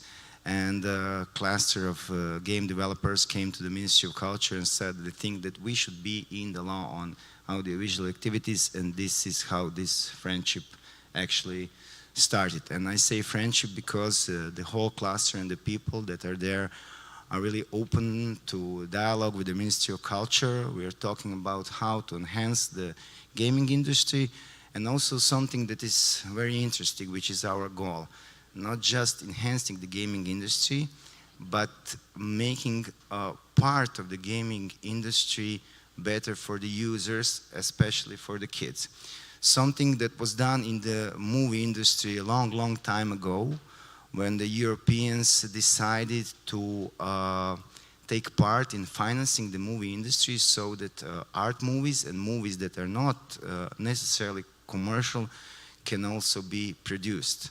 Something that is high quality, but doesn't necessarily have the audience to be commercial. So if you want to do this with the gaming sector, the European Union and the states also must make a decision to finance the part of the video game that they're not going to make in the market if they're doing a video game about playing football, basketball, shooting, or something like that. If you want to make video games more artistic, more educational, I think this is the right way. In 2018, we had, for the first time, a public call for entrepreneurs in the culture and creative industry, where we financed video games. Some of the smaller studios that were in this call and that got grants from the Ministry of Culture actually really developed. I think Alexander can tell us more about this, since he was the beneficiary of that fund also. And during this year, we had the first public call from our audiovisual center for the development and producing of video games. So I think that we've done a lot in this area. I think we can do actually much more and somehow drive the way for the whole European Union. Maybe I don't actually know about the entire world. I wouldn't go so far, because United States, they have a different policy. Everything is there, from the movie industry to the gaming industry is more commercial, but European Union is somehow over-striving to be more artistic and producing movies and video games that can be that can have more benefit on the consumers. Yeah, okay, thank you very much for your answer. So actually you answered on my next question partially, because you mentioned that you already had a couple of calls for the supports and grants for the beneficiaries, but could you tell me how much does the CCI contribute to the GDP? Obviously the government, Croatian government supports this CCI industry, but how much does the CCI contribute to our GDP? Well, in the European Union, it's about 4.4% of GDP. In Croatia, in 2019, before the COVID pandemic, it was about 3.1. But nevertheless, the creative industry had much higher growth than other industries in Croatia, and also had a significant fall during the pandemic crisis, especially not so much the gaming and IT sector, but other creative industries such as music and film, the ones who are dependent on audience, they had a fall of about music and film of about 40%. Yeah, so definitely COVID had a lot of impact on the CCI, and do you see that we are getting on the old path again? Are we recovering from COVID in the CCI, or we are still staggering? I don't know how to... I think that we are recovering. I mean, everybody was eager to come back to the cinemas, to come back to live concert. We actually had a 2 years expansion of streaming platforms, because everybody was at home, and something that would have happened in a period of 5 to 10 years actually happened in 2 years. And the audience developed different consuming preferences, but I can say that during these years people really returned to cinemas. You cannot replace cinemas with streaming platforms. I think that that will never happen. When actually they started mass production of television, they said this is the end of cinemas, and it wasn't the end, and I don't think this is really the end also. Yeah, I agree with you. I was not that pessimist as well. I knew that the things are going to come back to the old ways again. So thank you very much. And could you tell us, are there any other supporting measures by the ministry, and which are they? Yeah, what I mentioned about different consuming preferences, everybody going to digital, we took that into consideration while drafting the Recovery and Resilience Fund, and we have about 35 million euros for digital transformation. These are grants, not financial instrument, for the culture and creative industry, especially for this digital transformation, and also maybe to push them more international. Because like when you produce a video game, it goes international either way. But when you produce a movie, it's hard to place it in different countries, especially if the themes are more local. So I think that with this program we will give a boost for the whole creative industry, the publishers, the musicians, the artists, the game developers, the producers, directors, everybody in the creative industry. Yeah, so you definitely think that this digitalization is going to boost up the competitiveness between the CCI industry. Yeah, that's really nice to hear that the Croatian government actually supports quite well our industry. And you spoke about international component. So today we have with us Mr. Ivan Venturi. And he's, as we already said, coordinator at Bologna Game Farm. You began developing video games in the early 80s, so I guess you were one of the pioneers in video games. And you published your first video game in 1987, so it's quite impressive. And you design, produce, and develop indie video game. And could you tell us your story in short? How did you start, and what was the situation when you started back in the 80s? Okay. Hi, everybody. And yes, I published my first video game in '87 and co-founded the first Italian video game company. I started working on Commodore 64 and never stopped producing video games. And I spent my time from the middle of 90s to 2010, almost completely working on serious games, applied games, so the kind of games you talked about. And after that, I started again to producing video games for commercial, for the business to consumer market, PC and console. And now I coordinate since the last year the Bologna Game Farm Accelerator, which accelerate for companies, funding them with 30,000 euro and giving them an acceleration. And we have our own way to do things because we like to work with a few teams and to work with them very deeply because the most of the time a junior company has maybe a lot of passions, have some vertical strong skill, but often they miss some crucial point. Not only under a business point of view, because maybe they produce some kind of game, but they miss the budget dimension of the game, and also under a technical point of view, because producing video games at the present day is not simple.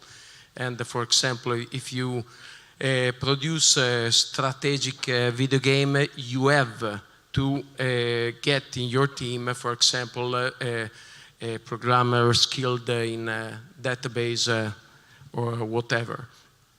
So we work deeply with them and in the first phase reviewing the team and the project and the strategy. In the second phase, producing the vertical slice.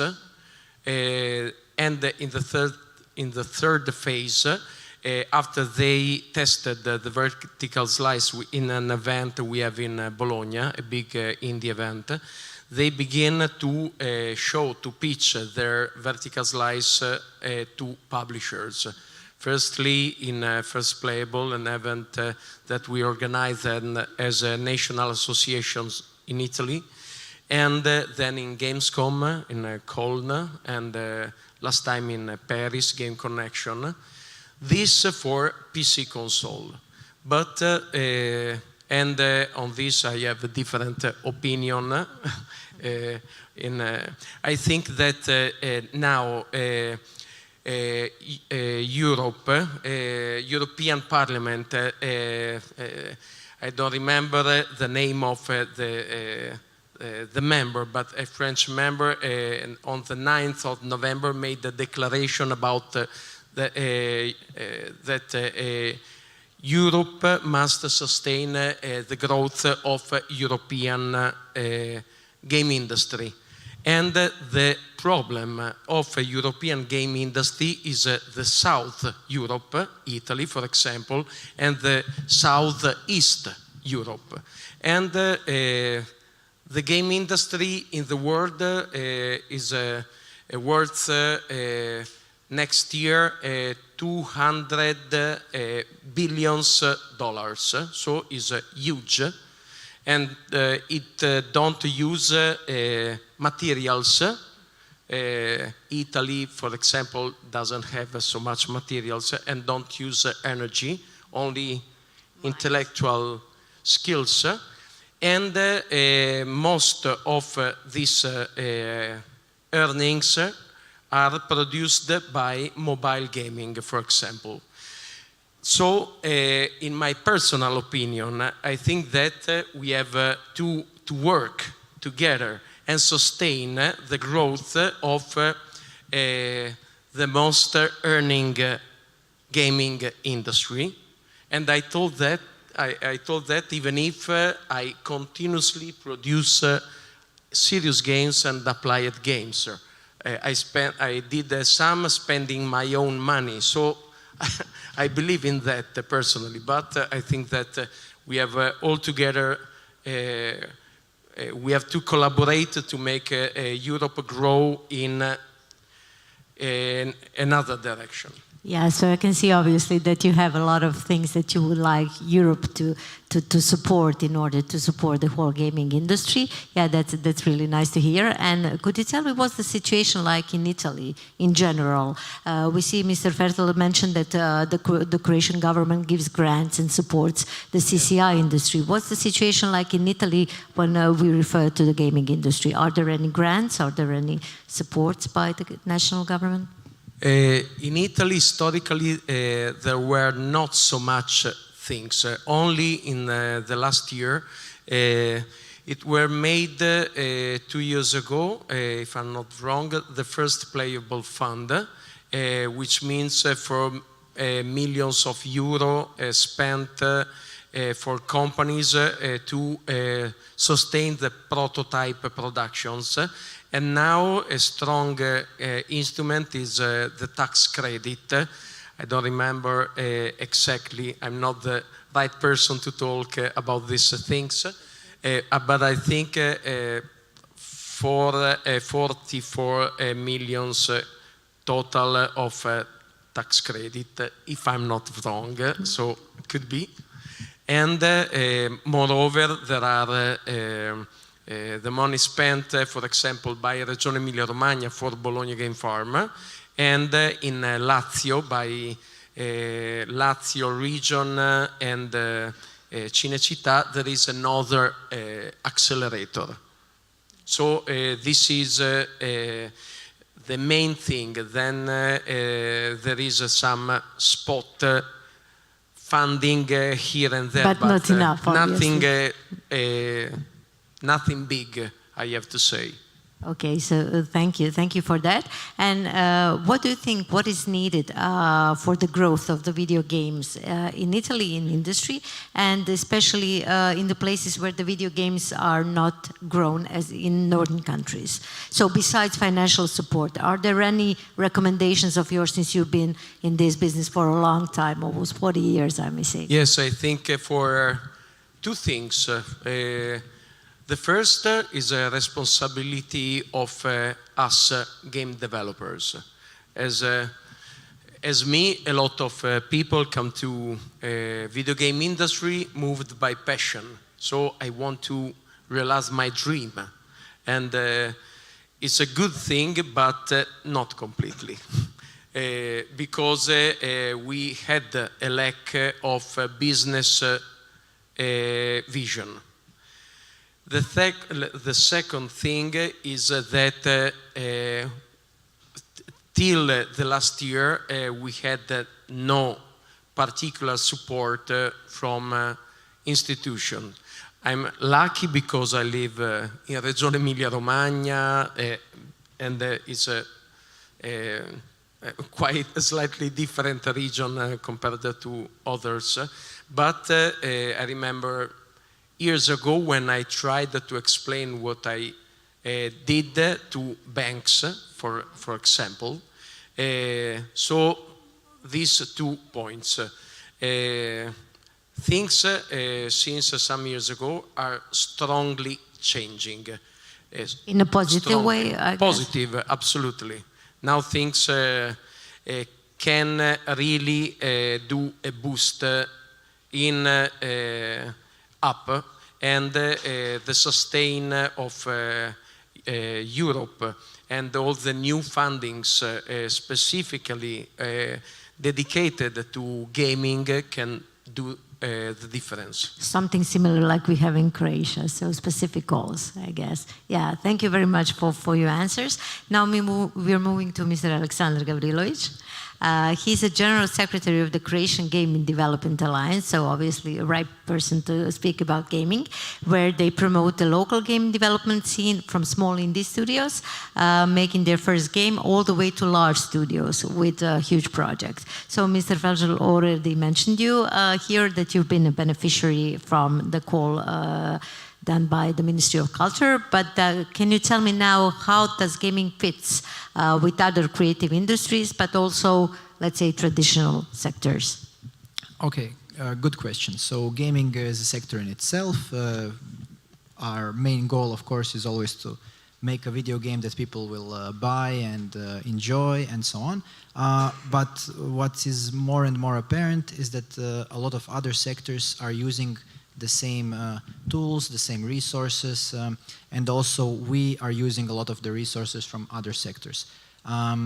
This is something that the ministry has worked on combining, including recently using the Croatian Audiovisual Center to fund video games, which is a sort of combination of trying to connect the traditionally movie industry with the gaming industry, and this has taken fruit already. As I have mentioned just before this panel, there have already been some connections in this regard. So, for example, a few of Croatian movie studios have already started developing some games and started spending their own resources on doing this.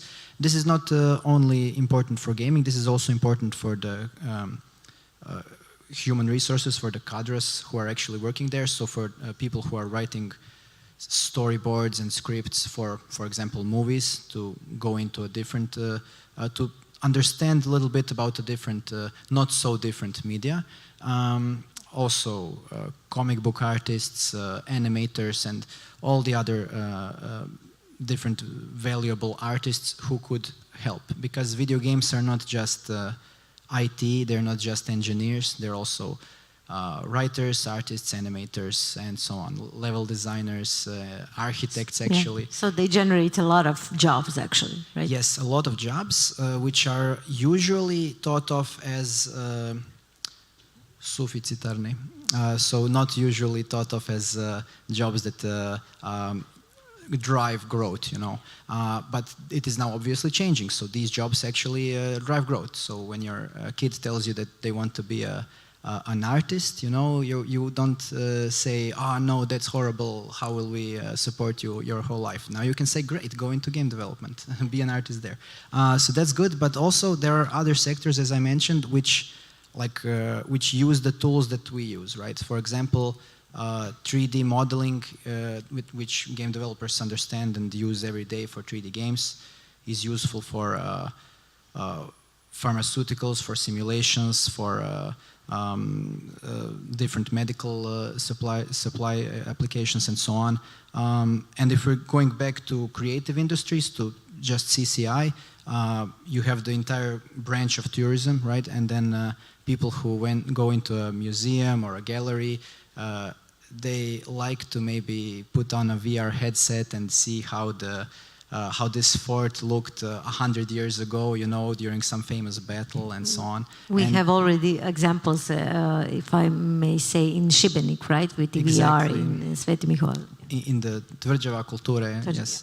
So these things are obviously moving forward in a very good direction, and when you look at the data, yeah, people want to spend more money on museums when they come to Croatia or any touristic country, and for this more money, they want to see some interesting, modern, new recreations of. They don't want to go to this old idea of a museum, which is just like pictures on the wall with some text. You know, they want to be fully immersed, and since gaming is a very immersive medium, this can help, and we can connect with this. And of course, all these different institutions like the ministry and the local development agencies, they actually help connect these industries, because as maybe it can be figured, our industry, since it's quite new, it doesn't really have a lot of connections. It's not networked as maybe some other industries. So this is very important to, in the future, work on this. So actually, yeah, you now mentioned in how many ways you can actually apply the gaming. Now you mentioned tourism, of course, but I'm sure that there are many other industries where you can apply gaming. It's not just kids playing on their mobile phones or some hackers sitting behind their computer screens and playing some video games. It's much more than that. So it's really, really interesting to hear. But can you tell me a little bit about the state of the art of gaming in Croatia? What's the situation like? What about the clusters? Are there any clusters in gaming, and shall there be some cluster in the future? Okay, so of course there are big giants in the Croatian gaming industry. When we call them giants, it's in our local terms, they are companies with 100 people maybe, you know, but this is big for us, you know. There are some companies with 20 people, 30 people, and so on. All around there is around 50 companies with a total of 500 people, let's say. If you calculate it in the right way, it comes up to that. So what does this mean? This also means it's around 75 million euros of revenue, right? So these numbers, in and of themselves, they don't mean much. You know, you have to show other industries and how they're actually developing, and you have to see the graph and see how actually it's moving faster than the other industries, and then you paint a picture of this actually being something of potentially strong strategic industry for Croatia, where you can actually apply all of our heritage, all of our knowledge, all of the decades we had before in animation. You know, we're now here in Zagreb, so Zagreb is famous for the Zagreb School of Animation, which actually won the Oscars, and we have all this. Only Croatian Oscar, It is, but the director is Montenegrin, but it is the Zagreb studio, so it is ours, let's say. And all of this is in Croatia, right? This is untapped potential, which could be tapped, right? So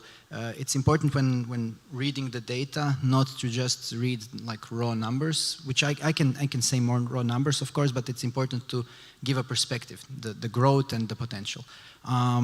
Also, the past few years, as Krešimir mentioned, were really great for state aid. So before 2017, I guess we would all agree there was like a wasteland in nothing in terms of state aid, but then the Ministry of Culture stepped in, helped a few studios. They received continuous small assistance, but this adds up, you know, and these studios became normal self-sufficient studios that actually produce some kind of a product that is an export for Croatia, you know. So this is great. This is something that we can be proud of. They are also artistic, so all of these studios are not picked out because they are revenue makers, but because they're revenue makers with a good story, with great art. So they always win awards, and this is also important. There's also SIMORA, which I'm not going to mention now because this is something that I'll leave to the colleague panelist. But the things that started happening around 2018-19 have really given a very nice safety net for people who want to try and do something maybe crazy, maybe very innovative, you know, and they know that they'll have some kind of support to try this, you know, and maybe some of this will work. So this is really rare, I think, when we have the private sector actually praising the public sector. So I think this is really not common to hear. It's also very nice to hear. I'm really glad that the things are moving on. So I believe that you think that the future of gaming in Croatia is good. We have the good perspective. As you believe. We had luck that the Corona crisis didn't really apply to us, because it's even better, because people are at home, they have to play games. So it's been good, right? Hopefully it will keep on being good, but you can't actually predict the future. But we're building strong institutions now, and these people will have something to show. And obviously you have the support in the Croatian government. Thank you very much, Alexander, for your interesting answers. And now we are moving on to tourism. As you probably all know, tourism is a huge industry in Croatia. Actually, I think more or less 20% of our GDP comes from tourism industry. And today we have with us Mr. Ivan Bilagic, who is a Director of Revenue Management at Maistra, part of Adres Group, with a history of working in the hospitality industry. So you're skilled in business planning, pricing strategy, yield management, so all of these important things. But you're also in charge of digitalization in your company. So today we asked you to come to join us to present us what is the situation like in your company, but also in tourism about digitalization. How does it work? Can you tell me, actually, for the start, what's the situation like in your company, and how did it all start, actually? How did you start? Well, thank you for having me. First and all, about us, obviously we want to be as much digitalized as possible. I think it's better to start first with the whole industry. I would actually praise tourism because I think you would agree that when you think about hotels and tourism in general, it's not like the most sophisticated industry, like gaming, for example. But then if you think a little bit more, then you'll see that you probably have booked a room online 10 or maybe 15 years ago, while you shop your clothes online maybe 2 or 3 years ago. So tourism is behind in a lot of ways, but I think in terms of, let's say, digital distribution and sales online and stuff like that, it's actually quite advanced. And now I'll jump to our cases.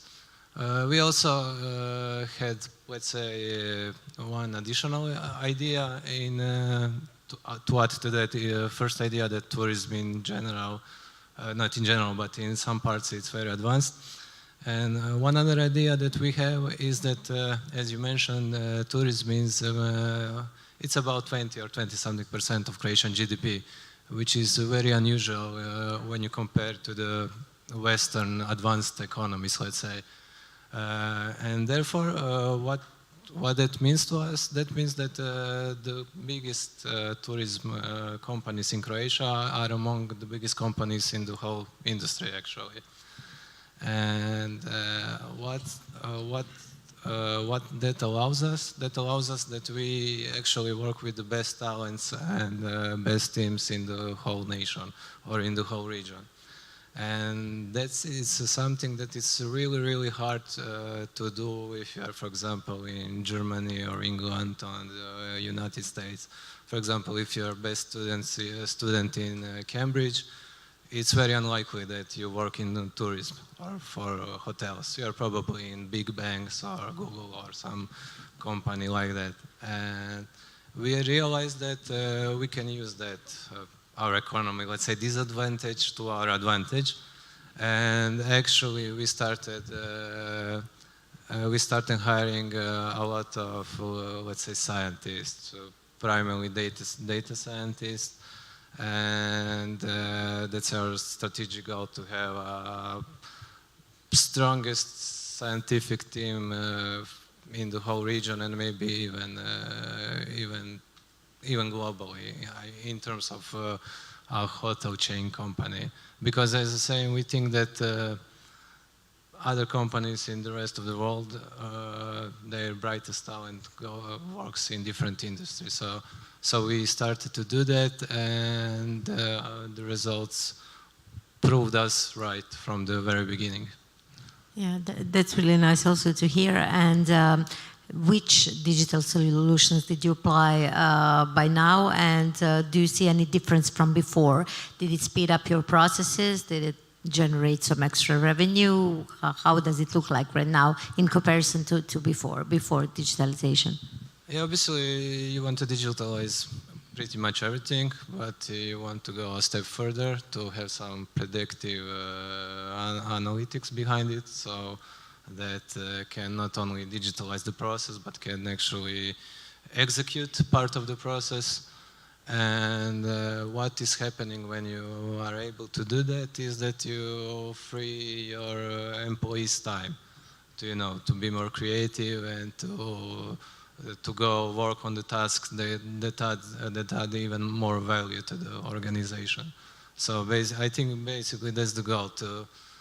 It's always about the people, and the whole idea is for you is just to give them better tools. And digital tools, tools with some kind of, I hate that word, but machine learning or artificial intelligence are better tools, more sophisticated tools.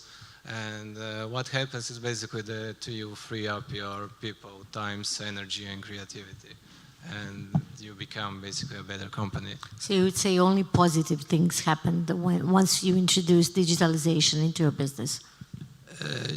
Yeah, I would agree. For example, my, let's say, beginning was in revenue management. Revenue is some kind of volume multiplied by some kind of price. So basically it's price and distribution. And when we started to do this, what I saw, what I liked the most is that, as I told before, you free up your people time, and you see them grow much faster than before. So basically now we can have a junior in our team, let's say directly from the college, and we can see that person making important decisions in 2 or 3 months' time, because he or she have all the right tools that enable he or she to be able to do those quite huge decisions correctly. And before that happened like it needed 1 year or maybe even more for a person to become this competent to make such kind of decisions. And that's actually something that it's nice to see a young person being competent very fast and being able to make important decisions. And of course, you as the manager do not need to work as much. And so you're proud of your team, I guess. That's no, really nice. yeah, but I think, as I say, the main point is that you are freeing people time, so they can be competent faster, and they can do much of the work. And actually, what I think it's quite rare in let's say small, medium firms or big, but not globally big, is that even the top management is not working or thinking strategically because they have so much operational work to do. What we saw in Maestra that the top management have plenty of time to think really strategically to solve the problems not of today, of tomorrow, but of 2 or 3 years in advance. So I guess you are going to continue to work like that in the future and proceed with digitalization in your company. Yes, of course. And actually, there is also one other thing. For example, now in COVID, obviously the tourism industry was hurt very much. And in order to grow in tourism, you can make huge investments in buildings, of course, or you can try to invest, in the technology and in the people. It's much smaller investment, but it's not that small, obviously. It's more risky, but the rewards can be as big as if you invest, in capital-heavy projects like new hotels or stuff like that. It's nice that you recognized actually that because COVID, as you all mentioned, really struck many industries really hard, and especially tourism. And it's nice to hear when someone actually did some investments during that COVID. They did not fire people, they did not save, but just suppose you invested in your people and in your technology, which is really actually, good. we a bit slowed down, not stopped, but slowed down a bit on the big projects, obviously. But now they are in full motion again. But during the 2020-2021, obviously we slowed a little bit. But actually we doubled down on the technology and let's say organizational development. Thank you very much, Ivan. Thank you for answering the questions. And now, last but not the least, our lady, the only lady among the panelists today, Mrs. Andrea Sheperac. She's a regional coordinator at SIMORA, as I already mentioned. And now we are getting back again to gaming. But could you please tell us how did gaming develop in Sisačko-Moslavačka County, and actually why gaming? What was the reason for this?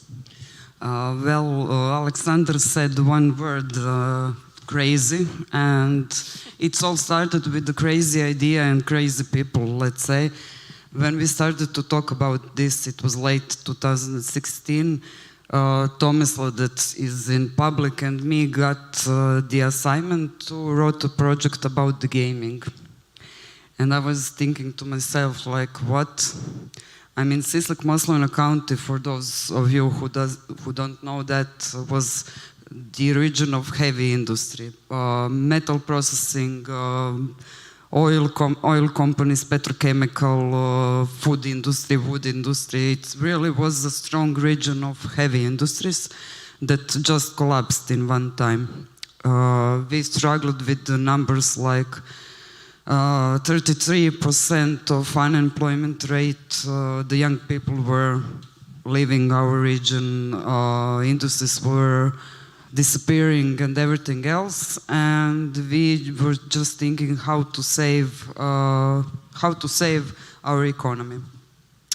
And we saw the numbers of the gaming industry, as was mentioned before. It's stronger than, I don't know, music and movie industry. And it's something that attracts young people. But we didn't want, people were telling us, okay, so we will play video games. And we were telling them, no, we will create an ecosystem. So we started to build infrastructure, to buy equipment, but in the same time we started with the educations. So we now have the whole process of this ecosystem in our region, of course with the help of existing gaming companies, because without them we couldn't do all those stuff.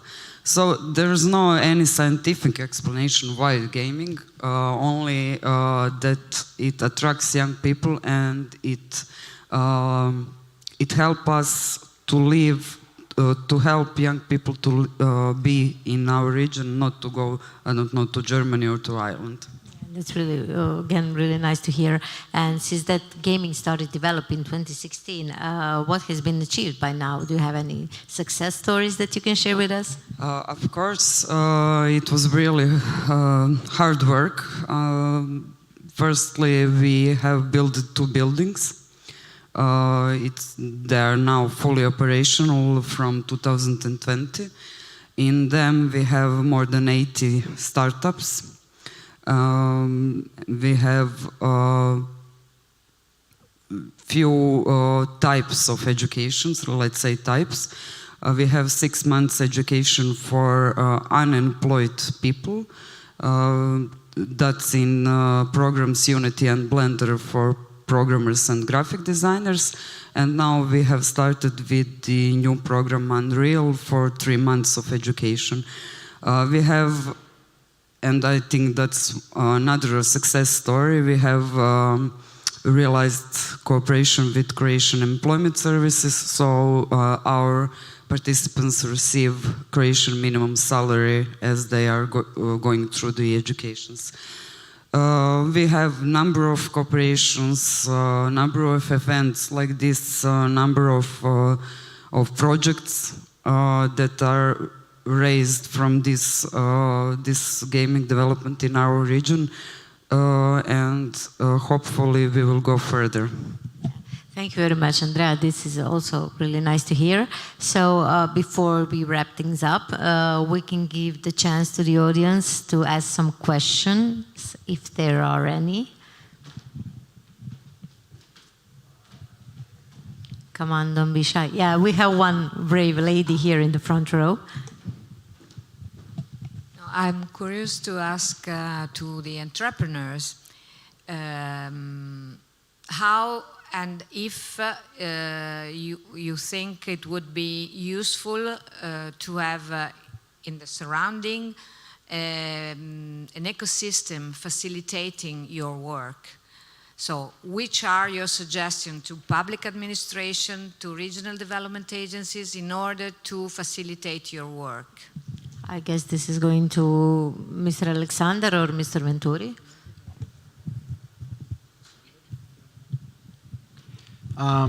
The most important one is education, because a lot of our resources are spent on educating people ourselves, because we only have juniors to hire, because there is no school for example, game development or game design. And this is where the incubator in CISAC actually helps, because people get out of there with 6 months of formal educational experience in Unity or Blender.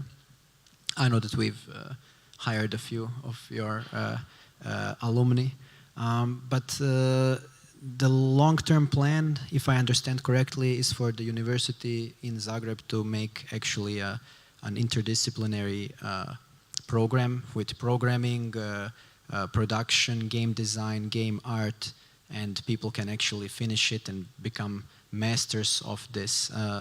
Apart from education, I guess the most important part is also networking, but this is where it's also needed from us to connect, you know, so a lot of industry knowledge is locked in certain individuals, you know, and we need to work on a way to unlock this knowledge for the whole community. I'll give you a few examples. Contracts, when you sign contracts which are with big publishers from America or somewhere, there are all these little things you need to know and to keep an eye on. So these things are something that for the past few decades, every new developer has to learn for themselves, you know, by making a mistake, you know, and then now finally we're trying to make well, with the Croatian Game Development Alliance, from which I'm now here a member, we're trying to connect the industry and network them and actually share all this knowledge. We're also sharing the grants that we're getting and explaining how to apply to them and what's active and so on. So trying to actually help each other bootstrap the industry. So these two things, I think, education and networking are very important. May I add something? You can give the same answer to the same question, not the same answer, to the same question, but I would like to add another part of the question, that is, he was talking about the gaming industry and what has to do with the gaming industry per se. But what about the relationship among your enterprises and the gaming industry with other sectors, with others, other area of activity like health, like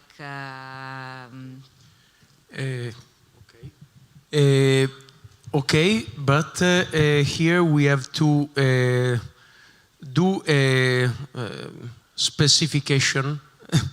We are talking about video games, but video games are just it's just saying paper, for example. Paper can be like this or maybe an encyclopedia. Video games is a too wide word.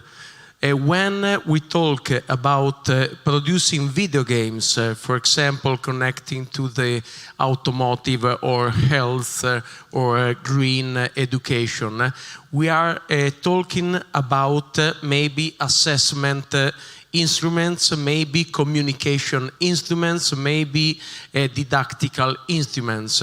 And the budget structure of this kind of games is completely different, is another kind of company, because there is a client who set the budget and a developer producing the game for the client, not for the public, not for the audience. So is technically, we have Unity 3D, we have Unreal, we have maybe the same technologies, but the production structure is completely different. So it's very important, but is one part of the gaming industry. But this part of gaming industry have to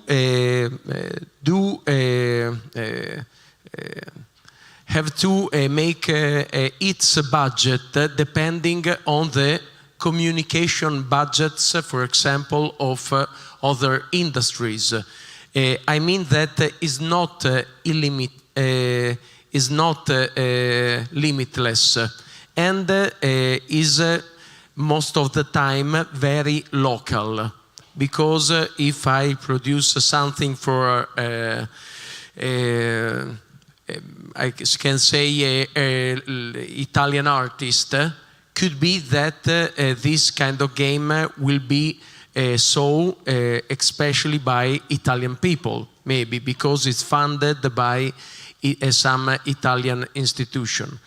So absolutely yes, but it's very important to go specific, to understand exactly how I want to use the video game. The video game is a tool in this case, is a way, is not the aim of the.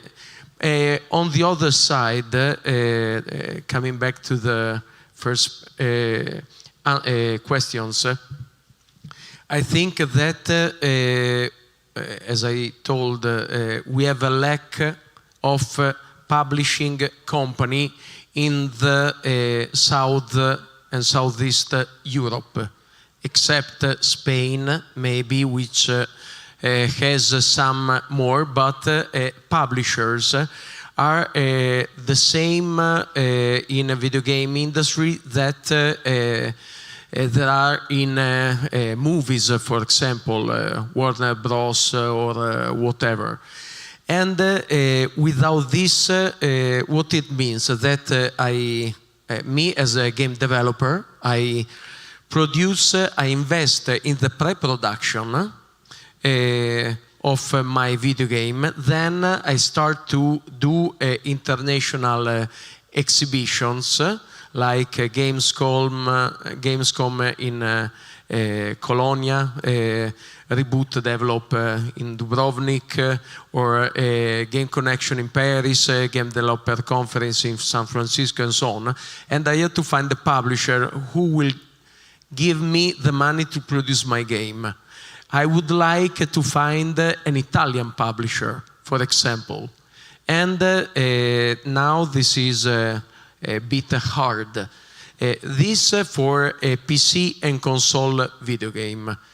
Mobile gaming is completely different industry because it's very expensive. And is I absolutely agree what you said about formation, but mobile gaming is also digital marketing, data analysis, slightly different way to design the first part of a game. It's a business process. But I think that institutions can really help to make this part of the industry grow, because it's big and very expensive. So it's very hard that a small team, a small company, he's allowed to do a thing like that. So this. Thank you very much. Are there any other questions? Oh, another one.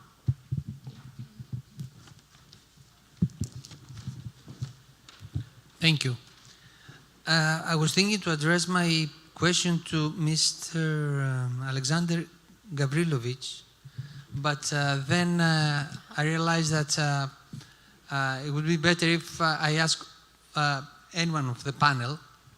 So I would like to describe, somehow, your perception about the use of video games and, in general, digital applications in the sector of tourism. Are we going to leave it to Mr. Bilanjic, who is a representative of the tourism sector? All right. Okay. Although it would be very interesting if the other guys would have a word. Yeah, okay.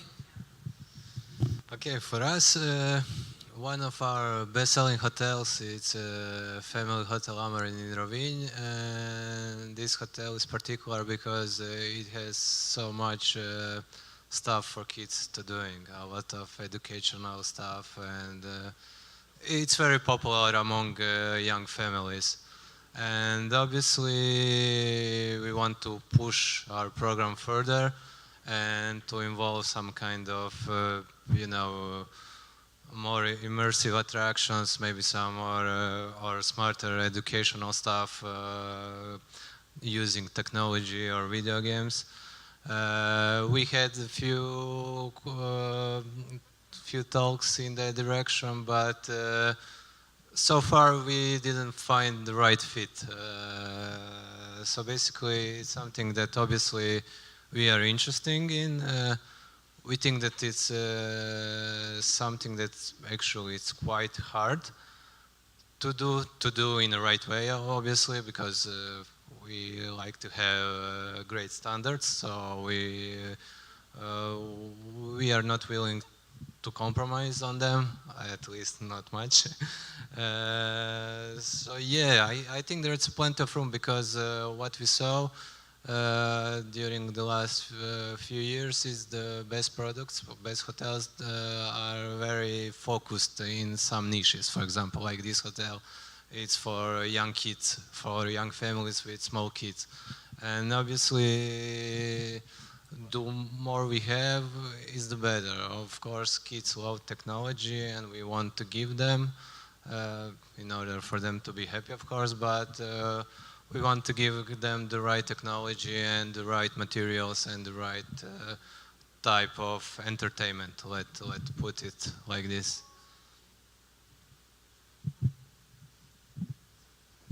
Yeah, so I guess this is a challenge for you, Alexander, because Mr. Bilanji said he has high standards, and this is a challenge for you to try to satisfy those standards maybe for the future. And Mr. Bartel, please, could you tell us something about the question?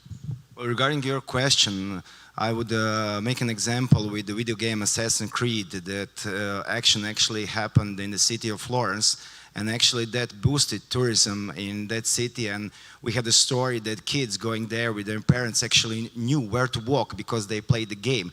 So of course that video games can boost tourism. Of course they have to be high quality, which costs a lot, and they can boost cities and maybe attract people to come and visit them. We know that from the movie industry, because Croatia has an incentive program which brings big production studios to shoot in Croatia. We had Star Wars in Dubrovnik, Game of Thrones. We have a big blockbuster movie shooting now in Zagreb, and all of that attracts tourists in Croatia. And I think that video gaming can actually do the same for the sector of tourism. Since I have the microphone now, and I don't know if I will get it again, just 3 things that I wanted to mention that our panelists said. First, what Alexander said with continuous financing of the gaming sector. We actually want to see the merger of industries, of gaming industry with the movie industry, with artists, with directors, with painters, with sculptors, with architects, with everyone from the creative sector. We actually have that in the European Union, 16% of audiovisual workers work in the gaming industry because it is more profitable than the movie industry. Also, we have to find a way to make the incentives that we give from the audiovisual center self-efficient. We've done that in the movie industry because we have big companies like commercial television operators that give the percentage of their incomes for Croatian cinematography because they benefit and they should give something back. And it's for me and Alexander and the Croatian Game Development Association to find a way. Is it Steam or something else, some platform that benefits from video games that can contribute and can boost small studios? Because the more studios we have, the gaming industry will grow. So I think this is something that we have to work on. And what our colleague from Italy said, of course, the best way to support culture is by taxes. The tax credit they have in Italy, it is really good. You can invest the money that you would pay in taxes in your other project. This is something that works in Italy, works in some country, and I hope that we'll be able to enroll this in Croatia. Thank you. Thank you very much. Any other questions? Maybe the last one for the day? No? Okay, so I'll ask you for a conclusion. I'll ask you for the takeaway. So obviously we've said a lot. We said about the present, we said about the future. But Mr. Parzel, can you tell me something about the CCI industry in, yeah, you can take the mic. CCI industries in Croatia. What is your personal experience, and do you see potential of, as you said, merging with other sectors? And are you optimist? Actually, are you an optimist for the future? Yes, I am, and actually this was my closing statement that I gave a minute ago. Okay, perfect. So, Mr. Venturi, could you tell us something more? Are you planning some international cooperation with Croatia, maybe? I hope that we will find ways to collaborate in some way, because there are instruments to do these things.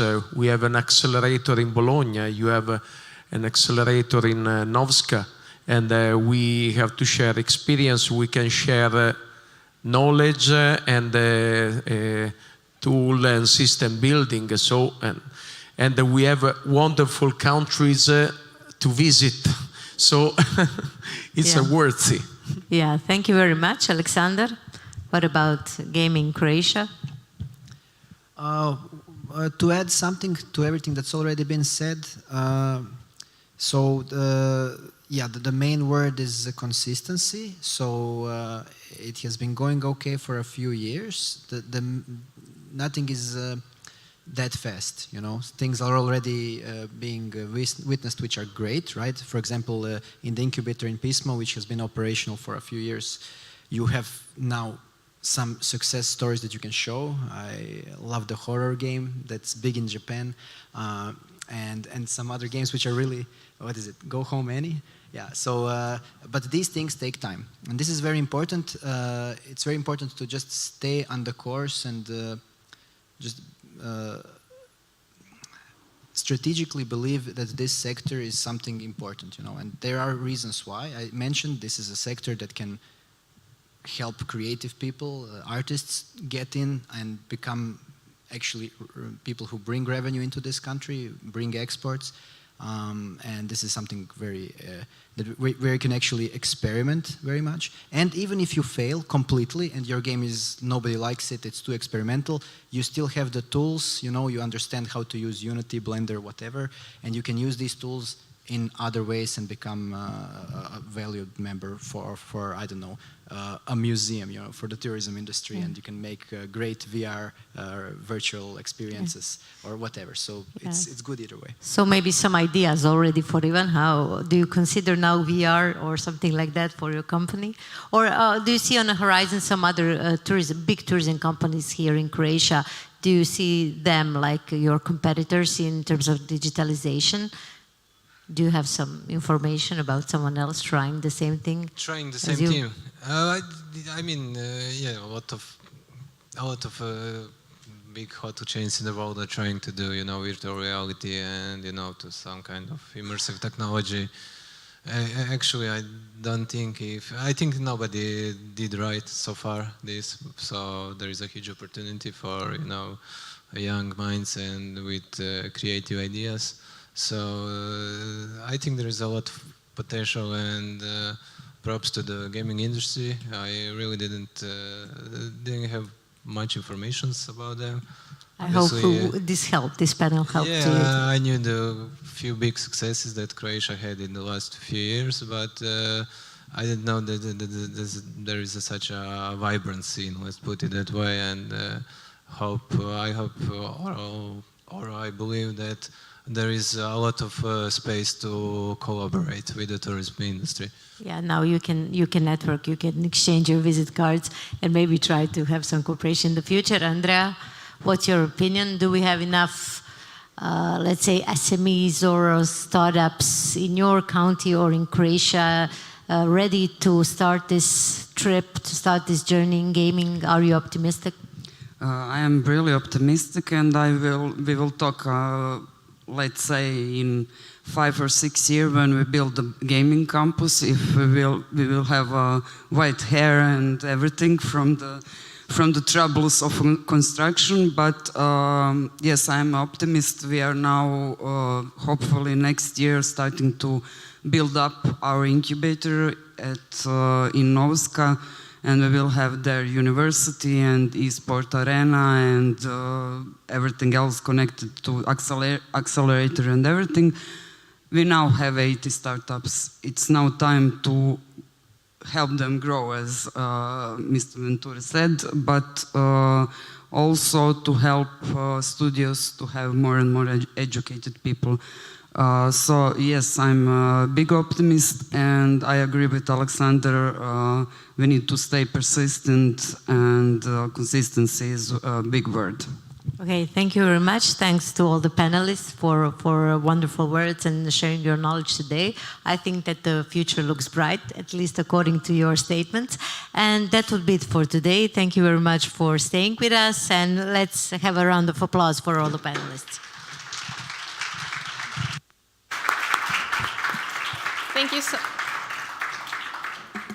Thank you so much, Natasa. So we saw the experiences and examples mentioned by our panelists really show an interesting interplay between sectors and how digitalization, gaming, and AI can be applied to sectors like CCI and tourism.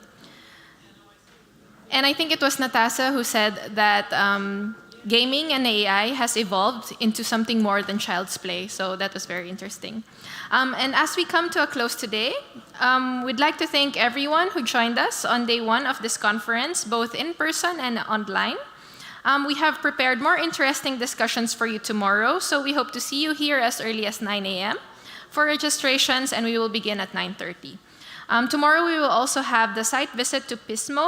It was mentioned by Andrea earlier and by one of our speakers. So it is a gaming incubator here in Croatia in order to understand firsthand the practices that they are implementing. But please be conscious of your time, because as we have mentioned in our reminders, there will only be one bus leaving and returning to Zagreb, and lunch will be served on site. So Jerome, do you have any other words? Yes, actually. So to add to the many challenges of our time is, of course, also the green transition. So we try to be ever so slightly more sustainable. So please bring your speaker cards tomorrow as well. We won't have new ones for you. But that's all from our side. Thank you very much for being here today. See you tomorrow. And now we welcome you to have a drink with us. And I think there's also some food, if I'm not mistaken.